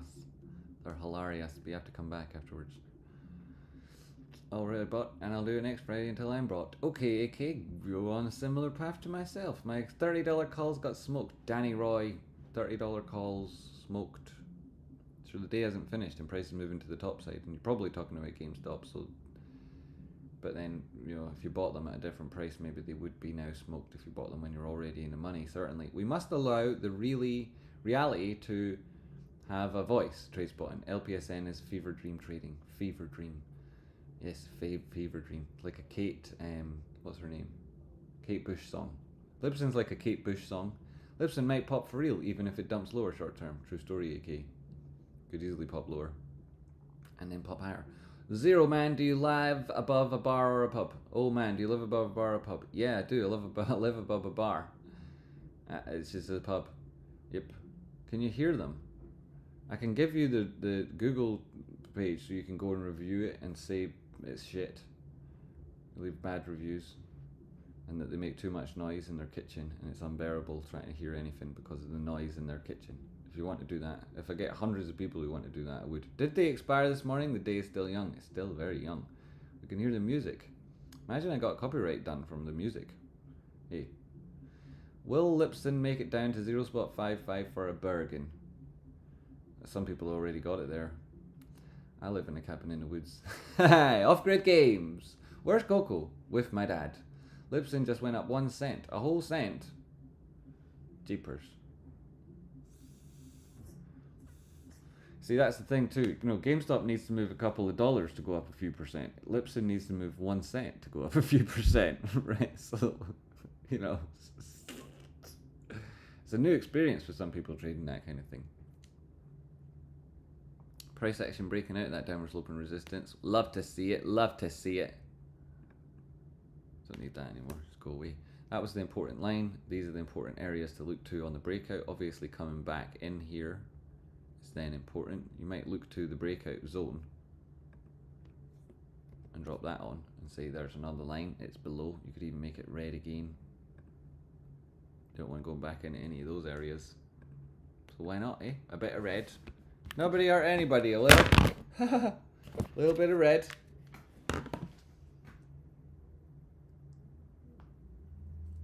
Ay.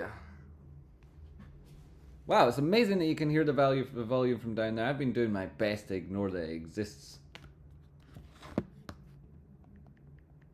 Obviously, it's illegal to play amplified music. It's against the rules. It's to play amplified music that can be heard outside of your commercial establishment, certainly in people's homes. And the fact that it's happening is not unaware of it. They do it in order to continually abuse me, to hopefully push me out of my home. It's been happening for 2+ years now, and it comes with me trying to go and hang up my washing in my back garden and being physically assaulted by the bar staff who tell me to get out of that bit of land, which is my land. You know what I mean? But there's 4 or 5 of them and they're bigger than me, so it's tough. That doesn't mean I don't, like, you know, seek allies against them, like Steve the Seagull. Right? We work in the smart ways, me and Steve. We have a plan together, me and Steve. Also, you know what, like, I can't complain that much because I have this excellent community of traders. We're on this amazing purposeful journey. I feel like my life is very meaningful, and I don't sleep anyway. I work far too hard. As long as it's not disturbing you guys, I can deal with it myself. And them punks, deal with them as well. Plenty of experience of dealing with a bunch of dumbass punks. There's punks everywhere, eh? Everywhere. Everywhere you go. So, price action, and you could look at this and you could say it's an uptrend now, Spotter. Can we have an uptrend line? And I'd say, okay, you can have an uptrend line. Let's get that way in there. You don't need this guy, but it's all a little bit of a mess there. But, you know, it's clear enough, right? Bit of a mess, but clear enough. Bitcoin took a big whack at that important line, which is what? Who asked me about something earlier? Somebody did. And I looked at it and then left it. Sorted did. And he asked me about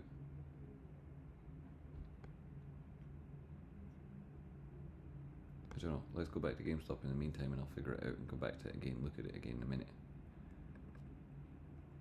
You know, rather than like one long term look at it with lots of comprehensive stuff, I can look at it over a period of time throughout the day and give you little bits of updates, which in totality might be worth more, really, more valuable to you.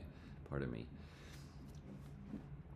So VIX is now retraced slightly, only up 4.85%. Lipson 2.5% to the top side. Oatly trying to keep that $1 target again. 28.33. Bam, bam, bam, bam, bam. So 28.33. There's important nodes on the open interest. You know, I wanted to show it, but that website's not working. And I can tell you though, they come in at $30, where there's 39,880 calls waiting.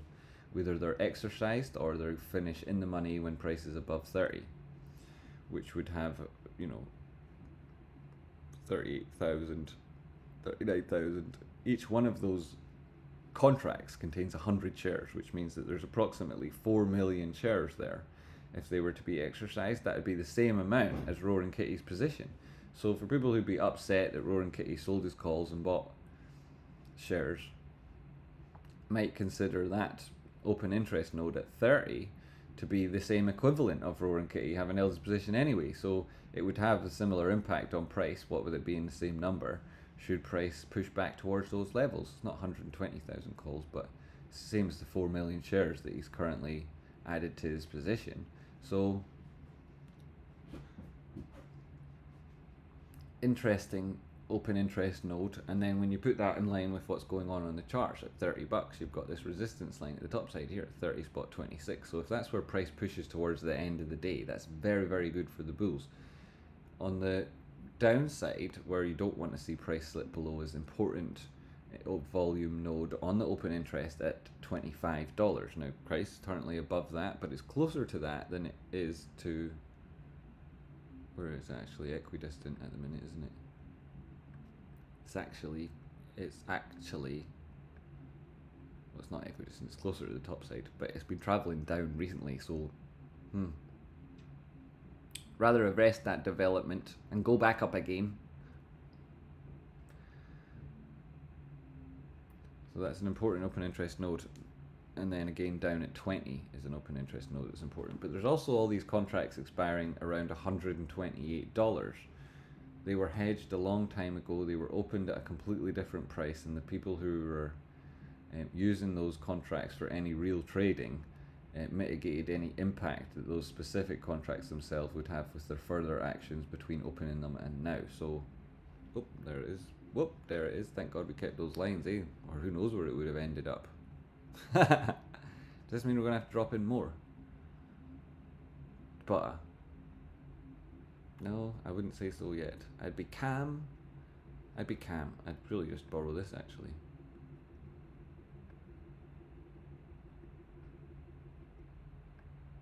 Again, it's not got a confirmation until that bounces. And it could just go through it, and if it does, it's back inside this formation, and then I wouldn't be using that line at all. I'd just go back to using downward sloping resistance here. This line. But not yet. And then again, you know, we're talking about how potentially price comes in. It was on the 50-minute or the hourly, I think we did it, to point out that this trend line underneath is where, you know, the bullish mechanic would begin. You know, people buying, pushing the price back up, all the way up. You know, they'd be watching price fall through these levels, not buying it. They'd get to here, then they'd start buying it, and they'd keep buying it all the way up through all those levels again until it reached a resistance point. And depending on the strength of the move and how other factors changed while they interacted with price, they might keep taking it all the way up and try and push it back up to 30 plus. You know, if it keeps breaking through that and the whole thing's very easy, and that there's little liquidity in their way, they'll keep going and try and push it up to 32, 34, 36, 38, 40.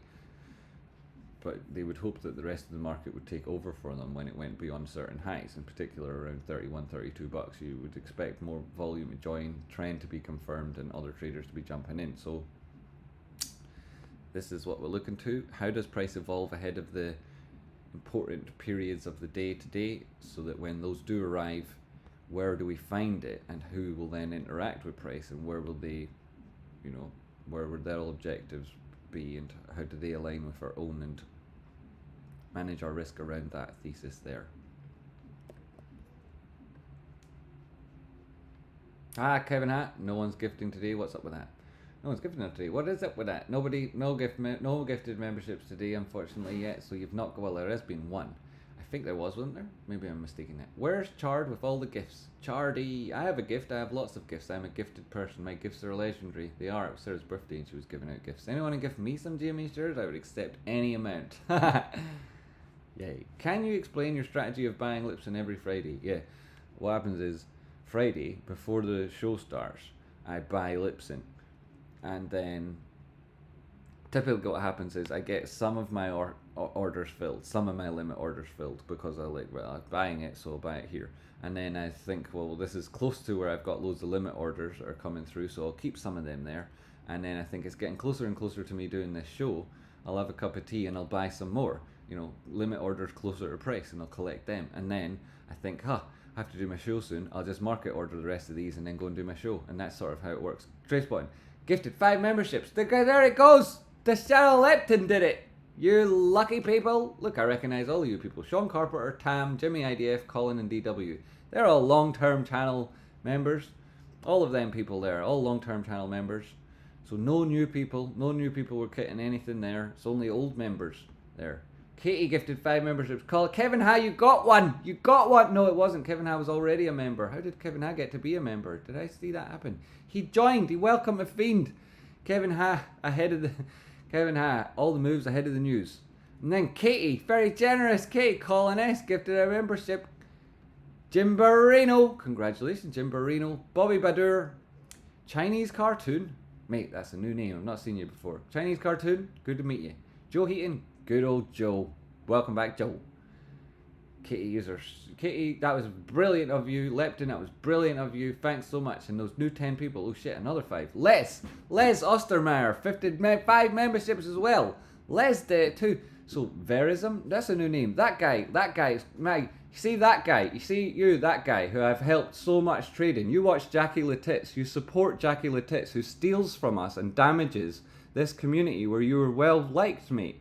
That guy, why do you watch Jackie the Thief who steals from me and you support him and you post his stuff and you know, and that guy hurts us and we like you and he stole from us and he hurts us. Why do you do that guy?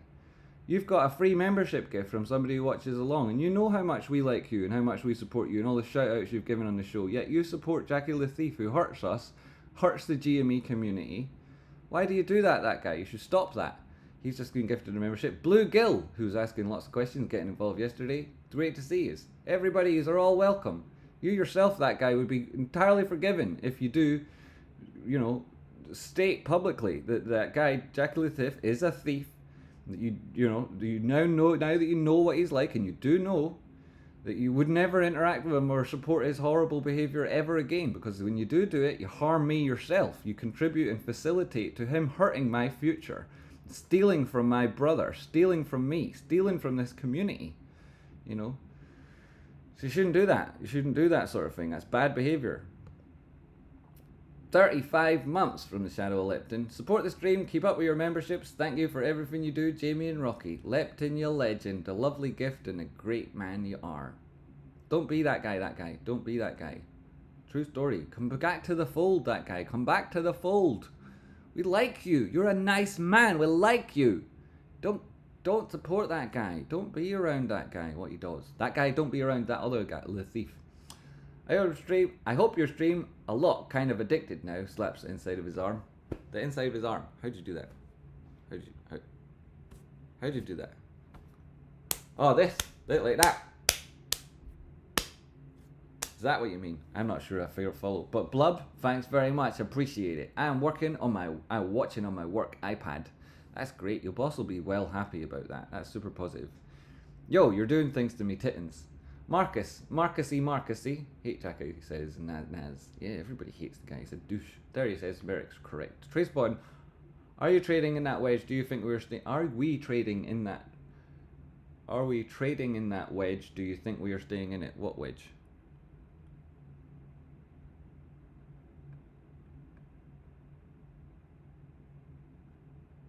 This one here that I keep deleting this line off. It's only got 2 lines, so it's not a real wedge yet. And price is broken at the top side, so I don't think it's a wedge there. And what wedge are you talking about? Wedgies. Alessandro loves the wedgies, so he does. Lol blub. Naz. His ego is crazy, says Naz. Yeah. It's not true for everybody, but a lot of people who have a huge ego but don't have any like reason to have that ego. It's not that they have got a huge ego, it's just that they pretend they have, because they've got no real sense of who they are at all, and that's one of the tragedies with that guy. Damn, yeah, you're my new favourite, mate, love from the US, appreciate what you do, appreciate you too, Mechabon, appreciate you, buddy. Tracebond, longer time frame you had up. Which one? I'll be back. Going to grab lunch. Good luck, Kevin. Have a good one. I'm at the lunch slump. He's here. Kevin's leaving at the lunch slump and he's going to push price down. Kevin, come back. You're going to push price down leaving at the lunch slump. I don't know if you had your daily GME moon when just yet, Tracebot. Yeah, a couple of people at the start of the show were asking. I buy Ellipson every day that ends with a Y. Demi, that's really good. That's Monday, Tuesday, Wednesday, Thursday, Friday, Saturday, if they would let you, right? You can still put limiters orders on Saturday. Sunday, you can put limit orders on Sundays. Plus, markets, post-market, pre-market, whatnot. If you were looking in the Israeli exchange, they've got a different time zone. You could easily be buying it on the Sunday too if you're based in the US. If you just time yourself right and get up early in the morning and buy on Strange Exchange. The Strange Exchange. See Kevin. There's Kevin Wagsnell. Kevin Wagon is Seal. Kevin Wagon Seal. Sir, we remember each other now from Good 4 years, right? It's 4 years, isn't it, Kevin? You and me, Kevin Waxenhill. It's 4 years, isn't it, Kevin? New Kevin.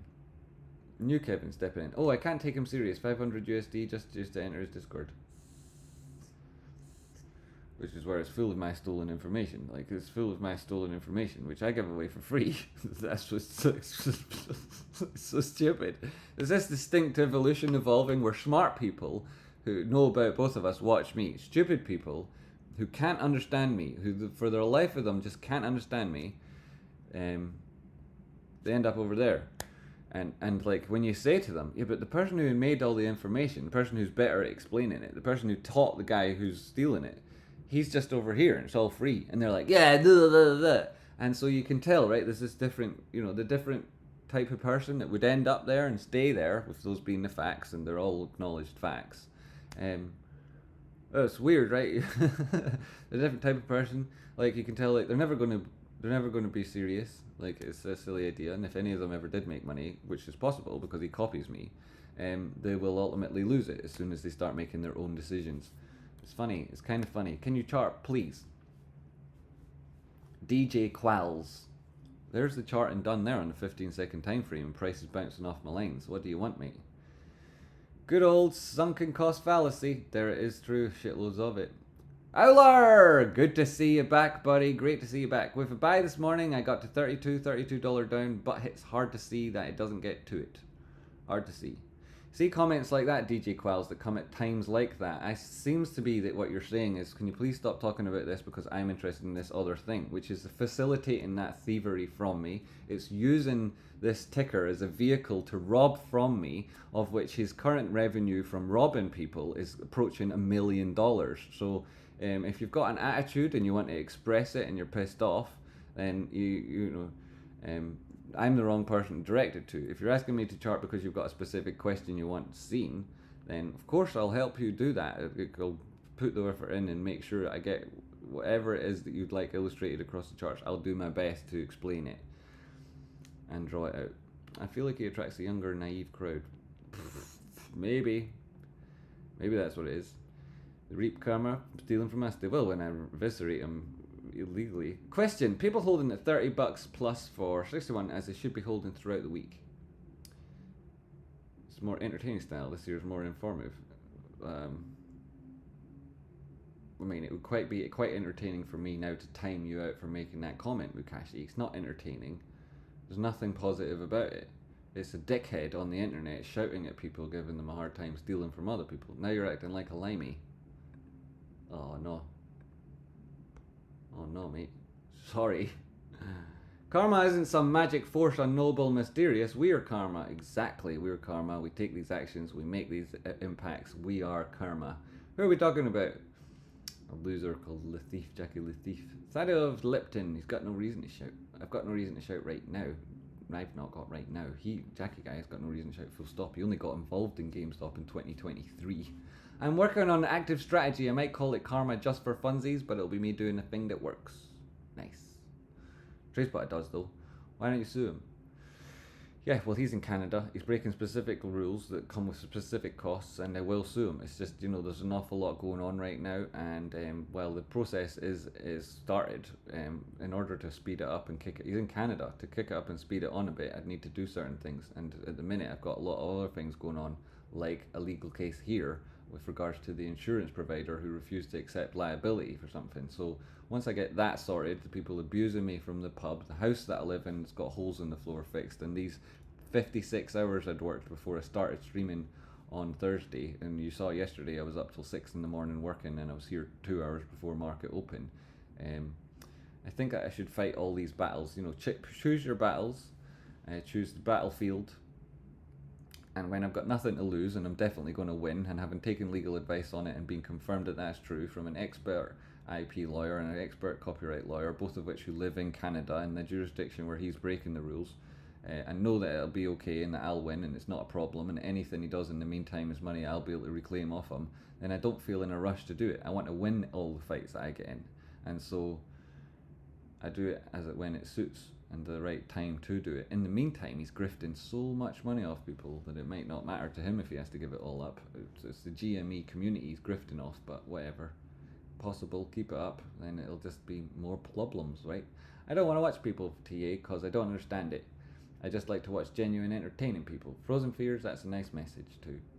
Hopefully, with a period of time watching me, and some people also find it to be entertaining, you will be able to learn by osmosis. Look, 500, 32, 32 average. Can't commit to average down anymore at the minute. I've sold out of Tesla, Apple, Meta positions last few weeks for this. Maybe I went in too heavy and didn't get the dips effectively. At a $32 spot, $32 average, look, you definitely didn't get the most effective. Price button missed my super chat earlier. Exciting news in the message. Wiki Wilkes donated $10. Thank you so much. I am an elite trader because of you. Don't ever forget, you're my hero. P.S. The Lipson t-shirt arrived today. Yes! Sweet! Total legend. You total frickin' legend, mate.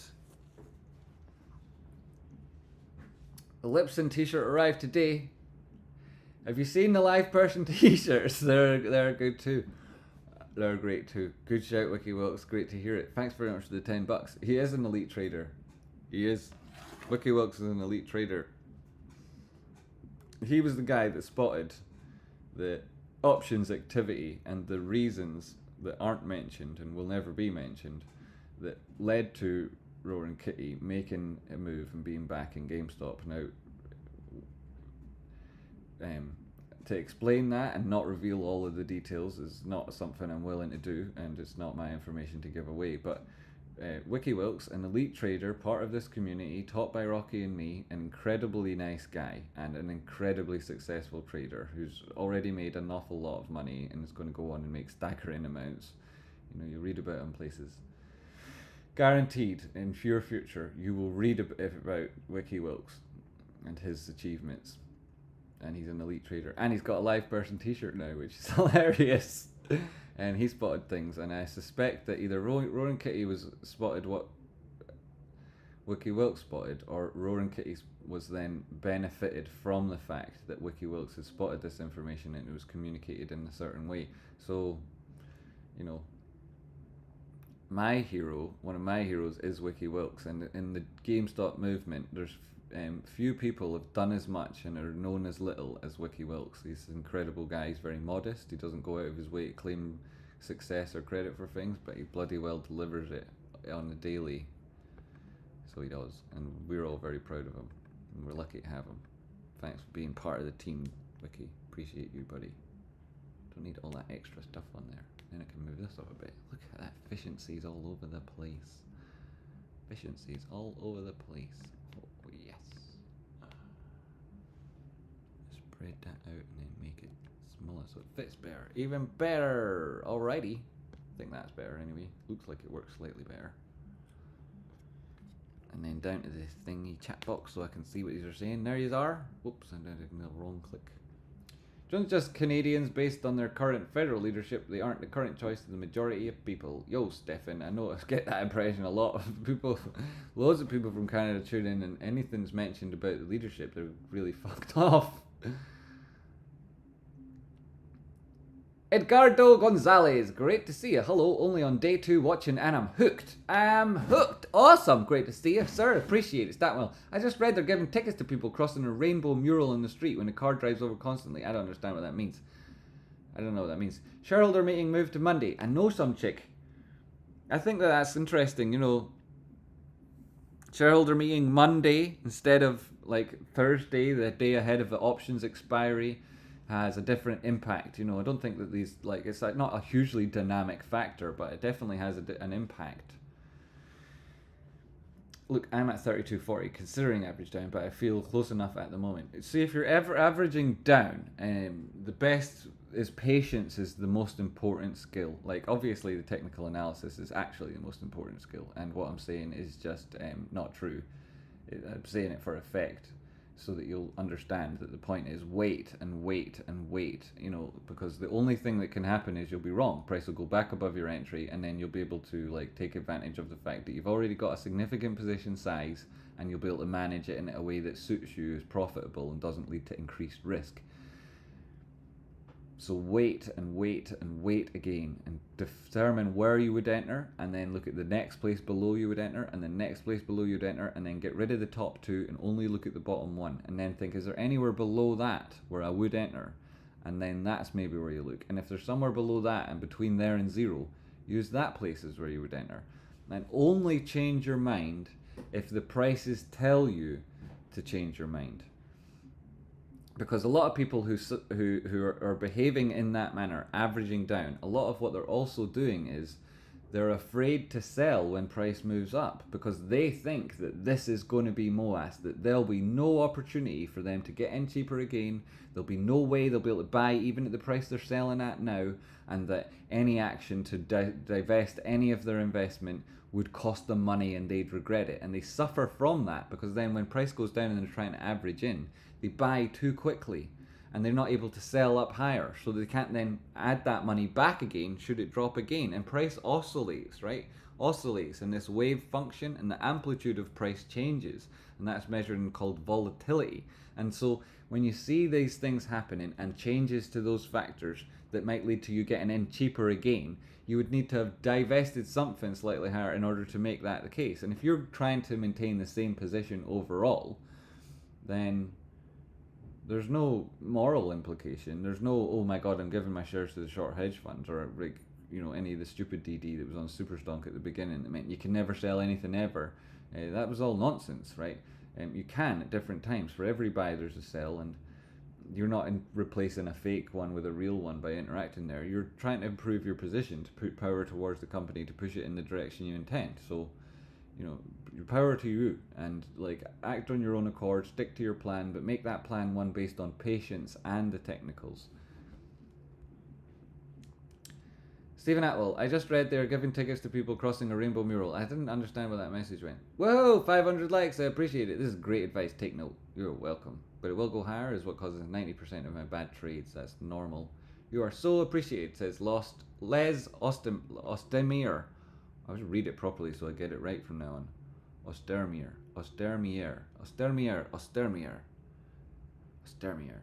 Les Ostermier.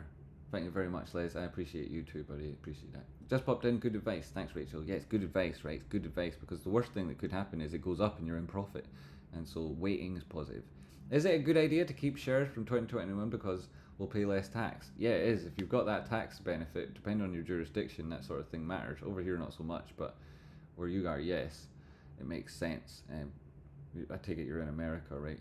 And so, you know, depending on when you got the things and then when you sell them, there'll be a different capital gains, whatever it's called where you are, and so that's worth considering. Cheers, Les Ostermer. Maybe you were thanking Luke because he is so desperately appreciated here. Total legend. Woohoo! 500 likes. We got 500 likes. JCC CPD. That's my dad in the chat box. He's a great man. I came across that Demas, and he thought he sounded like an obnoxious jerk. It took me about 5 minutes, and I never ever went back. I've no idea he'd done that to you. Thanks, Lisa. Yeah, it's tough, but we go on positive with our own actions. We can't control other people. Sometimes they do abhorrent things, and then we eviscerate them later. Just bought another 30 at 6.28. You got another $30 call for tomorrow. It's not tomorrow. It's $6.28 for a $30 call when it's currently out of the money. I suppose you might have been tomorrow. It might have been tomorrow. Option chain is very expensive. Wiki Wilts, Minner, L. Baker Matthews, Shadow Lipton. Nice hellos there. Nice thanks there. Nice guy that. Monday is Bring Your Cat to Work Day. Trace Boyne. Yeah, a lot of people have said Monday's Bring Your Cat to Work Day. Does that mean there's going to be cats at the shareholder meeting? I can bring Coco to Monday's stream if it is. All day, every day. Me and Coco doing a stream. I've had Coco sometimes and I give her the chance to use the keyboard, like walk across the computer, type in a number. If it does come up, then we say that's where GameStop will go to. She's done it twice and it went there. Both times it went there to those prices. David Gonzalez, I have $40 calls that expire on the 21st of the 6th. I've never traded options and I'm a complete noob. Can you provide any insight on what could potentially play out by the time the options play out? Fuck Jackie. Yes, David Gonzalez. Sir? Yes, sir.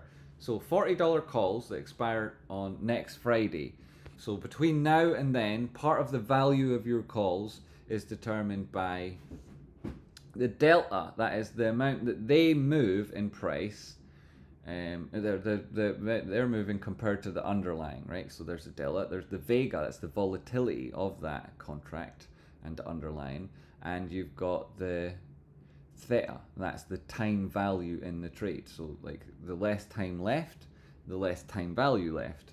The smaller the volatility, the lower that volatility contributes to the overall cost, and then the delta, lower that is, the less change you're getting, the less chance it's going to make it to whatever target you have, which is also, as is explained, getting closer and closer as time passes. So these three factors are quite important, and there's other reasons and things to look at when you're trading options. Also, then you're looking between now and next week, and you've got those things in your mind, you've got these contracts in your pocket, and you're aware of that as time approaches your expiry and you're not in the money, that those contracts lose and lose and lose and lose value. So provide insights on what could potentially play out by the time the options play out. So I mean, if price drops down from here and there's a bigger distance between your strike and the current price of the underlying being the shares, bigger difference between your contract strike price and the share price of the thing you're trading, then that'll make it so that those contracts are worth less and less, exponentially less, and they'll go down huge chunks in value. And between Friday and Monday, that's obviously there's a weekend and whatnot, they're not trading, but the theta machines know, like, as Friday closes, there's only 5 days left, and so it might feel to you like, it's the weekend, let's just let it go and see what happens on Monday. The difference between Friday and Monday is huge, because Friday is a weekly close, and so you've got a weekly closing candle, and if that weekly closing candle comes in below your expiry contract strike, right, your strike price, then that's another factor against you, which means that less people will be interested in that option contract because it doesn't fit with lots of trading strategies. And rather than it being any of the Greeks that caused the price to drop, the demand for those contracts in general drops. And so they turn into 1 week expiry contracts, which are highly risky sort of things. Most people wouldn't trade contracts that are expiring within a week. They'd look for 3 to 4 months on their contracts, or years, right? A couple of years. It's like long equity. We call them leaps. So they would have like different perspectives, people who trade options, and typically you wouldn't trade something that's expiring so soon. So you should be careful with those contracts. It's true also to say, though, that the reason that you when you buy those contracts, when you buy calls, you pay the premium, right? That's the cost you pay to get them. That's called premium. And you buy them based on these same Greeks that suggest, the value of the thing based on the risk and opportunity that it doesn't get to the strike by the time of the expiry. These all have a cost at that point in time, which is what you're paying when you charge the premium, right? That is determined by all of these things, right? That's how options are priced. And you get perfect pricing in options because market makers use that instrument so well, and to close the bid-ask spread, that's where a lot of the liquidity comes from, that you get perfect pricing in options. Also because they've got clear maths to work out the value of each contract. Like, they have a specific value depending on the price of the underlying, and that price will always be perfect when you add in, this is the price of the underlying and these are the risk factors involved as defined by these Greeks, and so they've got perfect pricing on options.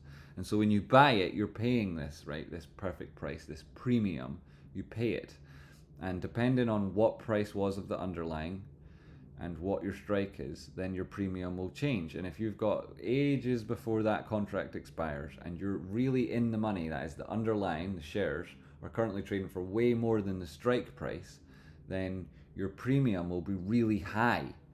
And if your contracts are in the money, then there's a distinct difference from them being out of the money. The more and further they are out of the money, the less they're worth. The closer and closer it comes to your expiry, the less they're worth. And so as time moves on, if price isn't above your strike, the less and less premium those contracts will be worth if you were to sell them.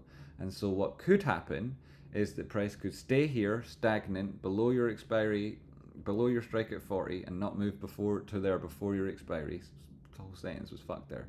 What could happen is price could stagnate where it is, and not move towards your strike price ahead of the expiry, where every day passing, every hour passing, will lead it to be worth less and less and less.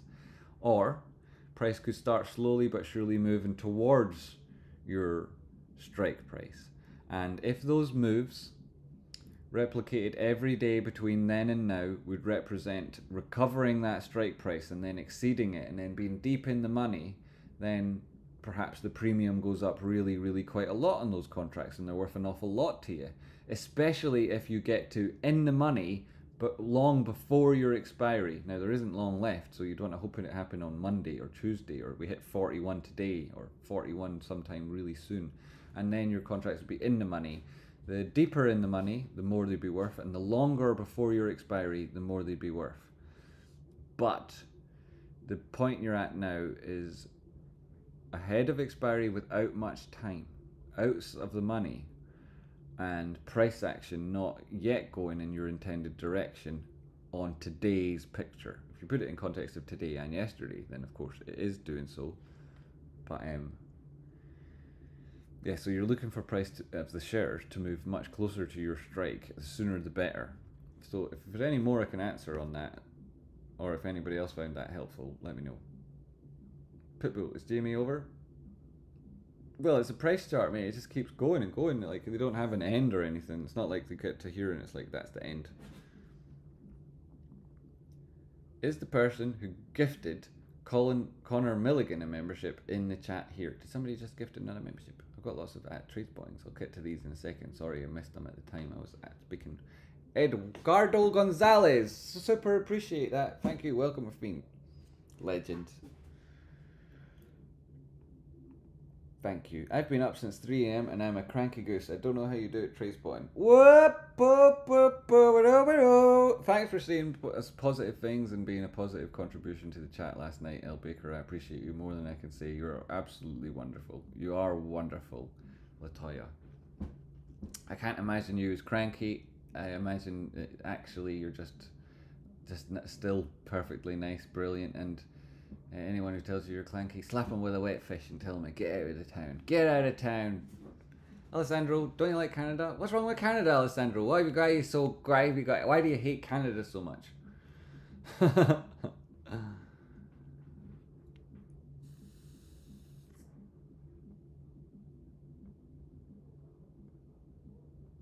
Right, that was that. Below, but that was above David. Trace button. Monday is bring your cat to work day. Right, okay, well, I'll get Coco down again on Monday. Just bought another $30 calls. I've read that too. What's the stop price? What's your target price? If you don't have either of those, get out. You can always get back in. That's also true too. Merrick is Manor. Pardon me. Merrick is not Minner. Minner isn't Merrick either. Manor. Good tips there. Sarah, I like that robot voice at the crosswalk. Wait. Walk. You like that voice? I think it's weird. I like the beep beeps. I don't like the beep beeps actually. I don't like the beep beeps at all, but I understand they're necessary for people who've got hearing sight problems. That a beep beep is really helpful. But when the machine starts telling me at me like wait or walk and that, it's like shut up machine. Like what? Shut up machine. So remember the guy who came along and said asked me to do TA because he wanted me to like not talk about what I was talking about because he couldn't handle it. And then I appreciated that guy, and I've seen his name before, and I would have liked us to get on. So if that is you, you know. And then he says, "Will you do some charting?" And I said, "Well, I've done all the lines and prices conforming to them. What do you want me to do?" And have you seen what it's been doing since? Like, have you seen what price has been doing? You know, it's not like I need a reminder to update the chart. I do stay in the continuum of the TA all the time, right? And price is now. I've drawn all the important lines, and I spent time doing it too. So it's sort of suggestive of someone who doesn't appreciate my skill or the fact that I'd already put in the work and effort. So it does piss me off a bit. Bundy, bring a cat to work day. I must have read that out quite a lot. I'll catch up with these. Trace one. Oh, cool. What's the rate on capital gains Scotland? It's 20%, and then it goes up, and then it goes up, and then it goes up. Jimmy, will you win long term with real people? Yes, big time.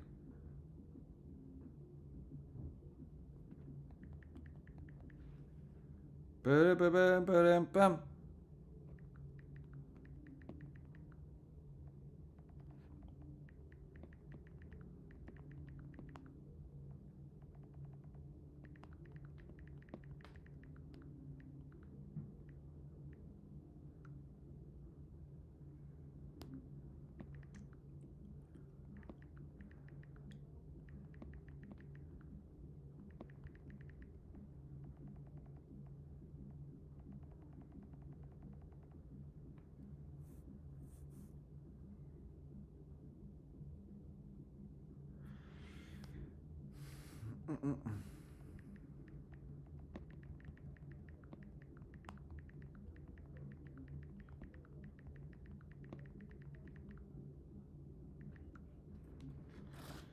So, Possible Manor, I was reg on this and Rocky's video for a while back then. You were, Kevin. Me and you had a lot of banter. We did. I remember. You remember. We remember. Stop pretending. We both remember. It was brilliant. It was really romantic. It was one of the best times of our lives. TradeSpot, I am new to trading and I am genuinely wondering, since the RK news, I thought stock would move up more aggressively today. What bit of... Yo, MB. There are a couple of people here called MB. So, yo, Connor Milligan... Isn't it disgusting how they always get it to close so close to Max Payne? Shows how corrupted the NYC is. No, Connor Milligan, this is the thing, right? It's perfectly natural and that price would gravitate towards Max Payne. It's completely and utterly explained by what Max Payne is, that price would gravitate there. And the reason is because any contracts that are above that price, that are long, are incentivized to close because they know that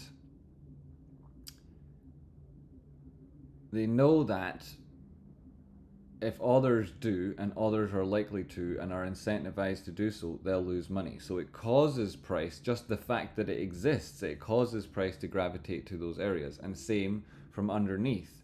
You know, anyone who's short, who can see Max Payne's above, you're incentivized to close, and it drags price on either side towards Max Payne. It's a very efficient mechanism, and it's one of the better dynamic rules in the stock market. Is this Max Payne? It's a really good way of hedging your trades, working towards likely outcomes, and if you understand why it exists and how it works, then you can see that it's a natural consequence of it is that prices would move to those areas, and it isn't an evil or bad thing, and so it doesn't actually point to or show any corruption. So that's like the facts of Max Payne.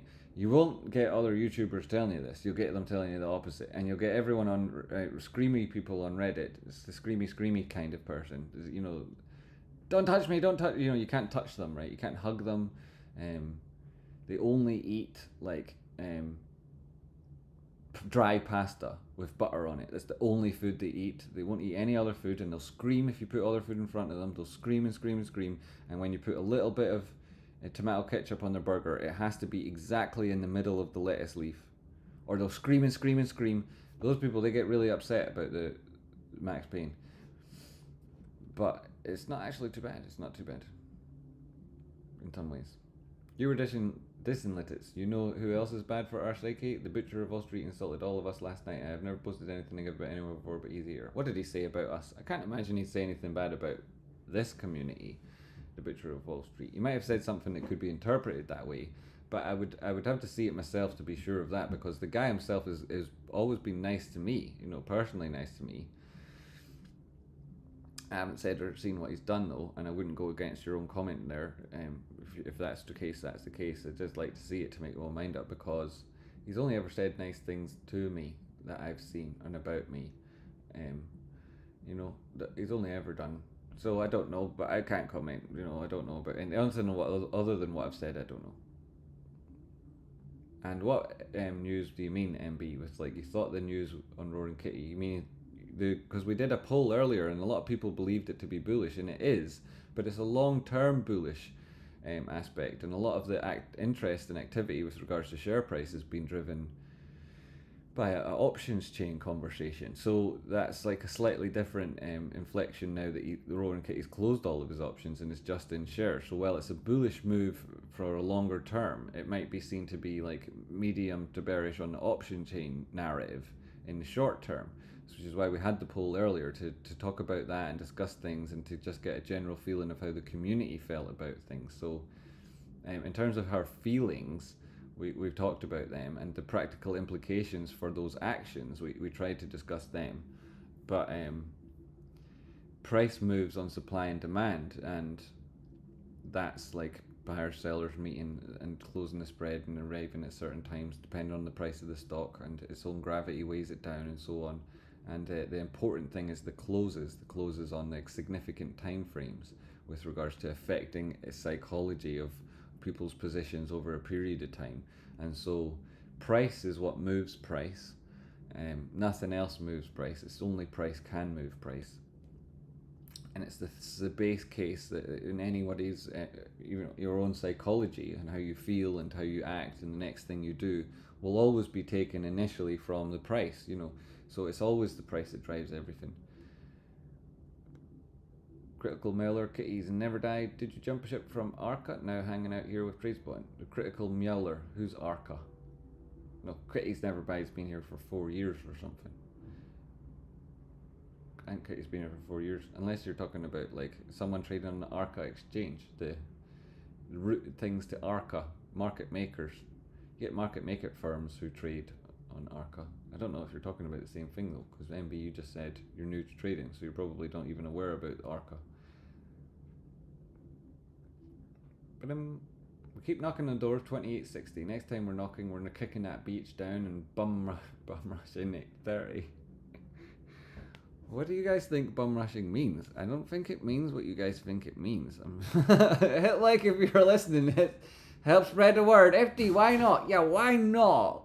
Not my bum, Deanna Stevens. Yeah, my bum's nobody's bottom but mine. You've got your own bottom. I'll bum rush mine. Juneteenth Federal, another song. Another amazing song added to album. Haha, bid ask spread. Haha. Is that a holiday? Is that really a holiday? What do you mean, is that really a holiday? You're supposed to be talking to someone else. Did someone donate me a sub? It looks like it, Conor Milligan. You are now a member. And somebody was wondering who it was did it and are they still in chat? And I think they might be. Wiki Wilkes is wicked. Smash it totally. Yes, Conor Milligan. He can multiply and divide. Wow, who is this talented man? It's as if 2 years ago, I believe. Maybe I was last year started. I don't remember. FD. It is as of 2 years ago. 2 years. Happy birthday. Yes, no trading, NYSE Wednesday. The people here like to gift memberships. Yes, it's a great way of bringing new viewers into the family more, feel like they're part of it, and then you get access to loads of different things like videos, private videos that are only for people that are members, and blah blah blah, and the content I put out in the future that's the same way you get access and stuff. And sometimes I do videos that are like really hotly anticipated, like, oh my god, I can't wait to see this one. And they will go from members only to public, and so you see them like, this is live in 20 minutes, or like usually it's like 2 days or something. Members can just watch them straight away. You don't have to wait. Yes, no trading NYSE Wednesday. What's the holiday on Wednesday? I'm gonna have to look up the economic calendar. If there's no holiday on Wednesday, that means that there's even greater theta decay. So Daniel, your options are even greater danger. Anybody else who's looking at the 21st and their contracts aren't in the money, and if trade prices, see how good these lines are working, and if price is not moving in your intended direction, then the fact that Wednesday is not going to be a trading day is going to be really bad for your position, really bad for those contracts. It's worth considering. What's the holiday? How come Americans never get holidays? Americans get so few holidays, it's criminal. I know this because I work for an American bank and I had to watch all my friends get holidays all the time, and I didn't get them. I didn't get the holidays. And they would get holidays just 3 or 4 extra days a year. You can slap that on either side of a weekend, and that extends your holiday period to Disneyland by loads, whereas I have to come like a whole week. I have to come home early, like a whole week early. Americans are crap with holidays. You guys don't get anywhere near enough holidays. And some tummy is you earn them. Like you work a whole extra 2 years, you'll get a whole extra 1 day holiday. Like what the frickin' hell is that? See, in Germany, you get basically 2 months off. Nearly more, maybe more than that. You basically get 2 months off every year on holidays in Germany. That's why they're so much better at trading. The people here like to buy memberships. Can I see who it was? It's in your email to tell you who it was. Or if you scroll up to the membership giftings, you'd see who it was got it. MB, I like Arca, just not really big on finger. Oh, the stock at the moment. I've been telling him GME would go soon, but he thought it was played out and done. I don't know what that means. Because living in America is already a holiday. Haha, yeah, good one. Yeah, American work holidays are butt cheeks. Just 1 month, Trace Button. Just 1 month, Sam Hart. Where? In Germany, 1 month. Just 1 month of holidays, eh? That's still. think it's I worked it out though, talking with some German traders on the Discord, and it was like 10% of the year they had on holiday, right? No, we don't get nearly any time off for work. I didn't get anything like a month when I was working for the bank. Like, nah. Sorry if this is a dumb question. No problem, Dion McCurter. June, trying to learn. That's positive. I heard you explain the call option from someone that had the $40 call with 621 expiry. What would the thought process change a bit at 29 with a 621? Yeah, I mean, you're nearly in the money, right? You'll be in the money in a second. There's the target's 28.98 at this stage. The thought process would change significantly because you'll be in the money and you're approaching the money now, so you'll be able to manage that position significantly different from everybody else. You'll be a lot more time. The time value that you have in your trade will deteriorate less corrosively, less quickly, because the same speed, but less value over that period of time, because your strike is so much closer to current prices, and so the risk that you won't actually be able to finish in the money means that the hit that you'll take throughout time. Look how good these lines are. It's insane, isn't it? You know, it's very insane. Like, instead of taking that guy who tells you, can you try like communicate in a passive aggressive manner with me when I'm the host of the YouTube channel and you're just a name in the chat box, is like a battle you can't win, right? It just doesn't speak to your intelligence doing that sort of thing. Also gives me an opportunity to make jokes and ridicule you, which again doesn't speak to your intelligence because there's no defense. But what you could have been doing at that time is asking me about why these lines and no more, or you could have asked a pertinent question that would have got my attention. Like, it's quite easy to do. I'm constantly jumping from topic to topic, and if I see something interesting, I'll just start talking about it. So, you know, a bit silly, really. JCC, ask Jamie as it is outrageous. What are we saying? There's JCC. What's he saying? What are you asking me? Trace Bottom, what happens when market makers can't deliver 4 million shares? Who says they can't deliver them, though? If they can't deliver them, they go to FDDs. If they go to FDDs, then it's on the brokerage that represents you as a shareholder to force close those. You can require your broker to do it. Phone your broker, make them require the other side of the trade to force close the FDDs. And if it keeps happening, the people that are doing it to you will lose their market maker seat and get chucked off the exchange. That's the way it's supposed to happen, right? Now, does that actually happen? No, but that's the way it's supposed to happen. Dang, maybe I should go to lunch again. We're flying. Kevin Ha, what did you have? Fred, did you already talk about how shareholders meeting could go in a bad scenario, and is there more maybe a reason to suspect a possible negative outcome? If yes, then don't bother to repeat yourself. Well, I mean, you've said it now. But why would it go negative? I mean, the agenda's there. It's just voting on 5 new directors, approving the executive salaries, appointing Deloitte and Touche as the new accountancy firm, and then any other business. And any other business is a wild card, right? Remember that wild card? We talked about this. I showed you the wild card as well, right?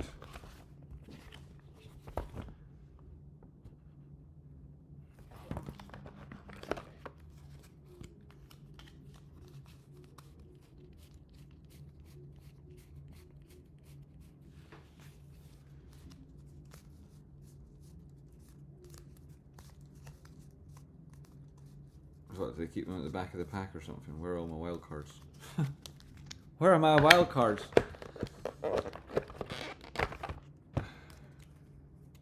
My god, they actually did keep them at the back of the pack. Ha ha ha, that's very funny. Ha ha. So, Uno, right? This is Uno. It's a game that we play with cards. Me and a friend, me and my friends play this game, Uno. And we play it on the internet about stocks, and it's called Uno, right? And this is the cards, and this is the wild card, and the wild card at the shareholder meeting is called any other business on the agenda. And any other business is the sort of thing that you'd put under meetings where everybody's allowed to have any sort of conversation and contribute whatever they want. And a shareholder meeting isn't like that. There's a strict conversation that'll be going on that's dictated and held by the leading officer of the meeting. And they will dictate who talks, when they talk, what they say, and it will remove anything repetitive or banal or unimportant from the schedule, so that it's not mentioned, those questions aren't asked, and that person doesn't get to speak. So there's really no need to have any other business written down there. It's not like you don't need to. Of course, like, it could just be like, well, we've got a new mop, and the guy that cleans the corridors will now, won't have to bend over as much because said he had a sore back, so now he feels great. And we'd all say, thank you very much, David, for sorting that out, and or Brian or whatever. It's great, the guy doing that now doesn't have to bend over as much, and we're all very happy. And these sort of trivial things might be any other business, but actually there's the opportunity for something to happen. Larry Cheng put out a tweet yesterday, and I did my part making a video with Rocky on the unofficial shareholders meeting, and you should watch that video. And that's enough about that conversation. But like, if you want to ask more questions, I'll try and answer it, but I can't talk too much about that stuff. So just had a limit buy at 28.38, shoot instantly straight up to this as soon as it was filled. Lol, that's congratulations, Chief Grief. Congratulations, limit buy at 28.38. Shot up to this as soon as it was filled. 28.38. You bought it. And here. Boom. Goodbye. And then it shot straight up. Nice work. We love to see that stuff. That strong move is great to see.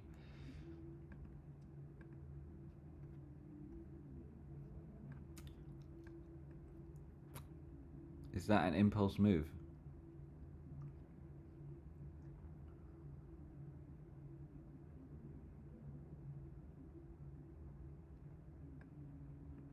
Well, you're looking for continuation now then, Chief Grief. Preferably to hold that 236 knot, then you've got a 382, 50 simple period moving average, and 28.32. Could easily come and test this level. It has done since putting in that high. It's had a 382 retracement. It's held that 50 simple period moving average when it tested it. And now it's back above a 236, so that's positive. It's holding the center line there, or basis line, whatever you want to call it, on the RSI. Whoop, slip below it. 50 simple again, 382 again. You want it to bounce here. I mean, it can go back to a golden pocket at 200 period moving average, but if that happens, then it probably comes in and fills in this test at the 786 again. Ugh. You want it to hold that. Come on. Definitely don't want to really go below the 50%. You want it to be moving up already. For goodness sake, what do you like already, price action? Ow.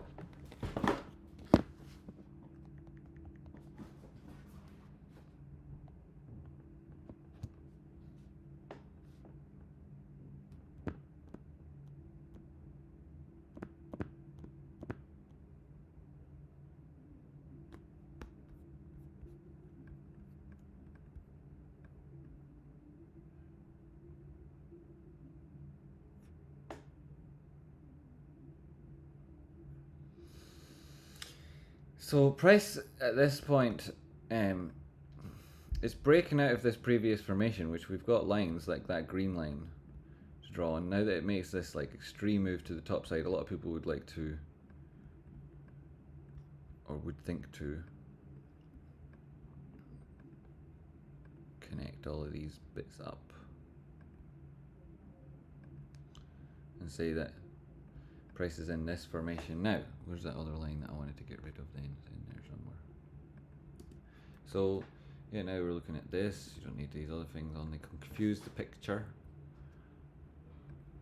And this is the channel that you're looking at price action in at the minute. The horizontal levels, they're still all very important and will dictate what price does at that section of the channel, and there's more of them, so we can use them now to guide us through this linear trend. If it breaks, we've got other things to look to, but this at the minute should be a good guide. It's quite a steep incline. We don't necessarily anticipate this to be persisting, right? Either price goes through a bit of a parabola, right, through exponential progress would lead to a parabolic move, because exponential is doubling the price, and each time it does that, it takes half as much time as the last time, right? So it creates this curve in price, right? And price can't go left, so what eventually happens is it's exploding straight up. And that's what a parabolic move is. It's not actually a circle where price covers back across time, as the shape might explain, but it's derived from the outcome of an exponential. So Right, so you understand that probably. If you don't, I can talk about it more and draw it and stuff. Anyway, so this is this channel, and price typically wouldn't forever live in a linear trend, because at some point someone's right and someone else is wrong, and then the person that's wrong, they have to close, and they're adding their buying power to the people who are right, typically pushes price up again, or vice versa if you're short and you're wrong on the long side. So price tends not to stick within linear channels, especially not on a logarithmic frame, which is also price moving very, very well. So it tends to be something breaks somewhere along that trend, and at the minute we've got it defined with a parallel line on top and underneath, and a basis line which is a midpoint between the two, and then we've got these important horizontal levels based on historical support and resistance, and the Fibonacci's from the price breaking down. So others we could draw.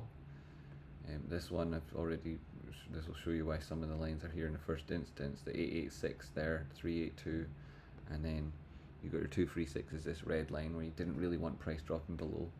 I should probably drop something on the 786, because you know how much it likes doing it now. I've told it today a few times that it keeps doing that. This should be in there. I don't know why. Did I move that? I don't know. Oh, I was just dropping it on there. Anyway, that's where it should be.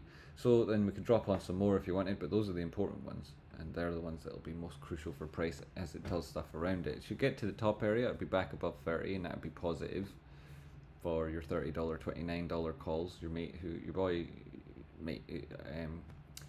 was it yourself at MB, or was it somebody else who asked about the $29 call for the 21st, and what would the nuanced differences be between that and the $40 call? Well, the difference is that its strike price is way, way lower, much more achievable, and then the contract worth a lot more. Also, the fact that like there's less distance between current prices and your strike means that there's more chance it would happen. So again, that's another reason why it's worth more. And then also it speaks to like a cheaper share price underneath for the same asset that's on the $40 call, because you've got a cheaper price, so it's worth more. So that's what people would say there. What else is happening here over on the shitbox? See. Losing everything on options is not a good plan, by the way. Yeah, it's not a great plan. Not the greatest plan of all. Having a plan is a solid, Edgardo. Sticking to it is the important part. True story. I'm stopping when it breaks 28.76 on the downside. Long-term formation. Kincaid's, it's not a cup and handle unless it's at least 7 weeks edge to edge. Yeah, it's not a true cup with handle. There are lots of cup and handles nowadays. Loads of them. All types of cup and handles, but it's not a cup with handle. Though people do tend to, if everybody thinks it's something, then there'll be self-fulfilling prophecies surrounding things. Mr. Right or wrong? I just seen something on a post, not sure if it's true. What did you see? Mr. Right or wrong? Haven't heard anything about that. What was it? Let me see. Where was it? Get you going live? I saw posts about that too somewhere earlier in the week, that he might have a show today, but then I couldn't find it or what it was, so I was like, oh, I must have imagined it.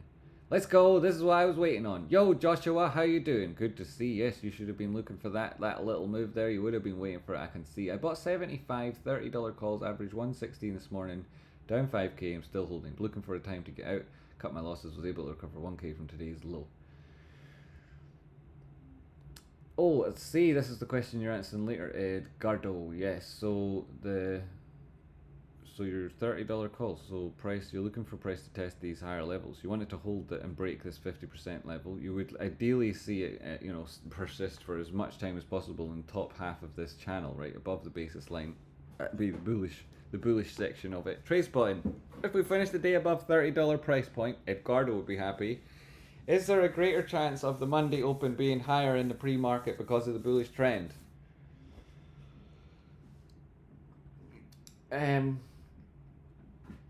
You want there to be a positive closing price today to price to finish up from where it opened, because there is a shareholder meeting on Monday, and that's a risk-on event, even though there's not any particular bad news we're expecting to come out at it, unless there's like the media trend to sometimes paint these events as being negative, especially as part of a short endorsed stock campaign. They would first initially build up your expectations so that you're sure an acquisition is going to be announced, and then when it isn't announced, you'd be so upset that you'd say, well, that's my thesis ruined, so I'm just going to sell, and that selling pressure would push price down, and that part of a short distort campaign is well rehearsed, right? Hundreds of frickin' times I've seen that crap.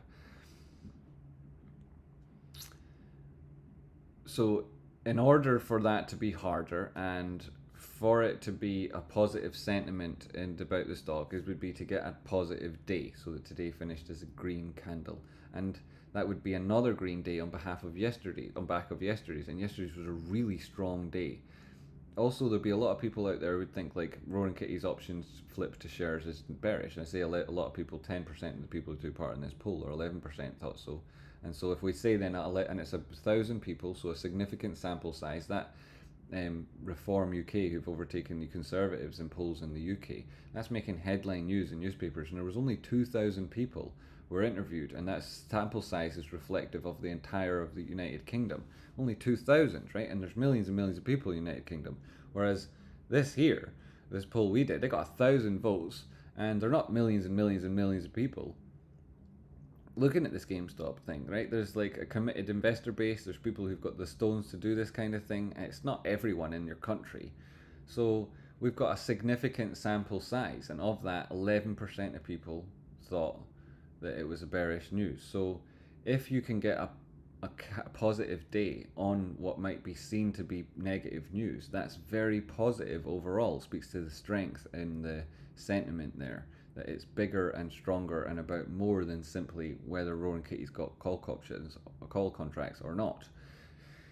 So we like the idea that it finishes in the green, just because every day finishing in the green ultimately means we're all going to be very, very rich. But also it does have an impact for sentiment based on what's gone before, and in advance of a risk on event does lessen the potential danger, because everything that approaches a risk on moment is more likely to leave that in the same direction which price approached it.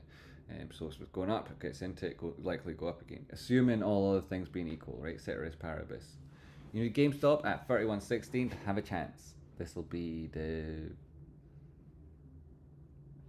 that'll be a response to somebody in the chat box from Jack, trying to help out there. I'm in the money, but I ain't selling yet. I'm in the money, but I ain't selling yet. You'll have to pry it out of my cold dead hands. If those expire today, there is no hope for that lad. Which lad? Trade one. If we finish the day above $30 price point, is there? Which lad? Jimmy, you didn't eat lunch with me. I'm sorry, Kevin. Yes, I'm sorry. I didn't eat lunch. Jimmy in short green. If we go back to, I can't read that target, $30 and gifting 10 members. Woohoo! 10 members! Maybe 10 members coming up. That'd be like brilliant. That'd be like amazing. Hopefully that does happen. Alright, Direct, how you doing?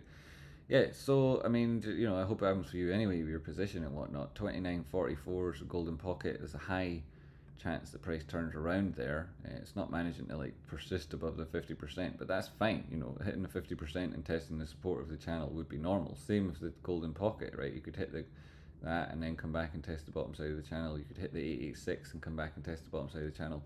These would be the places where you would anticipate the strongest reaction, because if you enter here in a short position, and that's like typically where things would turn around, or if you're long and you're selling your shares there, which a lot of people would do if they bought them down here, not saying this specific asset in this audience, but in typically on other assets that would be the case, then it's at like, say, this 50% level where you're looking for a test lower. 382 Fibonacci, that's one way you catch it, but like the channel that you're in and the trend line underneath itself, not 100% secure, because you did slip out of it. It was inverted head and shoulders, and you had bullish divergence on the actual low ahead of the previous one. Your RSI wasn't as low, which spoke to the potential for it to turn around, and it had put in this round and bottom beforehand. You got a continuation of that. You had this harmonic here, this harmonic combined with that, like, so the harmonic resonance you get, the W bottom, like subsequently, and then the reversal formation here on the head and shoulders, overall would suggest you're going to continue pushing into this channel until such times as you test critical levels of resistance. 50% is the first test. It's also an important horizontal with regards to support and resistance, so it's not crazy that price slowed down there and is looking for a test in the bottom side of the channel. Subsequently, you know, you see that getting back above that 50% now will also mean recovering above the basis line, so it'll be difficult to do that. So you might see price persist in this quadrant that's defined by those cross-section of lines, because the dominant force in an uptrend is that support line, and those people who are causing price to go up, they buy it at support, not resistance, right? Idiots buy resistance, traders buy support. So when it breaks through resistance, it's the short side who are giving up often, who push it up, or it's because support has met resistance, and that intersection is where a test is happening and support wins, because the bulls action that attitude often. So price then may be slipping sideways. You might be looking at it tough until 8 o'clock, you know, it's already 7:15. It might be looking like this is a little bit tough. And when you put it in context of the bearish divergence you've seen across these peaks here, right, less strength behind the power of price at that stage, you know, it might speak to a lack of enthusiasm to buy it at these levels, because 28.64 is healthy price compared to what it was earlier in the week, and so there's not a huge amount of bulls acting on price trying to get it in anywhere in particular. So that's true to say. You're down at the sort of level the RSI is showing you. Since it entered this channel, it has turned around, but there is one occasion where it pushed lower at this stage. It was the last low on that side of the move, and it completed that harmonic. So maybe it doesn't need to. It's definitely true that you could find support here back at the 382 and at that diagonal in the trend channel. If it does, great. Persist in this quadrant, much less likely to break out of it here than to break to the top side. It's much less likely. That sort of doesn't really make the point I'm trying to draw, but it's in here. Anyway, it slipped just below that support for a second. So we'll see how it evolves. If it continues on up again, and it's in the bearish control zone, I don't like arguing with it. Ryan Cohen crashes in and Roaring Kitty cashes out, plus a pick shovel and Sensi. Roaring Kitty, as the meme stock investor Keith Gill calls himself, plenty of other people call him that too, returned to X after an absence of 3 years last month, posted a few memes with no specific commentary. On the basis of that alone, GameStop share spiked from 17 on May the 10th to 55 on May the 14th.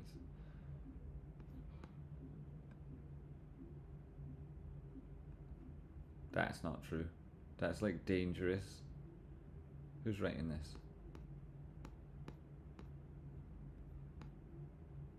An external contributor who they're not telling us about. And it's Bazinga Games. So any good work they've done, they've just lost it. Like, that's not true. On that basis alone, GameStop shares spiked from 17 to 56. No, they found support at 17. They bounced from 10 and 13. And it was the 13th of May that important information started happening. It wasn't his memes. This is all wrong. Even the dates are wrong. The weekend before last, Gill returned to Reddit, posting a screenshot purportedly of his account showing, why would you doubt it? You've got no reason to doubt it. Showing a $160 million position in GameStop and 120,000 cut. We know all of this. Finally, last Thursday, Gill promised to do a YouTube live stream about the stock on Friday. That bit of non-news, the stock spiked 47%. On that bit of non-news. What? This is fucking non-news. Fuck you, idiots. Hey, man, I try to give all of them a chance. It's not my fault they're all written like total idiots. Like, hey, I mean, how are any of us supposed to read that? If they're trying to impact your feelings, all they do is make you think like they're stupid. My feelings are the people who wrote that are stupid, but they don't tell you who they are, so we can't slag them off, which would be good. I'd like to slag them off on the internet, and as all hundreds of people that know, there's this guy, this is his name, and he's an idiot, and he writes nonsense, but they didn't tell you who it was. So I don't know why they're even printing that crap. This here, testing these levels on the RSI, bouncing back towards the basis line, recover that, would be start of a proper move. That's a strong move on the RSI when price hasn't done much yet. So in this, you can't really talk about trends and divergence as being all that impactful in here on this 15-second time frame. But from what we can say, if it did move up, it would be positive. Ow, back. Ow, back.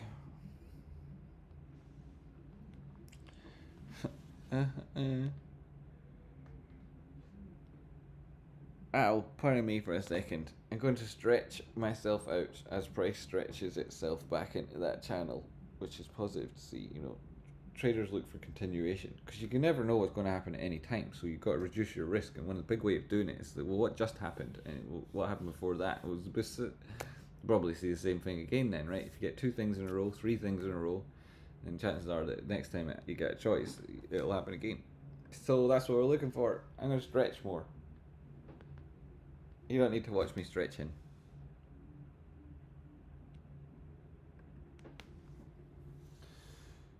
Oh, I wonder if the music from the bar gets me copyright striked. If it does, I'll forward it.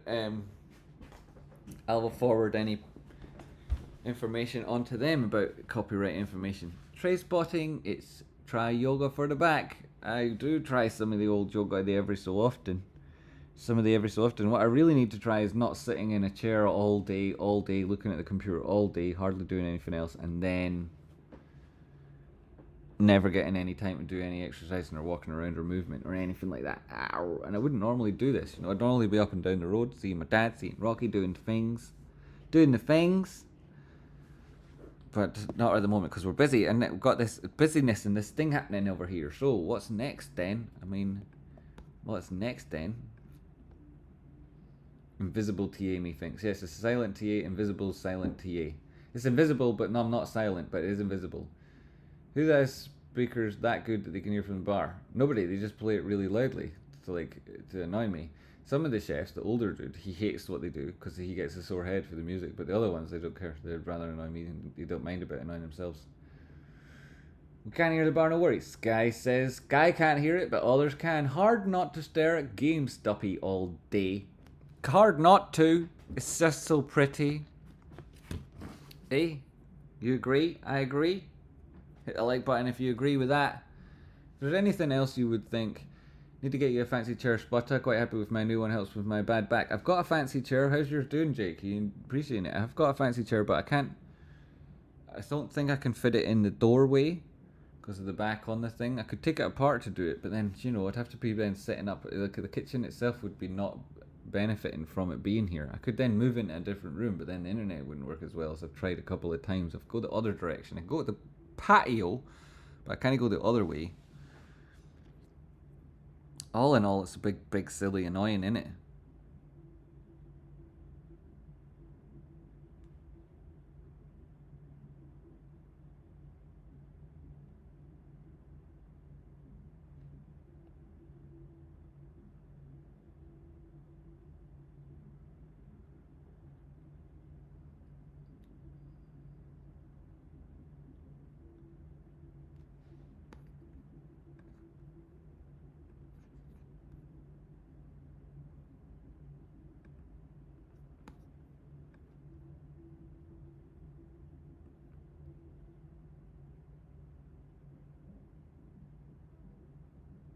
Nitro, probably do. How you doing, buddy? Who the heck has speakers that loud? We got that. So we can't hear the band, no worries. Mine's doing a lot better with the proper support and posture. That's good to hear. That you're not completely wrecked. I just need to stretch in really strange ways.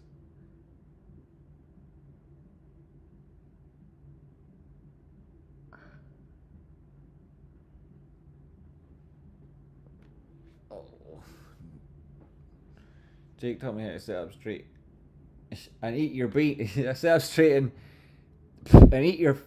Finish your plate. Call this the kitty zone, is where his live stream was, with the halts and people banging or selling last week. Yeah, the high liquidity zone here. Trace button, cup with handle, test of the handle resistance, 5-minute chart.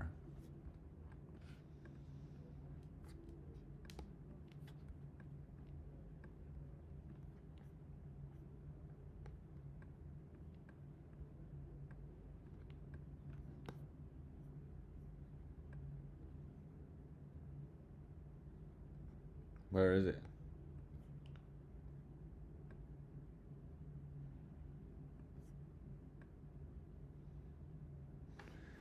Where is it? Where is this? Like, if this is your vessel, a lot of your liquid's going to fall out here. And if this is your vessel, then a lot of your liquid's going to fall out here, right? Because it's got this really high side, and then this side doesn't meet it. And then this side, it doesn't meet it. So it's all going to pour out, and you're going to get burnt. If you can't drink hot drinks in this cup with handle. You drink cold drinks, but if it was something like a soda pop, you'd get really sticky hands.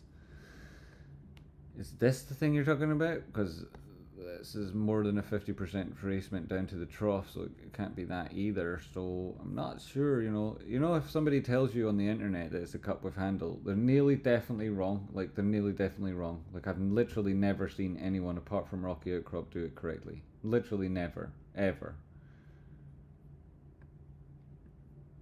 And I'm not trying to critique other people who've done it, other than to say that they're stupid, wrong idiots and whatnot. But I'm not slagging them off. They're obviously completely slagging themselves off with like those actions and behaving. I don't need to, but like I definitely wouldn't either. I like them. I love them. I'm a big fan of them.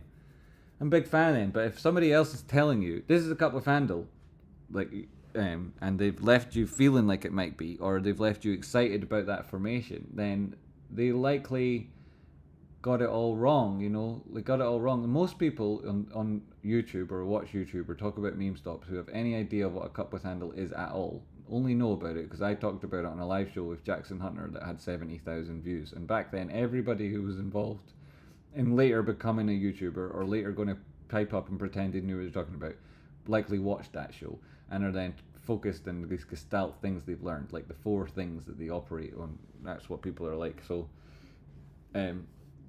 it's uncommon to see a cup with handle.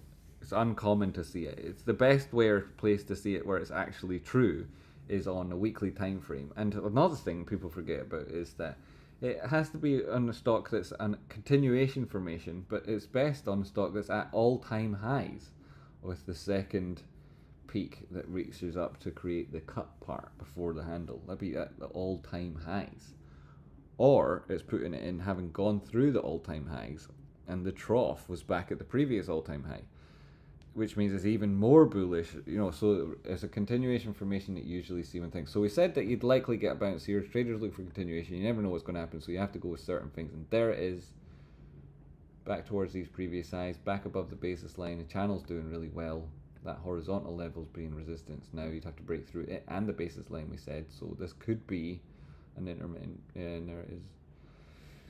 Then we'll see how it progresses. But that was good hold.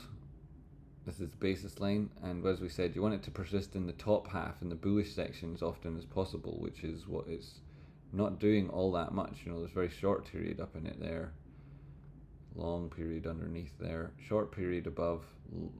We'll see what happens here, right? You would rather it was, what did I just click? You would rather it was, what did, ugh.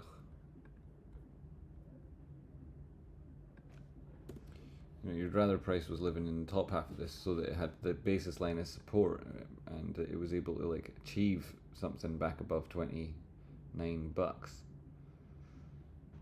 you push into the bullish control zone, those occasions when you have been in the top half of this section and putting in highs, that's been bullishly in the bullish control zone and putting a failure swing afterwards, so you came back to test support. But because then here again, bullish support, bullish control zone, it's doing it at this area and price still came back down. We're not a huge fan of that, and it was after this low, so it could be like you see a similar thing here with the lows and then price pushing back up, test the basis line and looks for a couple more tests to support these lows. So the support here pushes back up, and then it could get a couple more tests before it breaks up. What would it be in half 7? And this target at the top side, golden pocket, being quite tough area to break through, just like the 50% area is. And it's taken a while. Like this was back at around 7 and now it's half 7, so then 8, right, and then half 8 and then 9, you could get to 9 o'clock and not have broken through here, you see. So you'd not be in the money then, and it would be towards the end of the day. And the more these minutes expire and the price not pushing to that level means that the contract loses money a lot. It doesn't expire. It doesn't expire worthless, but it wouldn't be worthless. There'll always be something. There'll always be tiny little bit of value in that contract until such times as it was impossible to make the money back.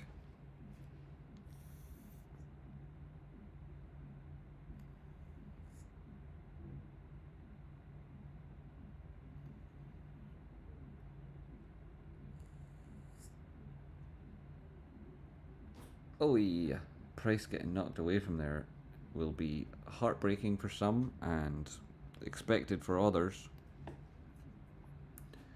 Lipson 0.58. It's not got any more of those orders yet, and it's not gone up and done anything for me yet, so no real change there.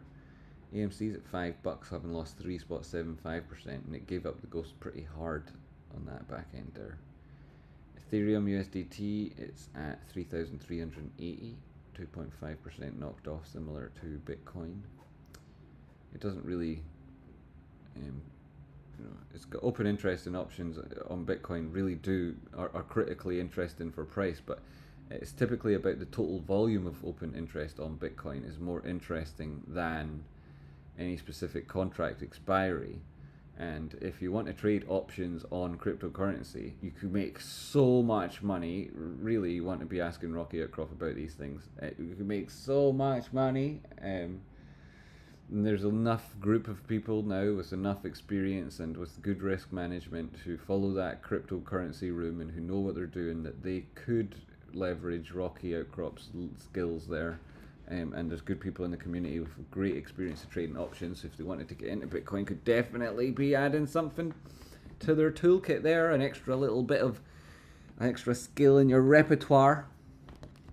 And if you're interested in doing that, make sure to ask Rocky about it.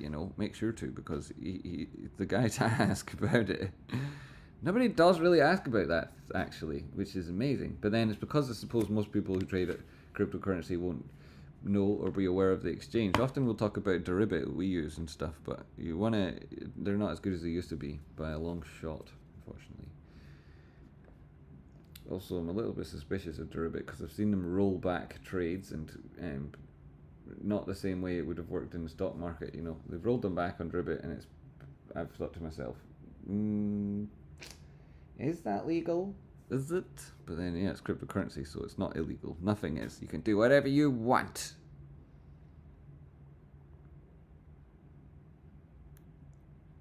$28.93. That's strong that it found support there. Go on again. Go on, buddy. You can do it there. That's enough. It's not wonderful. If it rejects here, then it's not wonderful. Got a couple of tests of it. They're not as well spread out as this recovery in two tests. We did have a go at the center line there beforehand, not on this occasion. So this does suggest if it's going to behave similarly, get a rejection, two rejections, until it's found three support, in which case the third support on the far side breaks. It could be that similar situation. You've got that horizontal to break, even if you want to. Even if you want to get there, you got to go through it, as well as the basis line. Go on, yes! This is great news. It doesn't really actually have much impact for me, but I know it impacts the people that have asked me questions in the chat box, so I'm happy to see it working there. Push up higher. Go on. Ugh. The biggest candle you've had in this section has been either this dude from 28.60 to 28.76, or this dude 20.92. So about 20 cents, and you've already got... No, you've not got... That's about 20 cents. Go higher already anyway. This is it. You need to open up at the peaks of these guys, higher than the previous closes. 1 minute time frame. I'm not getting enough data. I need my data hit. It's not the be all and the end all, but you are not divergent. You are back above the baseline. You do have your moving average there helping. So this could be the start of it. It's towards the end of the day. Bing, bing, bing. That'd be good to see. Bing, bing, bing. Bong. Says you.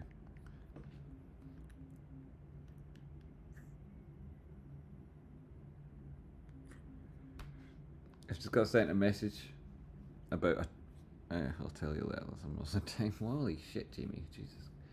So hold that basis. No. Hold the basis line here. Hold the basis line there. Come on already. What the hell is this? Price action for ants? I went down to the 15-second time to see you moving. That's why I'm here, to see you moving, price. For God's sakeness. Yeah, great, you heard me. I'm in the kitchen and everything. Alright. Nice one. Yes, there we go. You wonder where it's going? Eh? Where are you going then? test that freaking basis line again? I don't think so. You see, you found support there at that horizontal, and then you bounced. Because trade spotting's lines are magic. You know, and all of these lines, those horizontals, I think that those ones were all drawn on when the guy was telling me, can you do some charting, please? Yeah, I did it already, for God's sake, and it's working out brilliantly. Price needs to get there. It's not me you're interested in, it's the price. It's not me that's, you know, it's not me that ain't working here. It's price that ain't working. It broke. Bing bong, the price is broke. Hi, funny. I thought so funny.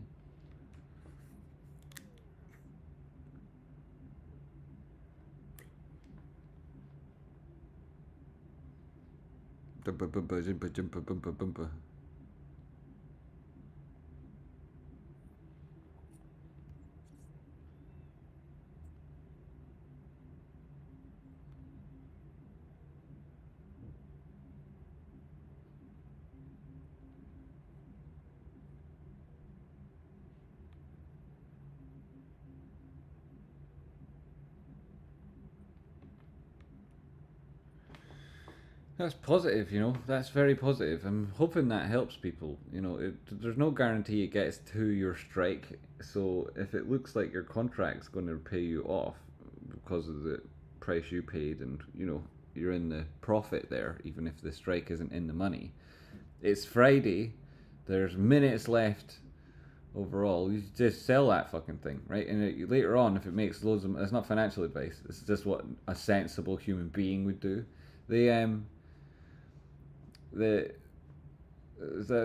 so and these are the targets anyway, right? 29.46 and whatnot, and this, so you know, and if it does go up, and then later on you're like, but I could have made $80 billion trade spot, and it's like, well, good one, yeah, in future trade better, so that you get that opportunity more often, right? And then don't come to me and complain when you end up like, but it would have done it, it could have done it, like, people don't generally do that, thank God, because that would really piss me off. But the way you would manage that is like, you're in a shitty position, you get out of the shitty position. You know, you don't think like, oh, this is what it could have made me. No, it's like what it could cost you. It's risk management is the heart of trading. You know, there's always an opportunity. Any moment in time, there's an opportunity. Any moment at all. Ever.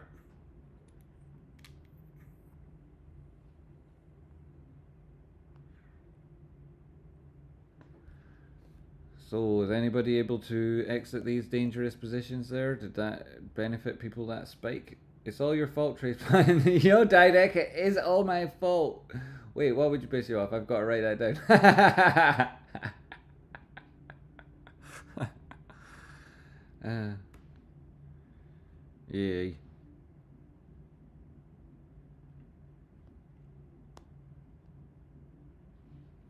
Boom, boom, boom, boom, boom, boom, boom. Yes, thanks for the analysis. It helped a ton to recover a loss. Great to hear that, Mr. Herbert Wong. Really great to hear that. Mate, you've got a freaking well-interesting name. I'm not sure of all the billions of people on Earth if there's more than one called Herbert Wong. Holy shit, I should be a rapper. I tell you, I should be a rapper. Have I ever said that? Devlin, 2950 is going to be a tough nut to crack. Yeah, you're telling me that's the top side of a golden pocket. It's pretty tough. There's also this horrible resistance on the breakdown there, and then just if you go ahead of it, there was actual resistance a couple of times here on the left. So that's why the advice is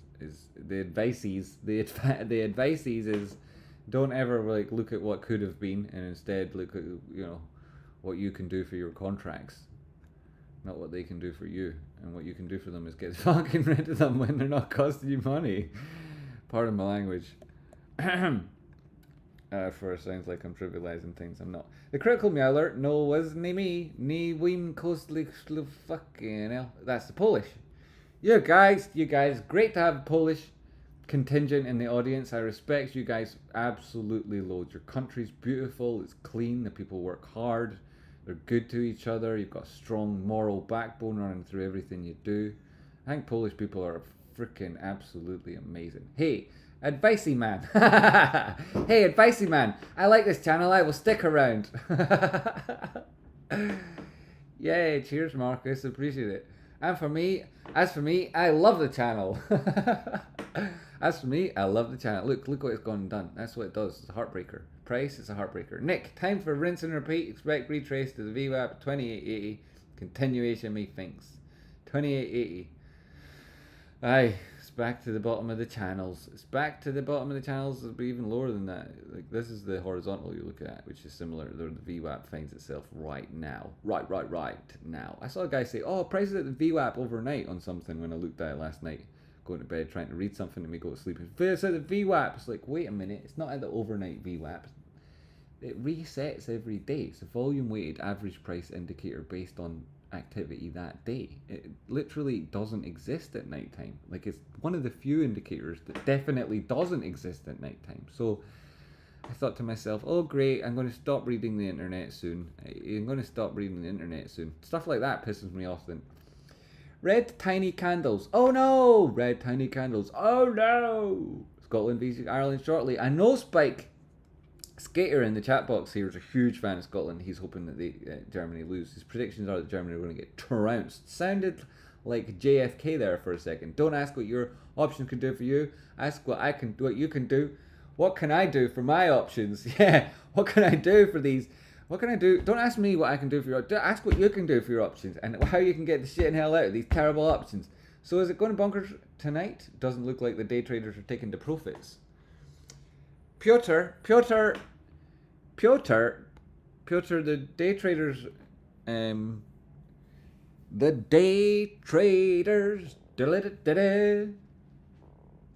It's hard to say if they are or not, right? Because price moves, creates these oscillations, and people are buying and selling, so they could quite possibly be. Jack, are my 125 calls going to pop trace button? Jack, you know it, mate. 125 calls. Dollars, so you're only 95 bucks from price or something, and 90, yeah, so yeah, I mean, what's that? It's an increase of 300, 400 price. Yeah, how long's left? An hour and 18 minutes. Yeah, man, probably cool. I've spent all my money. What do I do? You need to speak to Jack, right? Because if you spent all your money, did you spend it all on silly things? Jack did there. 120. He's joking, but $125 calls. If you spent all your money, what do I do? You could, if you spent all my money, you could get another job in the cheese sandwich factory. Ask your boss for extra shifts. You could ask your boss for extra shifts in the cheese sandwich factory. You could learn a new skill about how to fold bread differently. Should I sell my $21 call for a loss of 1.2k? That's a fucking hard hit. I'm worried about 30k on Monday. I won't blame anyone, lol. What's the strike? Do you think it will go above 40 next week? We think it could touch 41, Christian Burnham, but we would love to see a positive close today. I've learned more from you in 3 hours than I've learned from anyone while I've been learning TA and price action. John Cox, what frickin' brilliant. Appreciate that, mate. It's your first super chat on a live stream here in the show. I really appreciated that, mate. I really appreciate it. Thanks. Who asked that question? Christian. There's a great answer there from Luke about to Valkyrie's. What's Valkyrie's question? Should I sell? Oh, it's Valkyrie asked Valkyrie's asked the question. We're about 30 to go on Monday. We've got the shareholder meeting, and you know, it's like selling the call. What's the? You could roll it for an extra week, you know, and what's the cost you'd have to bear for rolling it? Is it compared to the 1.2 loss you'd have to take for closing it here? You know, what's the cost for rolling it? And what about the subsequent week? You know, these are things that I would ask. If I was sat with you and it was just you and me, I'd look through these things with you, and I'd look at the cost of rolling it compared to the cost of absorbing the loss by leaving it. I'd be pointing out that Monday's a shareholder meeting, and it's interesting. Like, it's interesting. Larry Cheng, what's been going on? What are they going to do? I find it interesting. And then Christian Burnham says, do you think it'll go 40 next week? Well, what's your strike at, Valkyries? Because there is the potential, if you get a positive close today and you're in the green now, 29.21, held the basis line, this thing could easily break through 29.45. I mean, no, it couldn't. If it's a lot of work, this thing might manage to test these levels and somehow get through them. And if it does, it could be up at around $30 and change, which would, crossing that $30 level adds a lot of positive liquidity to the long side, really boosts sentiment, even though it's quite close to where price is at the minute, right? 80 cents or something, and would be taken to be positive. The whole market would think it as being more positive if that happened. So I'm going to go ahead and say, you two guys asking about 40, asking about closing calls, then the tips you're getting from Luke Spears underneath, and like, nobody blames anyone, like you said, does, you know, It's a tight spot. It's a shit position to be in. Like, let's not pretend that it's the best place in the world and we all love to be there. But yeah, I bought them around $33, I think. What was the strike though? Oh my god, somebody got membership gifts. Madrigal got 5 membership gifts. Yes, yes, yo, whoa! Great. Great. He bought it around $33 and June 21 calls. I still don't know the strike on them though. Having bought them at 33, obviously that was more expensive than prices at the minute, and there's less time until the expiry, so the value there will be, you know, obviously a little bit of a cut. It is a bit of a chunk there. You know, if you get a big spike on price action and it leaves you like closer and losing a lot less, and that isn't a huge significant amount to you as represented by your total trading account, then maybe you would just ditch it. But at current places, you know, the close today is going to like take a chunk out of the theta. So I mean, it's definitely a tough, shitty question to be a tough position. The question's a good one. The situation's tough. John Cox, first super chat. Absolutely, desperately appreciate that. First super chat and a message like that. It's amazing. You know, these things really keep me going. You know, these things really keep me going. Thanks so much. And send gas. Madrigal with the membership gifts. Absolutely legend. There you go, Cloud Surfer. You got one. You're so lucky. Victor Navies, can we check Lipson? Sure. In a minute. In a minuto. Lipson, still at buy levels. Trisbon, I currently have 4 to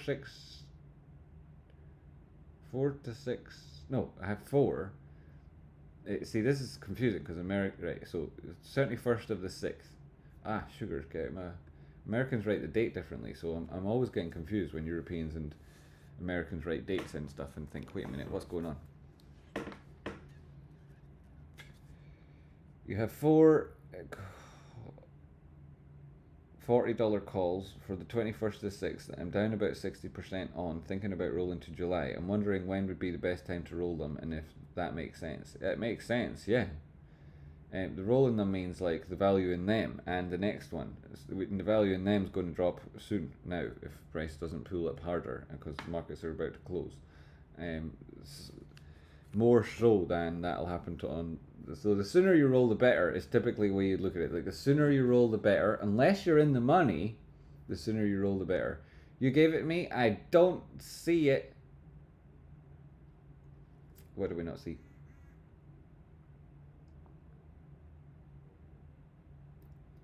First person that's not Puerto Rican to get my name right, you have my seal of approval, friend. Thank you very much. I appreciate it, sir. Yay. See? Hitting all the boxes today.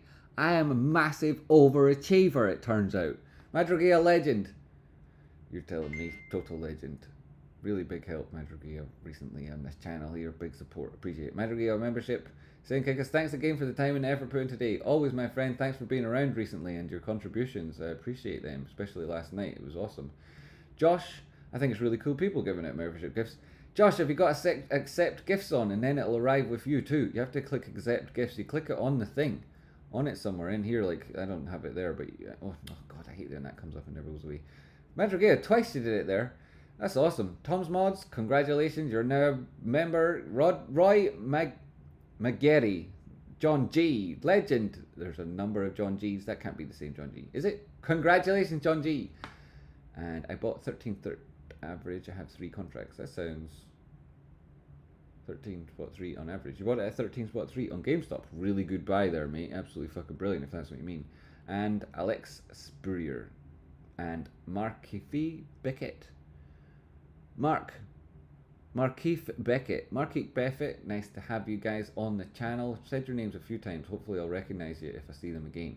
Welcome to the channel. Thanks very much, Gear, for getting that. It's appreciated. Dion McCarter super chatted $5. What did it say? I missed it at the time, I think. Sorry, Dion. I did not mean to do that. Let me get back up and see if I've missed it. There it is. Dion McCarter. I did miss it at the time. Appreciate that loads. Thank you very much, my friend. If I've missed a question around it, I'll try and answer it too. Thanks, Dion. I appreciate that. Thank you. What else did I miss? I missed Didek becoming a member, apparently, but But his name's not green there. It must have been on a gift. It must have been on a gifty. It's all your fault, Trace Point. I know everything is at the end of the day, really. No point blaming things on other people. Dennis Vrez. Trace Point, thank you for everything. You're welcome, Dennis, buddy. Yay, welcome to Associate. Boom, direct. Flippin' hell. Flippin' hell, guys. Direct Associate. Yep, you could upgrade to an Associate and be just like Direct, and then I'd love you as much as him. Scotland v Ireland, Germany shortly. 10 minutes. 10 minutes till the Scots trounce the Germans on their home patch. Home patch, sorry. It's on their home patch. That's why it's going to be so difficult for them to accept it. I think he means 13 premium for the calls. Oh, right, okay. I see. Yeah, fuck, it's expensive option chain, mate. It's so expensive, GME, man.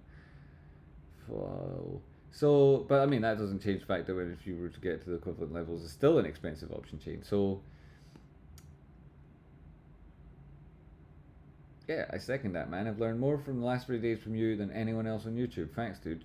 Dion, you're so welcome. I appreciate you having you here so much. Cheers from Florida. Nice one. Awesome. We've got a few people down in Florida. Frozen Puck, he would watch frequently until recently. Hope he's doing well. He's from down in Florida, and a couple of other folks down there. Big lot of shout out to the Floridians.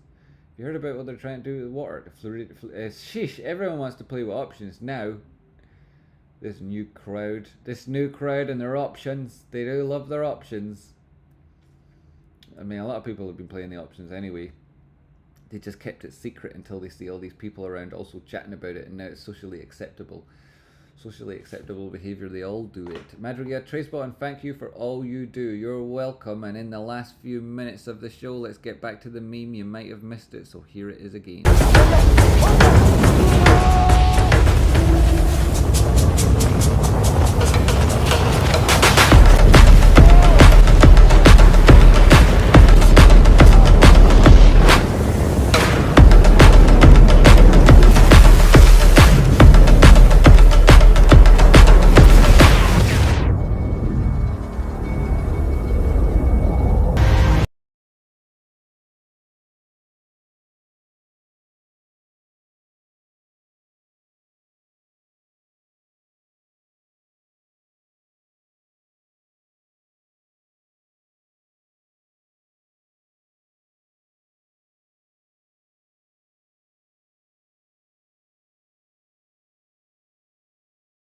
The good old soccer games. Is that you watching your soccer games again? You trying to sneak off and watch the soccer games? Hey, look at that. Fucking hell. You want to get your chat rate up, you just accidentally mute yourself. It's the second time I've done it today. Thanks, Jen. Thanks, Luke. Thanks, folks. Yeah, closed window is blinding me. The window's closed. The window. I can make me smaller. Look, I'll make me smaller and then there's less to blind you. Still blinding. I feel blinded. Stop being blinding, window.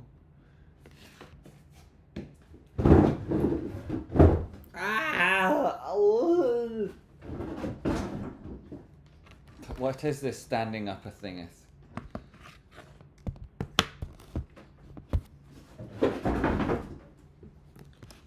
And everywhere it goes, it's just blinding. It's the blinding light. Like I say, it's this Kate Bush song. I was still listening to meme and came back to an elderly lady talking. Yes, what's in the soccer? I always encourage you to dip out earlier for the old footy balls. The old footy ball. We're at the top of the VWAP at the minute. We'll never conquer another VWAP. I shall not master another stair. Jamie, can you full screen yourself instead? Kevin Ha, that technology is unfortunately not yet with us. Somebody needs to get in there and ask Musk. How can you invent something to make trade spotting bigger? Love Kate Bush, she's fantastic. She also loves the old footy ball. Oh, I've got a news story. What do you think it says? Something stupid is what you think. GameStop has a better valuation metrics than all NASDAQ 100 companies. Oh, they put a question mark at the end like it's a YouTube video now. It's like everything's got this clickbait nature to it that's sickening. GameStop made it to 29.54. That's great to see. We like a little bit of that. It's up more than a whole percentage point. We love that, in fact. Lisbon. We'll look at it on the 15-minute time frame. So it's not actually done anything. Like, amazingly, how this is the sort of thing that it doesn't do anything. Barco, don't do anything. But it's up 0.65%, which is interesting. The trend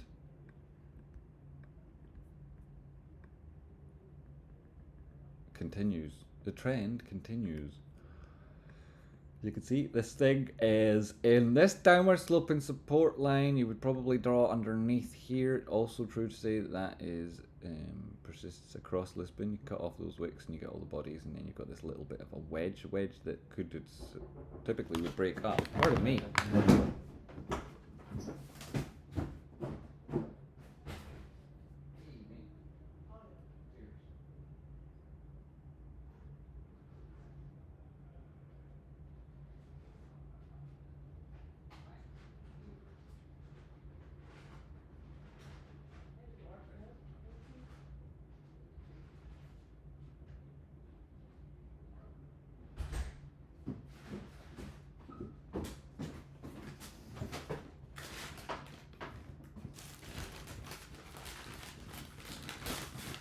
No!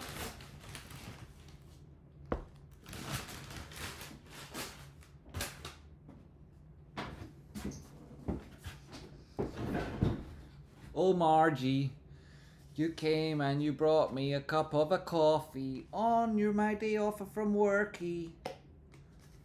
Oh, Margie, there's two lids on your cup of coffee, Margie. Another song for the album there. You guys are so spoiled. And it's not freezing cold, that is a miracle. Right. Right. You came and you brought me a coffee on your day off from worky. Yeah, so it's just not done anything. It's not done anything. There's a potential inverted head and shoulders, but it's a sloppy one. And it's not moving yet. Oh, debit spread. Hey, did you ever watch the Lipson? Did I just delete all of those videos though? I talked about the best way to enter Lipson. We talked about it together as a community, and we decided that wouldn't it be interesting if people, not ourselves, but if other people looked at the situation going on and thought a debit spread was a good way of approaching it with 50-cent calls and $3 calls, and you were getting, say, I don't know, like, for example, I think it would be interesting if there was someone out there buying it every week, 1,000 shares, and then they were also getting like 50 call contracts, and they were exercising half of the calls, over and over and so on. So that's what I look at. That TA, if it does play out if it doesn't cut and it comes back lower, that'd be a good area to get it. If it bounces back above that resistance level, you could be on for a measured move that takes you up to 150. Any further, you're in danger of closing the gap and going absolutely bonkers, because everyone will be interested at that stage. GameStop, 1%. 1%. If you got that every day, it would only take you 1,000 years to be rich. 1%. No, compounded. It's all about compounding your gains. It's not just about letting your winners run. It's also about compounding your gains, and it's much more about that if you're a frequent trader. So that's positive. The fact that it's stuck within this channel for as long as I've had it drawn is testament to how good channels work, as much as it is my TA. Well, no, my TA is better because I could have drawn anything, but yeah, the channel, it works. It's great. So there's that resistance here, and it's breaking back above a golden pocket, which means that it could then go on. There's the 786, and you can't not draw that line there, having seen how well it performed and how frequently the 786 became resistance on oscillations today alone. You can't not draw it, unless you're me. I cannot draw it because I'm drinking coffee. Oh, I'm not drinking coffee anymore. Now I could draw it, but again, I'm not going to. But you could if you wanted to.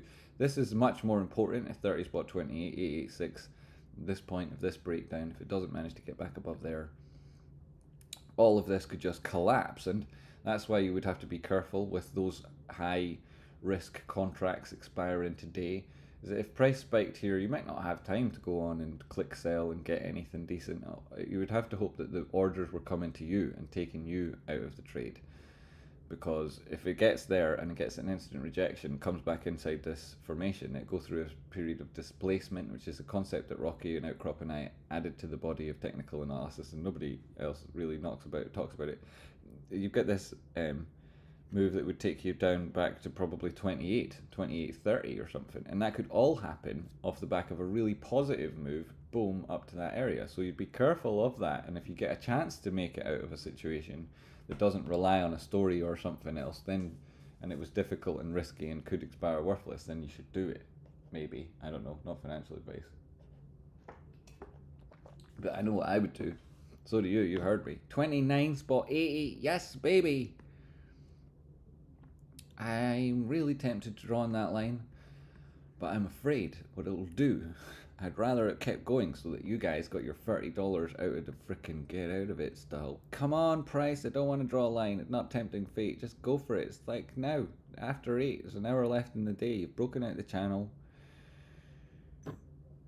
You can do this, price. Nope, it wants to retest the fucking channel. Of course it does. Why wouldn't you? I would.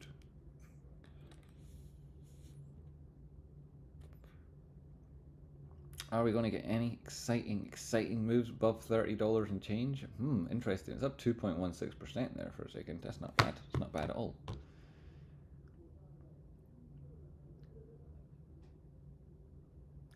We'll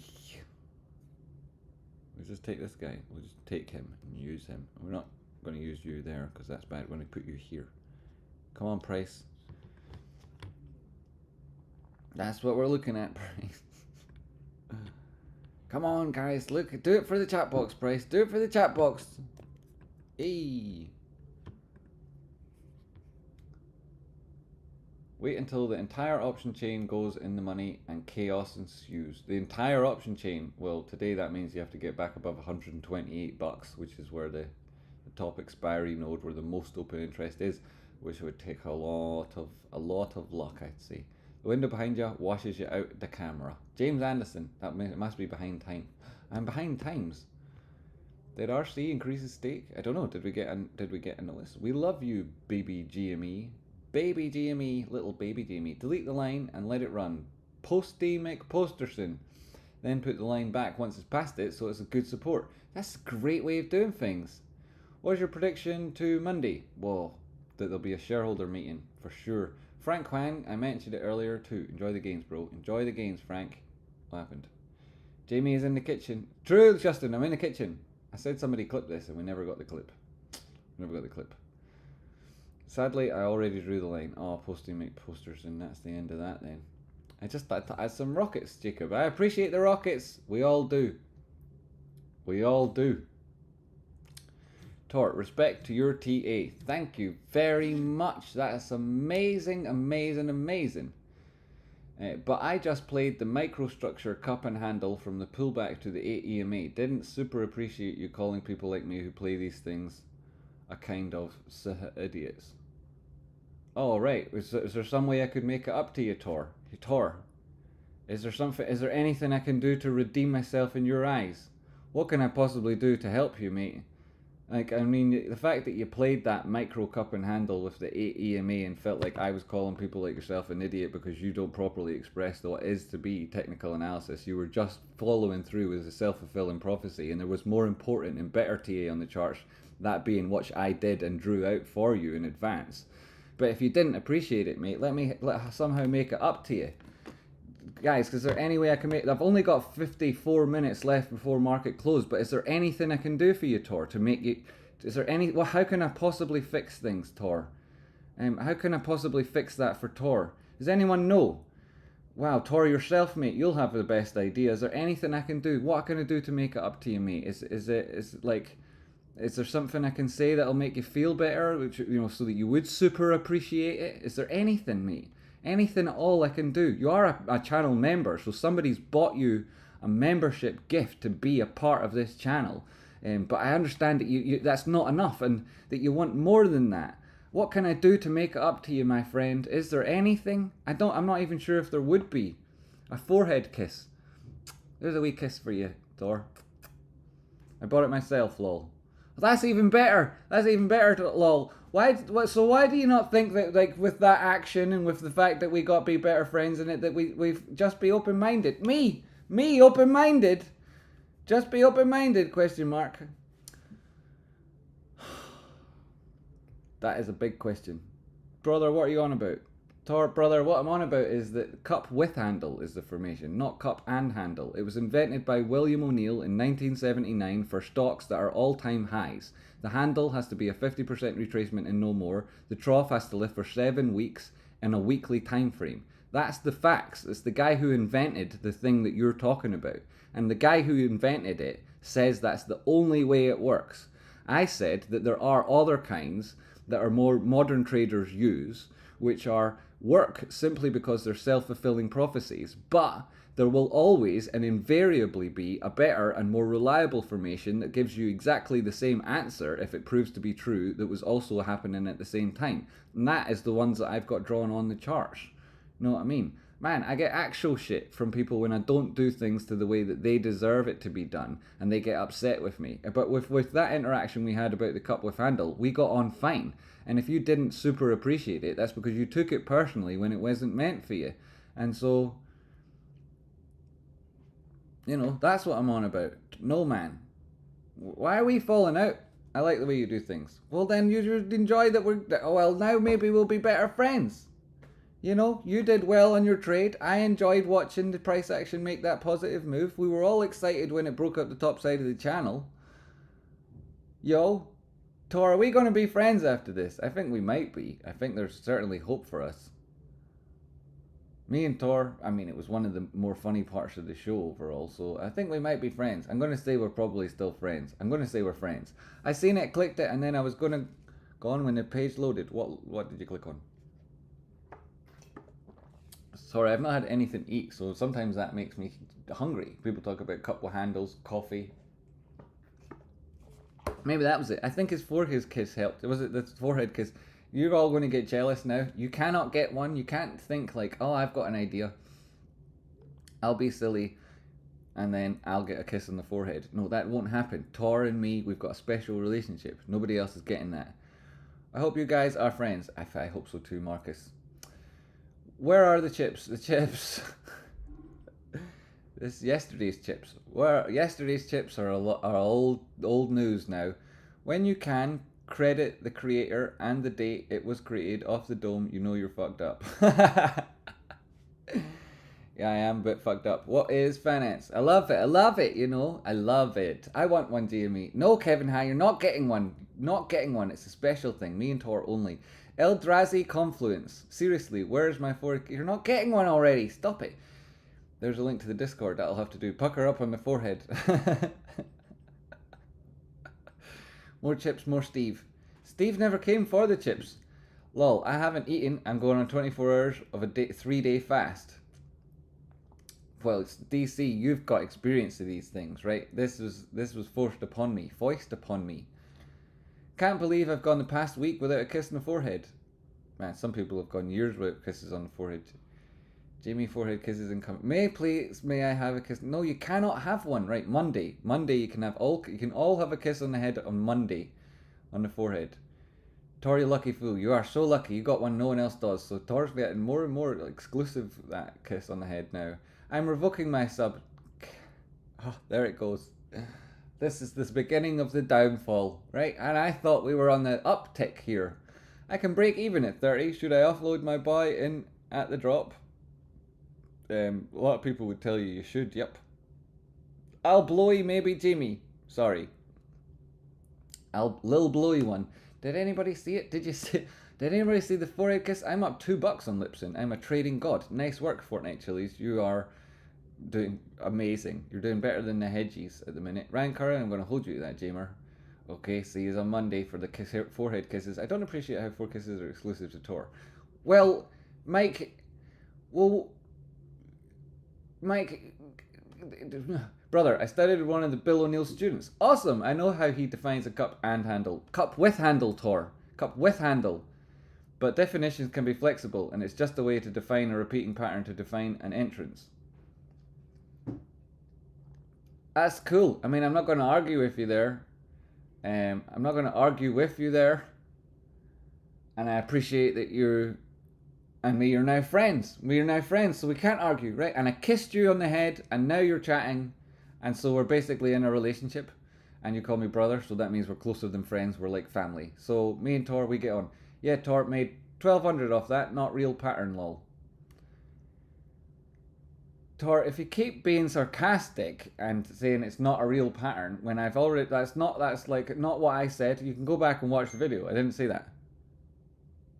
Germany have just scored. Tor, do you know how upsetting this is? Germany have just scored and the match started 12 minutes ago, and I'm doing this stream to help people, and I'm sure that they're not excited about Price getting towards 30 and then coming back from it. And you're saying, misquoting me. I didn't say it wasn't a real pattern. I said it isn't the way the people who invented it described it, and it isn't the way that pattern works. There's a more modern version where it works because it's self-fulfilling, or there's more reliable and more accurate technical analysis that conforms to the same entries and targets than that cup with handle on those smaller time frames that would be better used than cup with handle. There is, mate. There is, right? And I wasn't saying that it wasn't real, and you to say that I said that is putting words in my mouth, and everybody else knows that didn't happen, and we should be getting on now, right? Tor, you got lucky, take the kiss on the forehead as a win. Surely you would enjoy that, right? You would want that, right? For us to be friends, right? We do have a great opportunity here, but I can see the door closing, and it's like, no, don't close door. Hador, Tor. Hador, maybe it's Hator, and it'll be like a meme, like series later you realise why he's called Hator. It's because that door, we had to hold it open. You kissed Tor for, and not the stock is falling, you're kissing the wrong people, lad. Yes, I've been told that before. You did post though, they removed it, total BS. What did they remove? What is this conversation about? I want to know what's happened. You're behind the charts due to time, but ahead on the soccer game I am watching in the USA. Well, Scotland are losing already, so that's the end of that tournament. Come on, the fish! Does this week's price action look really similar to the week ending on May the 31st? Oh my god, Trevory, you're not a believer in fractals, are you? If you're a believer in fractals, then I'm going to set Tor on you, because he knows better. Tor will tell you about fractals and how silly you are in a minute now in the chat box. Watch. Yes, and I will give you that. It has been adapted over time, particularly for people trading lower time frames, unlike O'Neill, not trying to put words in your mouth, and if that's happened, I apologise. Look at me and Tor getting on like a fucking house on fire. This is what price action needs. See what's happening, GameStop, I'm in the kitchen, and I'm getting on with Tor now. Me and Tor are getting on, GameStop. I'm in the kitchen and we're getting on, right? This is amazing. Also, somebody's in the question asking if a price action looked like the 31st of something. I didn't read the entirety of the message, but it sounded like you were going to go on to talk about fractals, so I couldn't bring myself to finish reading it. And I hate fractals! And this idea of fractals as being anything but an excuse to take the day off in your head. Fractals are an excuse to take the day off in your head. Don't. Is that what you were saying? If it wasn't, to get to another message and I'll read it. Yeah, I agree with that, what I just got there. So, come on, Price, I'm in the kitchen and me and Tor are getting on. Everything's better now. Everything's better than it even was to start off with because we've got that strong bond. Sadly, I already drew the line. Oh my god, I'm so far back in time there. Can you please explain what a fractal is supposed to be? Never heard of it. It's a repeating pattern. Is the live person in the kitchen with us right now? No. I see live persons. Yes, Jimmy in the kitchen. Go ahead, James. You in the kitchen. It's me in the kitchen. Oh shit, price action hates this. It's like me and Tor being the variable there. It was upset. Give Tor a tour of your kitchen. Strengthen the bond. There's literally nothing to see. There's nothing to see. You have seen it. There was the window, that angle, and now we've turned the camera 45 degrees. Everything's... Price action is upset. Price action is very upset. Can we take a moment to appreciate how upset price action is? Can we close above 29 spot 5? Well, there's a whole 40 something minutes left. Yeah. For the sake of the stonk, you're going to have to make Tor your nemesis. No, me and Tor falling out is what the price action's just having a delayed reaction to it. It's like When it happened, price action's adrenaline really went mental, and then afterwards that adrenaline drain caused it to do this. So what I need to do is maintain stability between me and Tor's relationship. It needs to get better and stronger over time. Puts up almost 50%. Well done, Frank. 50%. Everyone loves a 50%.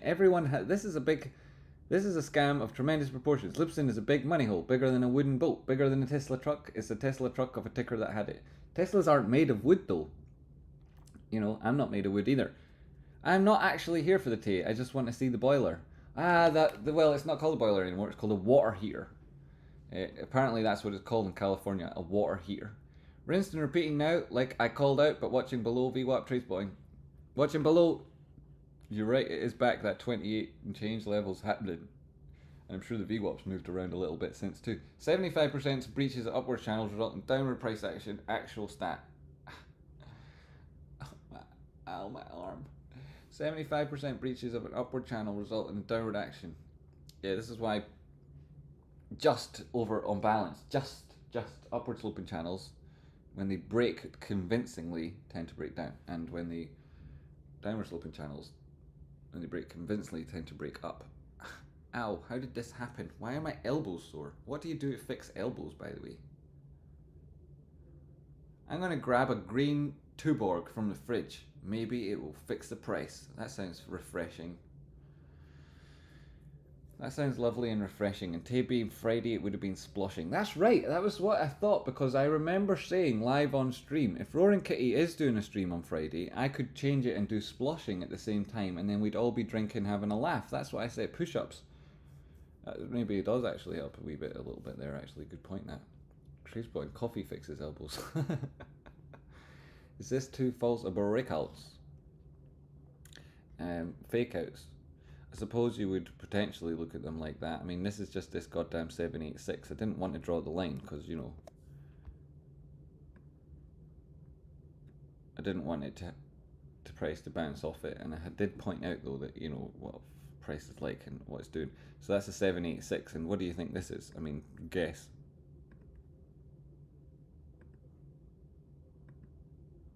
What do you think it is? I'll give you one guess. Let me know in the chat box now. Tornos. What is it? 786. BMJ got it. BMJ wins. BMJ won again. BMJ is now pretty much unassailable lead. You see, there's a number of people in Discord making a lot of progress, but it's true to say, I think, that nobody... well, it's not necessarily true, because there are a couple of people that are working themselves to literal death at the minute on the Discord. Legend, shout out to you guys. And then, but there's also BMJ, who's doing the same thing, to be completely honest with you. Like, the work ethic in here is amazing. The people in Discord are absolutely flying. I pointed out a couple of months ago that winning is really important, and as part of the Discord, you know, you've got a responsibility to contribute to that winning culture, you know, and really put a lot into people there, and it's so that they start winning and they keep winning and that they remember that attitude of being a winner, right? So, you know, if you're there and you're working hard and you're doing these things, that's part of it. And if you're executing, do better and better and better, right? That's what we're looking for. If you want the right environment, the right culture behind you, then that Discord is where it is. Winning is incredibly important to us. Other people would maybe think that it's silly and it's the taking part that counts, right? Well, we're obviously all going to take part. That's stupid. It's about winning, always winning, again and again, bigger and better, over and over again. And part of that's hard work. And few people, if any, work harder than BMJ. Real legend, doing amazing work recently. What is this crap? Why elbows get sore? It's fish, you know, fish fix them. Fishes, it's fishes. It's fishes that fix the elbows. People are texting me now about non-work things, which never normally happens because Scotland are on. So people want to text me about how embarrassingly bad it is. Scotland are so bad. All my friends are sending me messages telling me how shit Scotland are at football. But that's not new news. That's not a surprise. That's still like the status quo prevails. So having slipped out at the bottom of the channel here, it's come back and tested that idea and not managed to get in again yet. This would be a bounce on the top of the bearish control zone.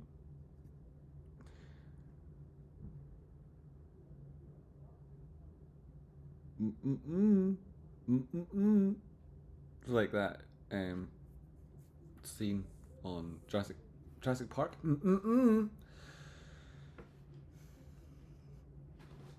Who asked where the chips are?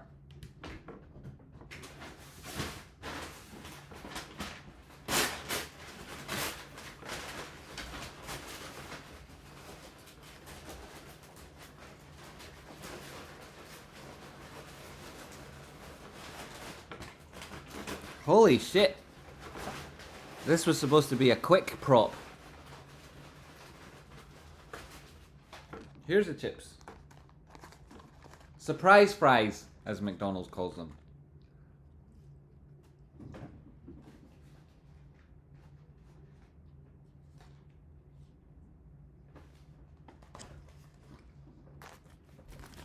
Not a fan.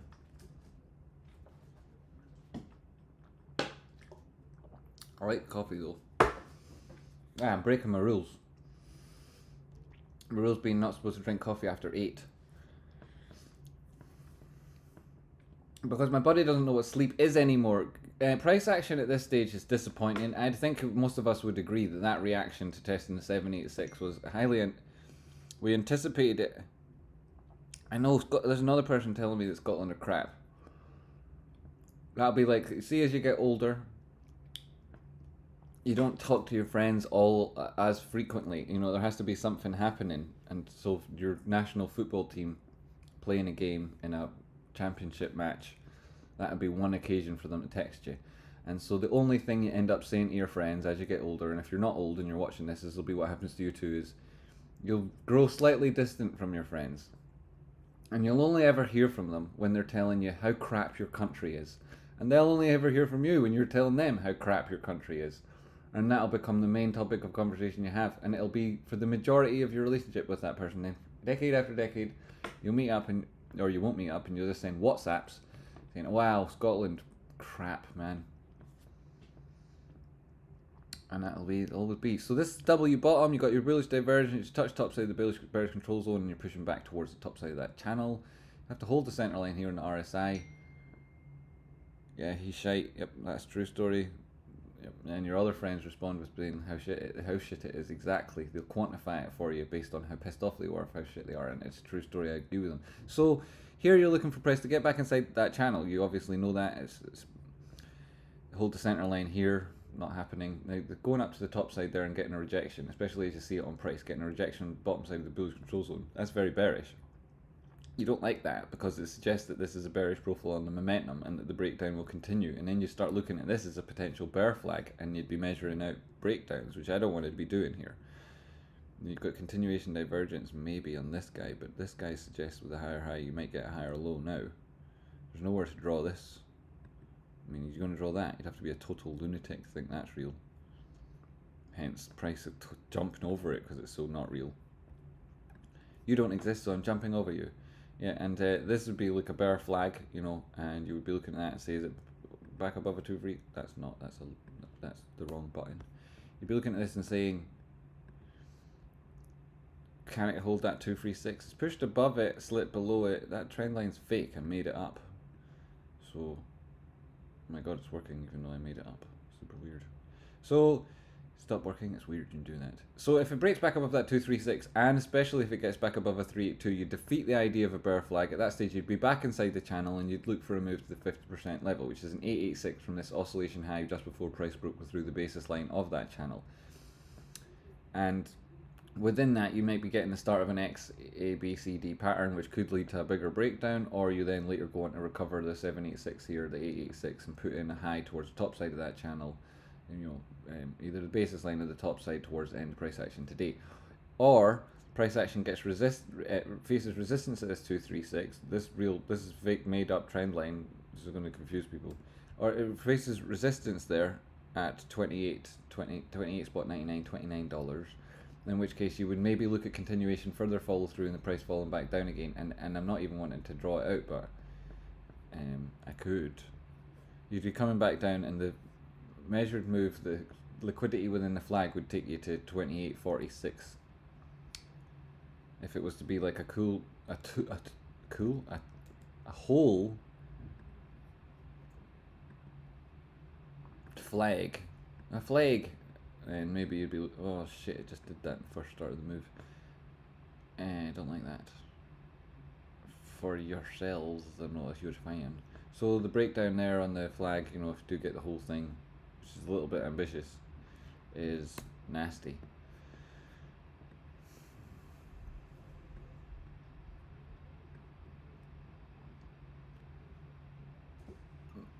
Nervous George. Is that a person? Nervous George. What's the scaredy cat thing on the yellow brick road? Dorothy and whatnot. Wizard of Oz. What's the lion called? That's what the option traders this week are like. Not you guys. Everybody except you guys, okay? And if you're upset and you want a kiss on the head, you're not getting it. So this is bullishly divergent if it manages to pull back above its own 236, or, you know, maybe you're looking at measuring that differently, but I'd be looking at 236. At this stage, the nature of this breakdown is you'd probably want 2 or 3, like 3 touches of bullish divergence for that to be enough of a reason alone to pull back up again. You're not at a significant level of support previously, you're at an area of resistance, and that 382 is not the sort of, in and of itself, the reason. Yes, your bullish divergence is something. Yes, that's positive. It's above a 236, and now you can put that into context as properly good stuff. What does...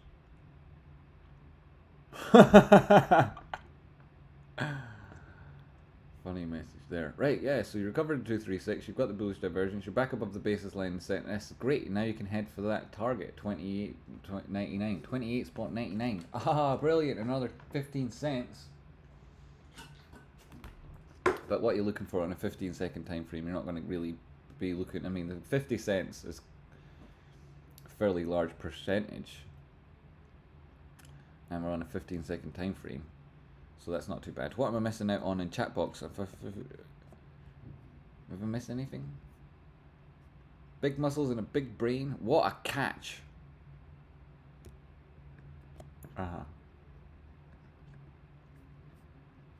What a catch! What a catch. Trace spotting. Move. Chat. Please, lad. This chat. Where do you want me to move it to?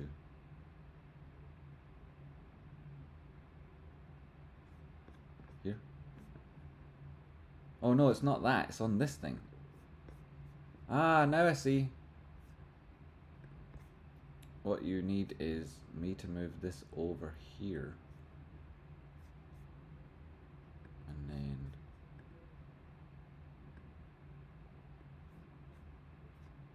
What you really want, what you really want is me to move this like that so you can see the price scale properly. Pardon me, I must have moved that without noticing. Accident there. Nervous Nelly, the cowardly lion. Nelly the lion? I thought Nelly was the elephant. Trace button, move chat please. Gotcha.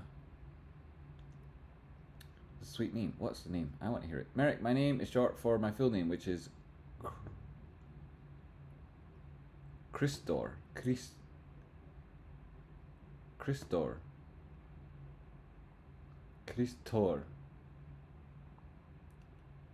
O with that thing. Oh. And then I with that thing's E. Christor. Is it? Pete Carmichael. Roaring Kitty off to the wee wizard on Monday. It's Gaelic. It's Gaelic, which is Irish. Scottish version is Gaelic. Share, me and Tor are brothers. Tor. Me and you actually are brothers there. Thank you, kind sir. Where is the afro? It is over here. It's here. Can I get a kiss now? No. LPSA needs a VAR check. Oh, you want me to look at LPSA? Sorry, let me stop that joke. Sorry, let me stop that joke right now. Sorry, let me stop that joke right there. Why are you fishing in that pond? Serious, silly question. Is it required for Rancone to buy GameStop to get back to 10% ownership? No, he could be given shares as part of the executive's salary, which top up his percentage ownership to that level. He could do. It'd be quite a big salary he could get, but he could do that. I wouldn't have a fucking problem. I wouldn't have a problem. He can do what he wants pretty much at this stage. He just do what he wants. Silly question. Is it required for Rancone to do that? No, it's not required. Thank you. You're welcome, Daniel and Dungermuds. Haha, we've been trying for the past hour to get a kiss. Yeah, that's the right pronunciation. Well done, thank you very much, Christor. Can you pretty please go up a little and look at my question, says the best moor. Yeah, the best moor. Nervous Nelly, cowardly lion. That can't be the question. There it is. It almost looked like the channel is still legit. It's just expanded. Am I wrong in seeing it that way? Then it would be a broadening wedge rather than a channel. The channel is still legit for sure. I mean, it was legit, and price hasn't departed from it so far that it broke prior lows within the formation. The low was at 28.47. It hasn't broke that, so the trend is still intact, and so I would keep the formation there until such times it's definitively gone. And as you can see, price has come back up and retesting the same point that it departed from, and that diagonal on the channel now. So I mean, we still see it as relevant. And if price gets back in there, price gets back in there, likely you'll see it go through the liquidity that this channel information expresses. Again, you know, there's 37 minutes left, 27. So it could well happen, and it's gone much further distance in less shorter period of time. Also, if it gets back to the top side of the channel, that doesn't break the prior high, which was there at 29.93 or something, 30.66. You got to 30.6. That was earlier. 29.33 there. So I wouldn't remove the channel yet. You know, everything within price structure still says it's correct, and the liquidity that it represents across the spread, that's still also relevant to price. So I'd wait to see it move back in there and see how it acted. But I haven't asked the question. Now, does draw our eye to what might happen should it get back there. I'm excited about that. Let's go, price. What else are we seeing on the charts? Not very much, eh? Not very much, says you. I've got an idea.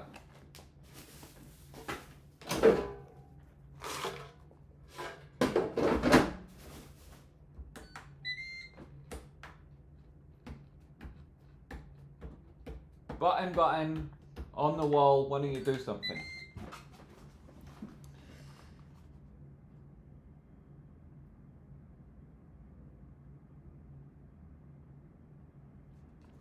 So that's, again, with this Head and Shoulders potential formation.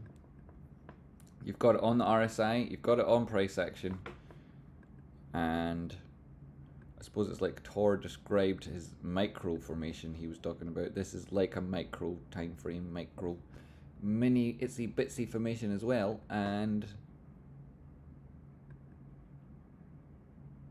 the problem with these ones are the neckline and the shoulders have got these expressions of liquidity which are similar to that, which is the difference between the head and the shoulders. So you never really know if they're ever going to work out. They're a bit crap. But if it did, oh my god, it's another 786. You know, other people would be like, the algo, the algo that controls the world, this algo that somehow can like defeat the efficient market hypothesis, and that nobody with more money than them have ever decided to interrupt and take it all off. But this algo, why are you getting started in that weird way? So yeah, this is not actually working out at the minute. We'll see though. That was a positive reaction at that area. I suppose that actually, is it working out? Is it doing that? Is this actually happening right now then? That would be unusual. That would be unusual for Spotter to draw something and then it to happen. Lisbon is at 0.59, having positive reactions there. What is the current information? Market cap 52 million, right? So people in the chat box are now, I know for a fact that the people in the chat box watching this show right now could buy that entire company. Average volume 3.13 million. That likely is a couple of people like me and a couple of people in this chat box right now. Well, that's the average volume, 671. So it's mostly just me and a couple of other people. 53 days for their earnings. First time we looked at it, it was 69 cents. It was going to $69, and there was 69 days to the next earnings. So it's the biggest meme stock in the world. The biggest, as in the memes are the best. It's the smallest, as in market cap in the world ever. It's itsy bitsy tiny whiny meme. Spooderman. I hate these versions of inverted head and shoulders. I hate these head and shoulders like this. Like, and what we should just do is delete all of it and look at that line, right? This is the only line that matters. I hate that head. I hate head and shoulders generally. You probably noticed, but I draw them out because whatever. Now, I'm going to do it again. Head and shoulders, complex head and shoulders. Got a measurement, blah blah blah blah. All of that, maybe, you know, maybe. But what's definitive about this is that there's a resistance level here across price action, and the point at which price departed from that channel is still the point at which price can't make it back above. Should it do so, it's also got to get back into the channel, which, you know, this close to the end of the day. I can't lean like that. I have to find a new way to move. My elbows will fall off.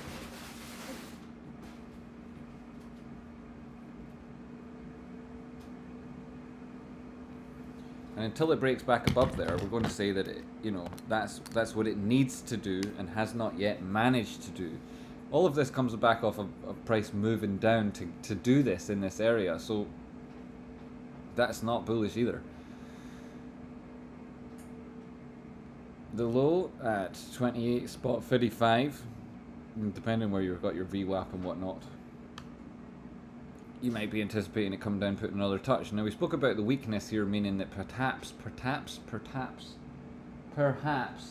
a third touch of bullish divergence would be needed.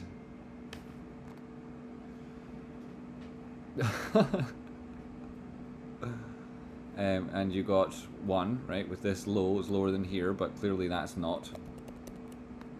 So like something else, like a third one, but then the problem with that is that you've already, to get there, you'd have broken this trend line, and like you break the trend line on a momentum, then that might be taken to be a signal you're going to break any trend line you're looking at on price. And if you're on the 15-second time frame and you're looking at momentum, a significant part of what you're doing with regards to analyzing price, then you probably would use that as a signal. So what you really don't want to see then is continuation divergence on the top side, so price pushing towards these levels, not kind of beating them, maybe even getting a rejection here at the 236 while the RSI puts in higher highs. Now you don't have a higher high in the RSI right now. To get there, because of the way it's calculated on closing prices, you need to be adding to the top side in a bullish close to get a positive integer to add on to the thing, which you're not getting right now. So you're not getting the divergence, but on the other hand, you are actually getting it come back down. So it's tiny little margins now. Tiny little margins we're talking here. Price doing, this is just price not doing very much, despite what it might look like, how it might taste, sound, smell.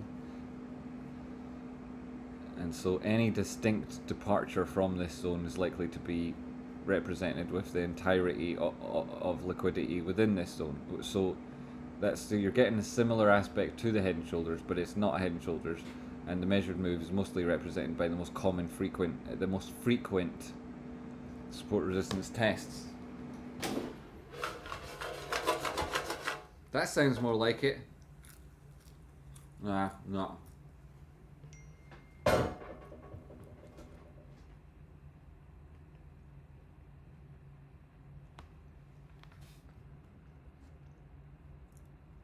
Well, so this might just be what happens now for another few minutes. More and more of this. You want that.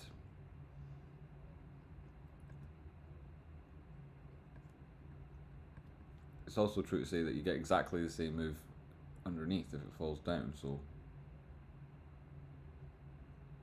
that'd be it.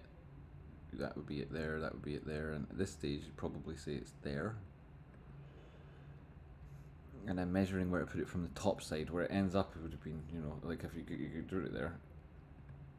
If you thought that was a definitive level, you certainly could do. And then you'd be targeting $28, just over it, 28.9. But that looks like the departure point should have break down, so 28.30. which I imagine is where that VWAP is. That Magnus was talking about. Pardon me, I'm going to pick up. Traceback looks like a bit of a diamond on the 4 minute. Whoops, to the 4 minutes. Like, I don't spend a lot of time on a 4 minute time frame, to be 100% honest with you. It did for a while there, yeah. But you might be defeating that now. But it definitely did for a while there. You're talking with wicks. With wicks. A diamond with wicks. So you've only got the 2 touches here, so it's a bit tough, but it does work enough. These tend to work with price action leaving them in the same way that it came in. To headed in the same direction that it came in.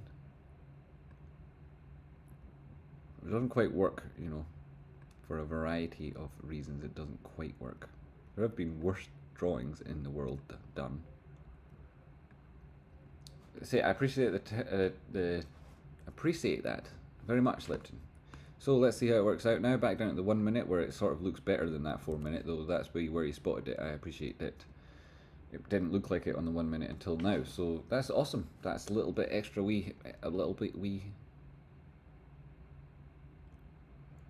extra detail there.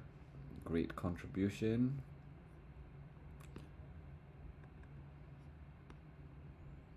That's like getting rejection from the center line again there wouldn't be great. We don't want that. It's on the way there now. That would be represented by price rejecting from that downward sloping diagonal here across the top, with RSI losing this center line. If that would get rejected there, this idea, there it is. Now, to be clear, you do not want it to get bashed away from here now and go down to the bottom, and you don't want that. You really don't want that. Good.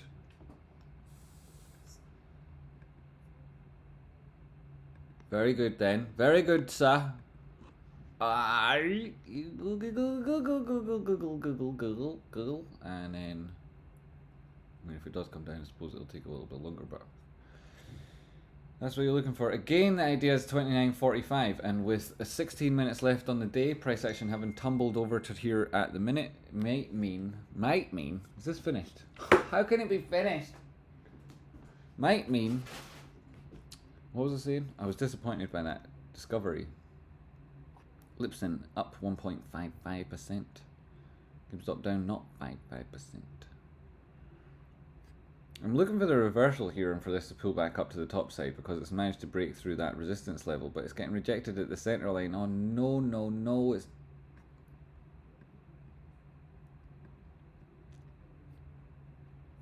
go down to the 15 seconds, we'll see things evolve slightly quicker rather than watch nothing there on the 1 minute.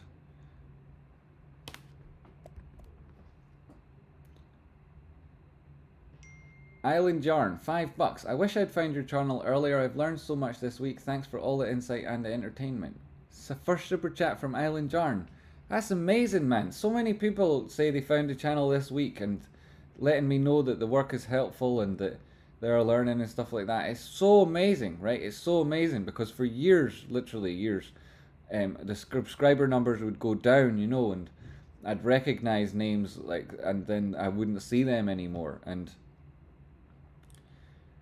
so to get people saying these things, and it's just such a different feeling. It's just such a different vibe, you know. It's brilliant. It's so much, you know. It's so enthusiastic. Like, and it also gives the people who've stuck around and who put the effort until now another boost of confidence that, you know, that they chose the right place and that, you know, they made the right decision. And it wasn't that everybody ran off and found a better place. It was that the other people gave up and didn't believe in their dreams or their ability to make it anymore. And we see new people arriving who could be anywhere watching anything, chose this place and say they learned more now than in however many time. You know, that's a validation for everybody who stuck around too. And I really appreciate those comments so much as well. And the $5 too as well.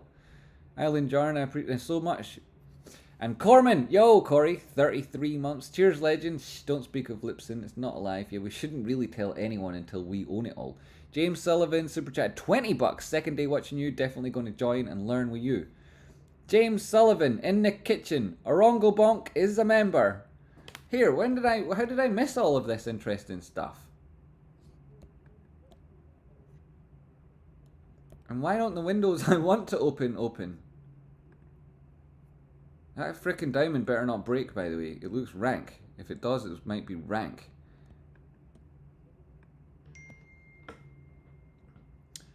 I'm sorry, I can't make that noise stop. I wish I could make that noise stop. Earlier on, I really wanted to. Welcome to everyone new, Trace Boyne and Rocky Outcrops community. It's always been welcoming. Pull up a chair and pull yourself a cup of porridge. I'm just a poor porridge eater. I'm just a poor porridge eating boy from a poor porridge eating family. What the market is doing is 2 out of 2.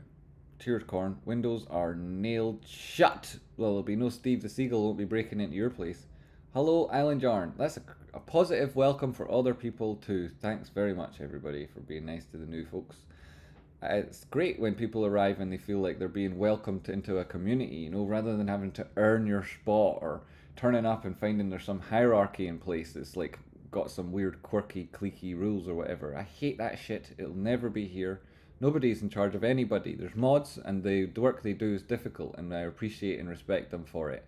And then the only way you're distinguished in this community from anybody else is by how much you reach out and try and help people. So it's through kindness that you distinguish yourself. So I appreciate that. Hello, you tards. Hello, Salient Sapien. One of us. One of us. Is it 3-0 now, Mr. Robot? This is yeah. I understand why the text messages coming through as they are. Then Scotland have had a player sent off.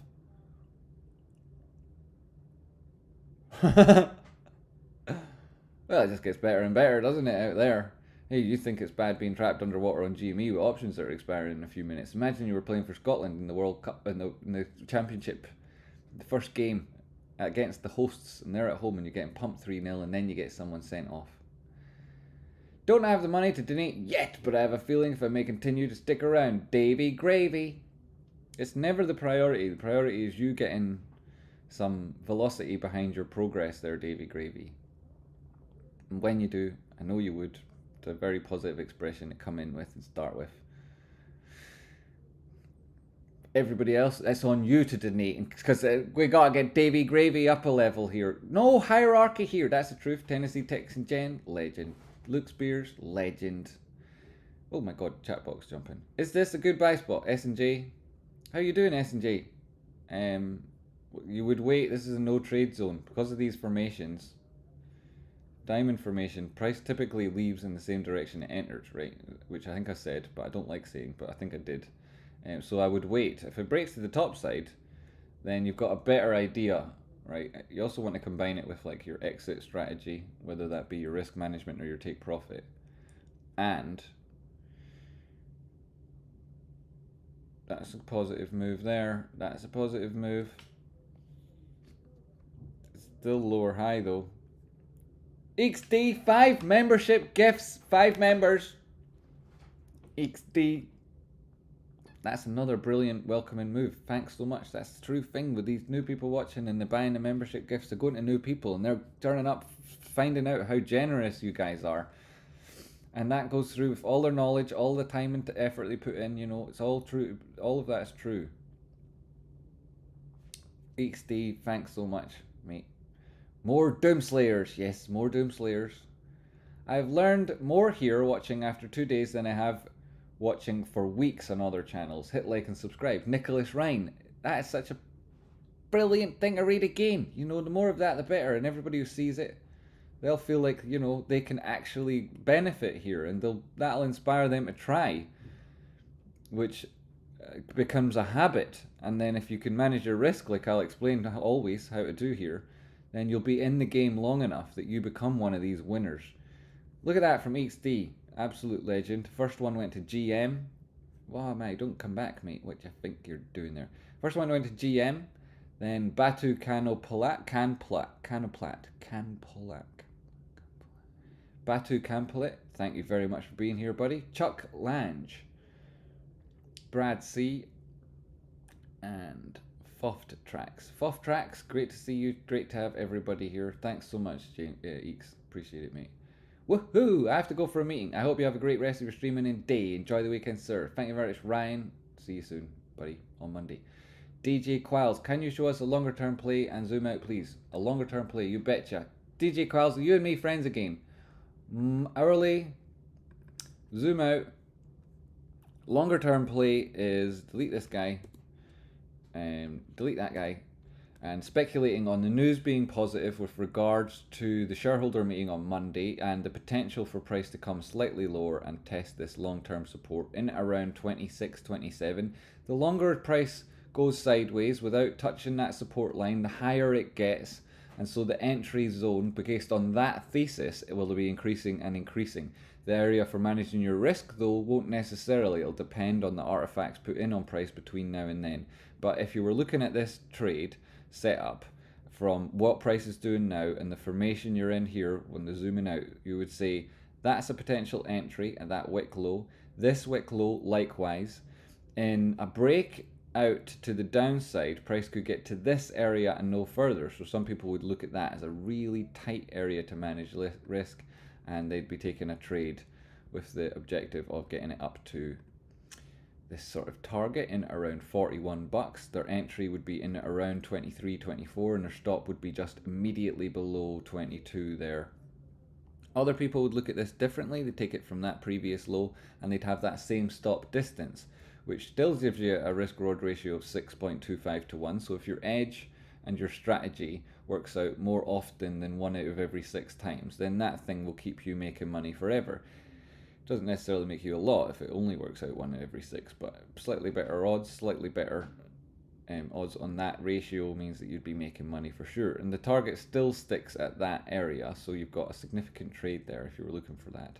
And then other people still would be looking to enter on a test of that trend line, and they'd be taking their stop below that previous pullback, and then you'd have a risk reward ratio of 6 to 1 still, just under it.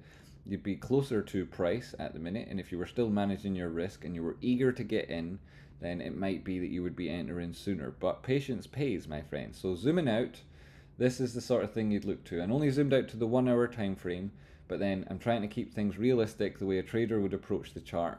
And if it is that price evolves to the top side, the way I would handle this trade is I'd watch price move up again. It likely does find a degree of resistance at 32, so much so that that resistance might be tested as support in future. And should it be that way, that price does something like this and moves up here and finds some sort of test there and bounces again and then goes up, then it may well be that after this point here, you can push your stop up to just below that low. And then when price makes its way subsequently back above here, you could put your stop up just below that oscillation. And then when price makes it back away back up above here, you could put your price into the 50% retracement. And then you're capturing an awful lot of profit from that risk that you took. If price doesn't ultimately break through, then you could also have a take profit here for a third of your position, a quarter of your position, however it is that you like to manage your profit. And then if it breaks out of that zone, then you can follow it with a stop which you could put just below there, because if price ever breaks back into this formation, well, who the fucking shit wants to take that all on, right? You want to make your profit, right? So that's the way a lot of people would look at it. And if you were managing your options contracts around the underlying behaving in that way, you'd make quite a lot of money probably. If you can keep your trade running, if it's winning, then following it with a stop and a pullback strategy such as that could be quite an effective way of doing things. If that price action conforms to the pattern we've got on the chart here, that would suggest it finds a touch of resistance at the top side. So it's worthwhile taking risk off the table should price reach those levels, even though this downward sloping trend line's only got 2 touches, so isn't a real trend line, and so this overall formation isn't a real chart pattern. So that's the zoomed out, quick and thorough answer for you, my friend. And I hope we now are friends and understand each other. DJ Qualls and I, we're friends now, right? My sir, are we friends now? Mr. Robot, wasn't the price action at 30 basically a drop resistance due to the $30 call getting in the money and being sold, as we have an overweight $30 for calls? Mr. Robot, there's an incentive for those contracts to close above 30, so when the price got there this morning in the early first part of the day, then it very much well it also contained a little bit of time value. They were incentivized to close those contracts, certainly, right, Mr. Robot? Kyle Richard, guess we just hunker down until next week. There is a little bit of that implication from being a little bit of a red day at 1.56%, having seen such a positive day yesterday, there is a tiny touch of that potential there. Back down to the 5-second time frame because we've only got so many of these left in the next 3 minutes. Man, I'm definitely not a fan of what it's doing right now. Definitely not a fan. I can't. Leaning on this arm. I have to fix this. I have to fix it or I'll end up with no arm. I know it. I've been here before without an arm.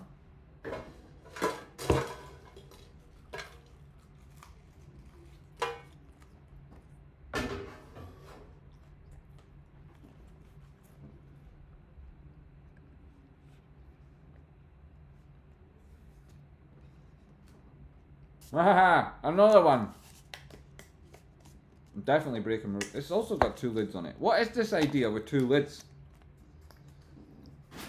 The second one doesn't fit on. I mean, it's just like it doesn't do any protection. This is like.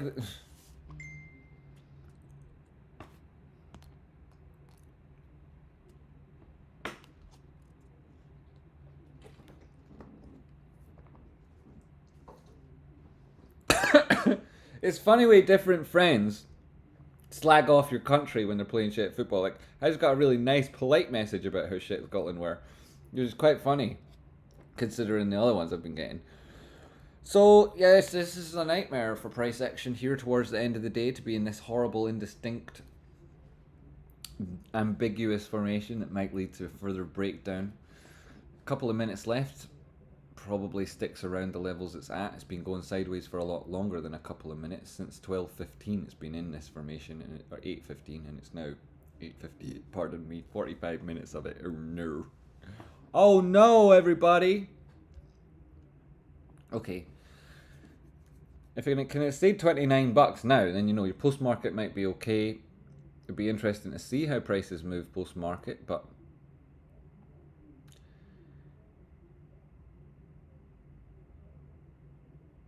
29 it will be important to people in the chat box who've got contracts around those levels, so I would love to see it up at least there. I hope people have got done okay with their positions today. So there's a clear, distinct horizontal level of resistance it's at. It's also an important Fibonacci. You make it back above there, you've got a minute left. Oh, fuck's sake.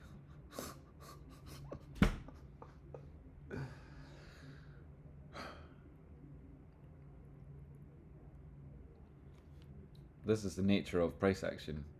Continuation divergence here, not putting in higher high on price. Extremely strong moves on the RSI suggest that they're trying really hard and they failed to make it, but they might have been trying really hard just to get it to that.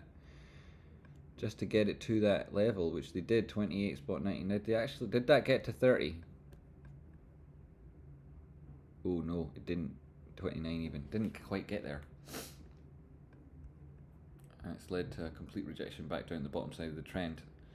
Wasn't a failure swing, because price pushing higher. But when you compare the RSI across the piece, that was where it turns around. We'd like to see more, but we ain't getting it. We ain't getting it yet. That's it. Price action is closed down on the day. It could have been different, but it wasn't. It was what we saw, and no better. Right.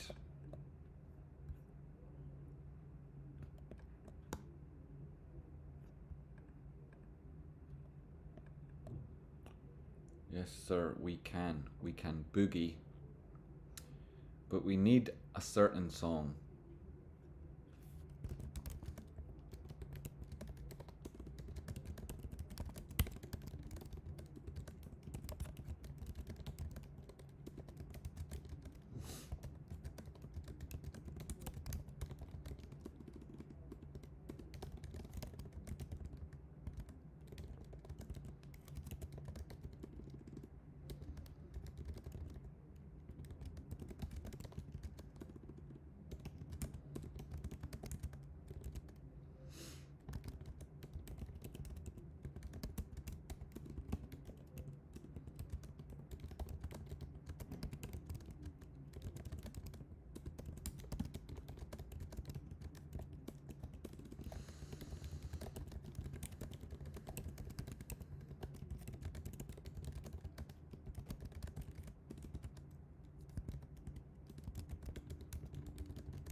Bum bum.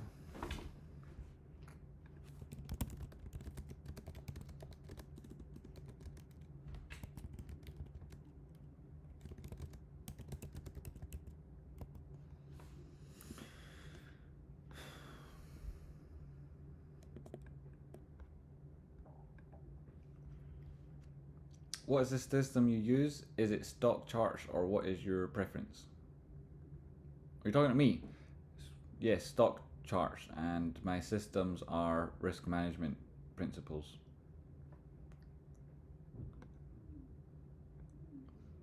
LPSN up 5%. Did it really do a 5% there? Fuck, it did. Pardon me. Ah, right to a trade spot in line. Habba-da-ba-da-da-da. Habba-da-ba-ba. Habba-da-ba. Right, so... Wait, is that only ones that... Have I got lines that only... What?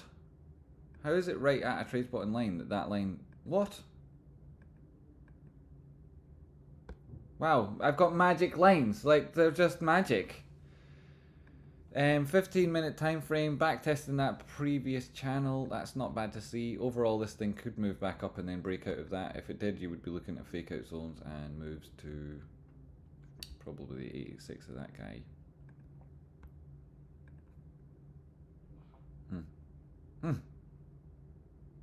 Golden pocket. No, it's 86, so it probably won't happen until... Well, then I suppose you've got that resistance line. It doesn't really matter. That's irrelevant now. If this breaks, then it probably does do the full move, whichever side it's going to. Somebody asked me to look at something. I forgot what it is, so I'll do it later.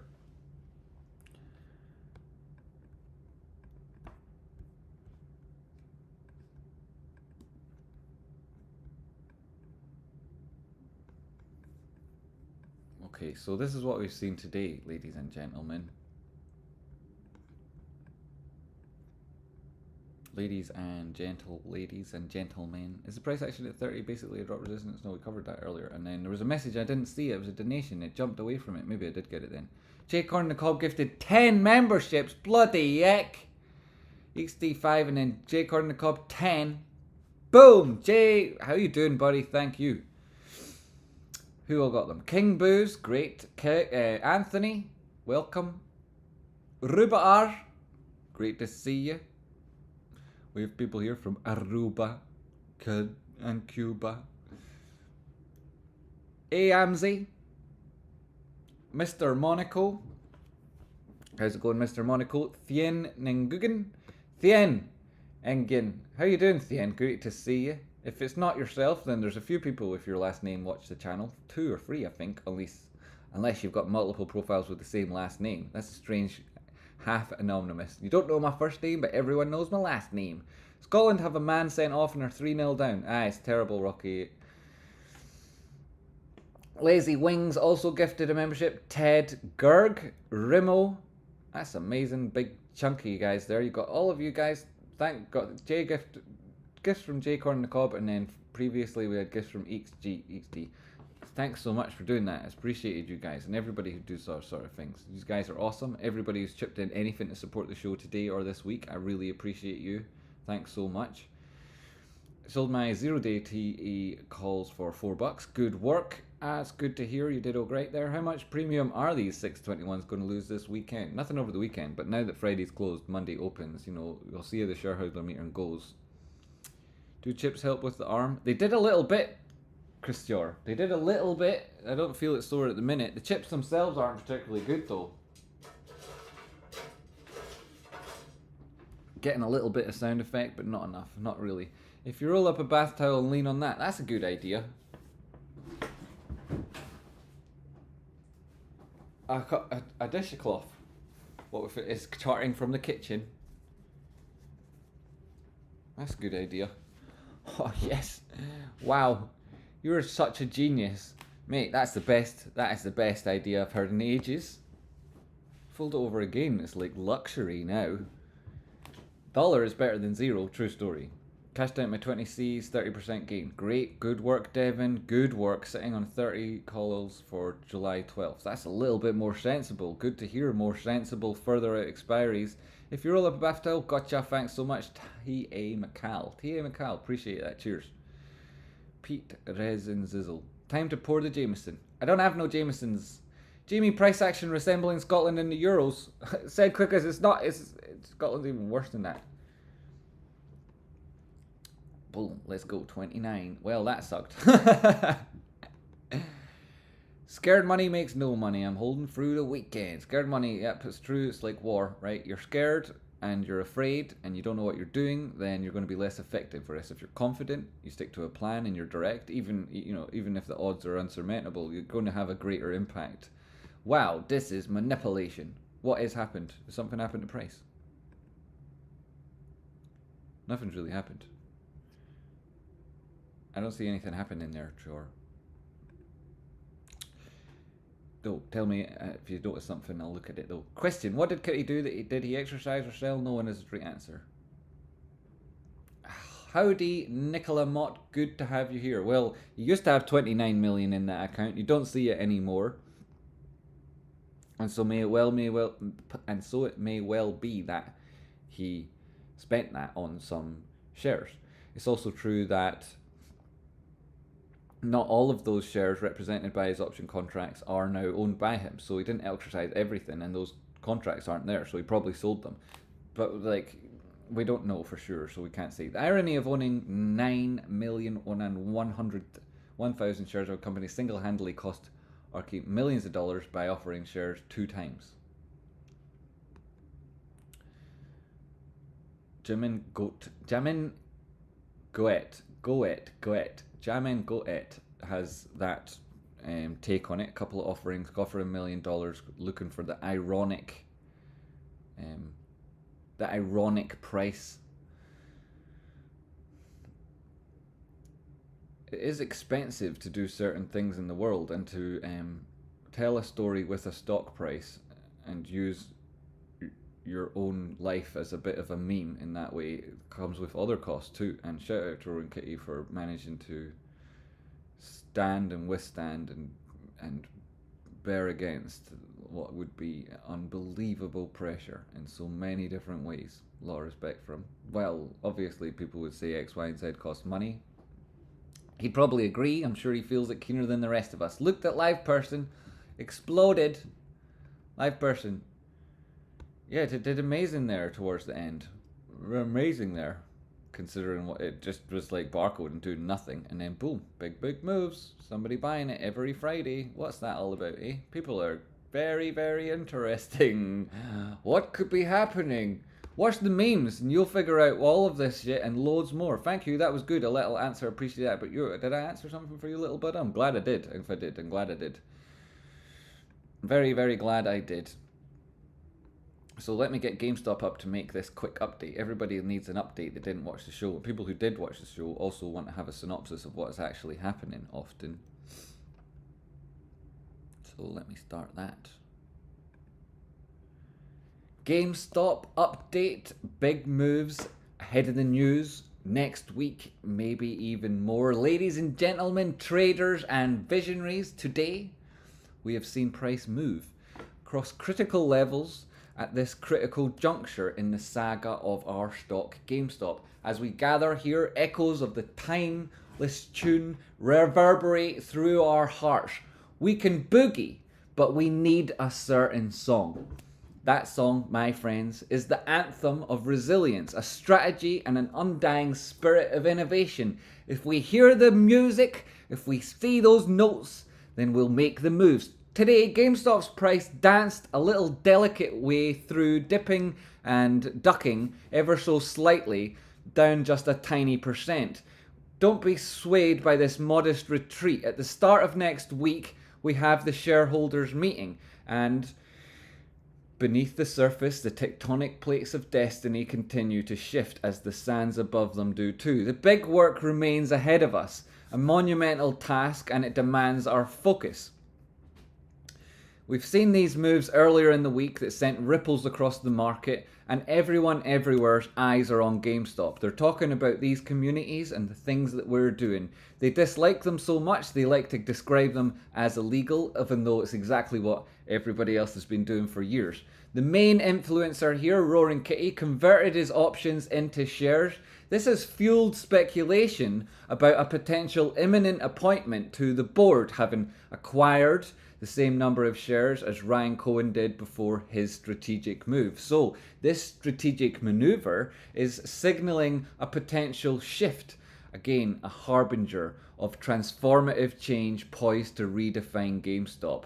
And as we approach this shareholder meeting on Monday and the quad witching on Friday, we stand on the threshold of a week bookended by more seismic events and high stakes periods. So the road ahead and that which we've come from, fraught with danger and uncertainty. But it's precisely this uncertainty that ignites the fire within us and gets us so fixated on the next moves in GameStop. So I'm going to touch on where we've been today and what's likely coming.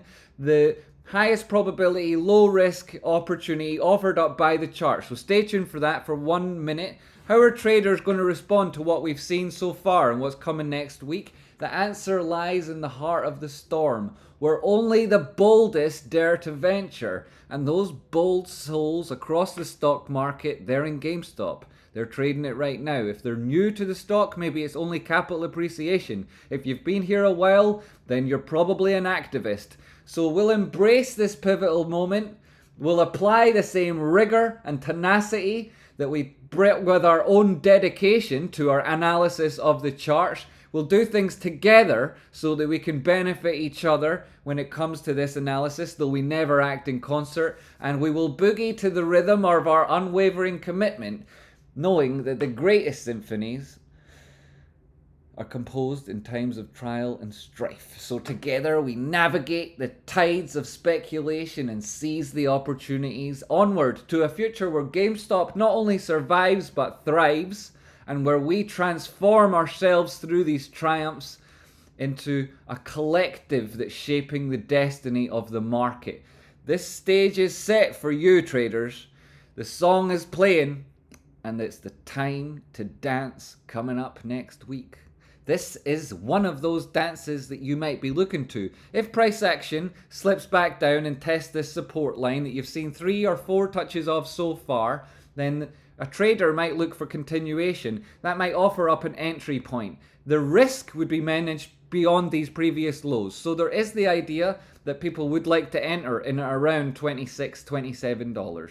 There is this idea that some people wouldn't want that trade anymore if it was to slip below 24, and more still who wouldn't want it below 22.75. So there are areas where people would manage their risk based on fake out zones from breaking down out this channel. There are also important aspects to be aware of. This formation, generally not real, though used by many YouTubers, has an important distinction that when it reaches 75% of the way towards an apex, it could be more obvious and more likely that price breaks out. And here you have the 21st, a huge expiry on the option chain, mass amounts of people congregating around this strike and this expiry. So the option chain, great implications for that. Quad witching on Friday. A bit of the first time we've seen one since T1 was in place. So huge potential volatility coming, and a great addition to the story we expect to see next week. A little bit more dancing, a little bit more ducking and diving. That would be the entry. That target would be at the downward sloping resistance, looking for a third touch of it at $41 and change. Should you get a touch away or experience some congestion, then you would probably define that trend line as real. Until such times as that happened, it's not, so don't trust people you see using it on the internet. Do your own research, add your own value to your decisions, and I'll be here with you again on Monday, guiding you through every oscillation on the tiniest of time frames and putting value into you as best as I possibly can. If I improve you as a trader, then I improve when the rubber meets the road, when the bullet meets the bone. When you start meeting the markets, I improve the markets. They are the most important dynamic environment in the world today, and our collective efforts are improving those. through your investments, if they're for your own benefit, or through the collective efforts we make to cause change and bring about a fairer society. It's equity we look for. It's equity of equitable access and equity in capital appreciation. I'll be here tomorrow guiding us, or Monday, guiding us through everything I can do to help the GameStop investor base. If you're here and trading with me or watching the charts, I appreciate you. And if you've got friends who enjoy this kind of thing, bring them along. Everybody's welcome. There's no hierarchy here. Everybody's part of the team. We'd love to see you. Thanks for watching. I appreciate you. That's the clip on GameStop. That's probably what's going to happen. So it is. Post-market, a little bit of changes. There's always news nowadays. There's always news nowadays just after the markets close. And that's because there's so much going on in our stock at the minute. There's so much going on in the greater world that takes a lead from GameStop. So positive moves there. Lispin holding support. If it does break back above 0.69 now, it's breaking out of a downward sloping channel. That channel relevant since the thing used to be back above $1. It's not a channel, it's a trend line. What am I saying? Anyway, yeah, a lot of interesting potential coming up on Lipson. And yes, great to see everybody enjoying things there. So thanks very much for watching the stock market with me today. Vic Vince, what an absolutely excellent week we've had. Cheers, all the legends. Vic Vince, that was 30 minutes ago. How did I not see that at the time? Thank you so much, Vic. I appreciate you so much, buddy. So much. I admire the way you live your life. I love the way you inspire other people to do the same. And it's great to have you as part of the community and call you my friend. Thank you. I appreciate you all. Thanks for being here. Tell me if you like that clip. That was a big week. A big week in the markets. We all helped each other out a lot here, you know. I think this community is going from strength to strength. You guys do a lot for each other. I see you answer questions in the chat box and take care, you know, to give proper answers. Ask what the true positions and meanings, help you with your risk, and give really valuable feedback to each other. And I see that here and I'm so proud of it. And I respect what you're doing. And as a community, I fucking love you guys, man. This is amazing work we're doing. And the fact that GameStop's hot and that the shareholders are coming in hard across these important dates, it's nothing else like this in the world right now, other than maybe Lipson. And, you know, it's all of us anyway. See you next week for more of the same, but even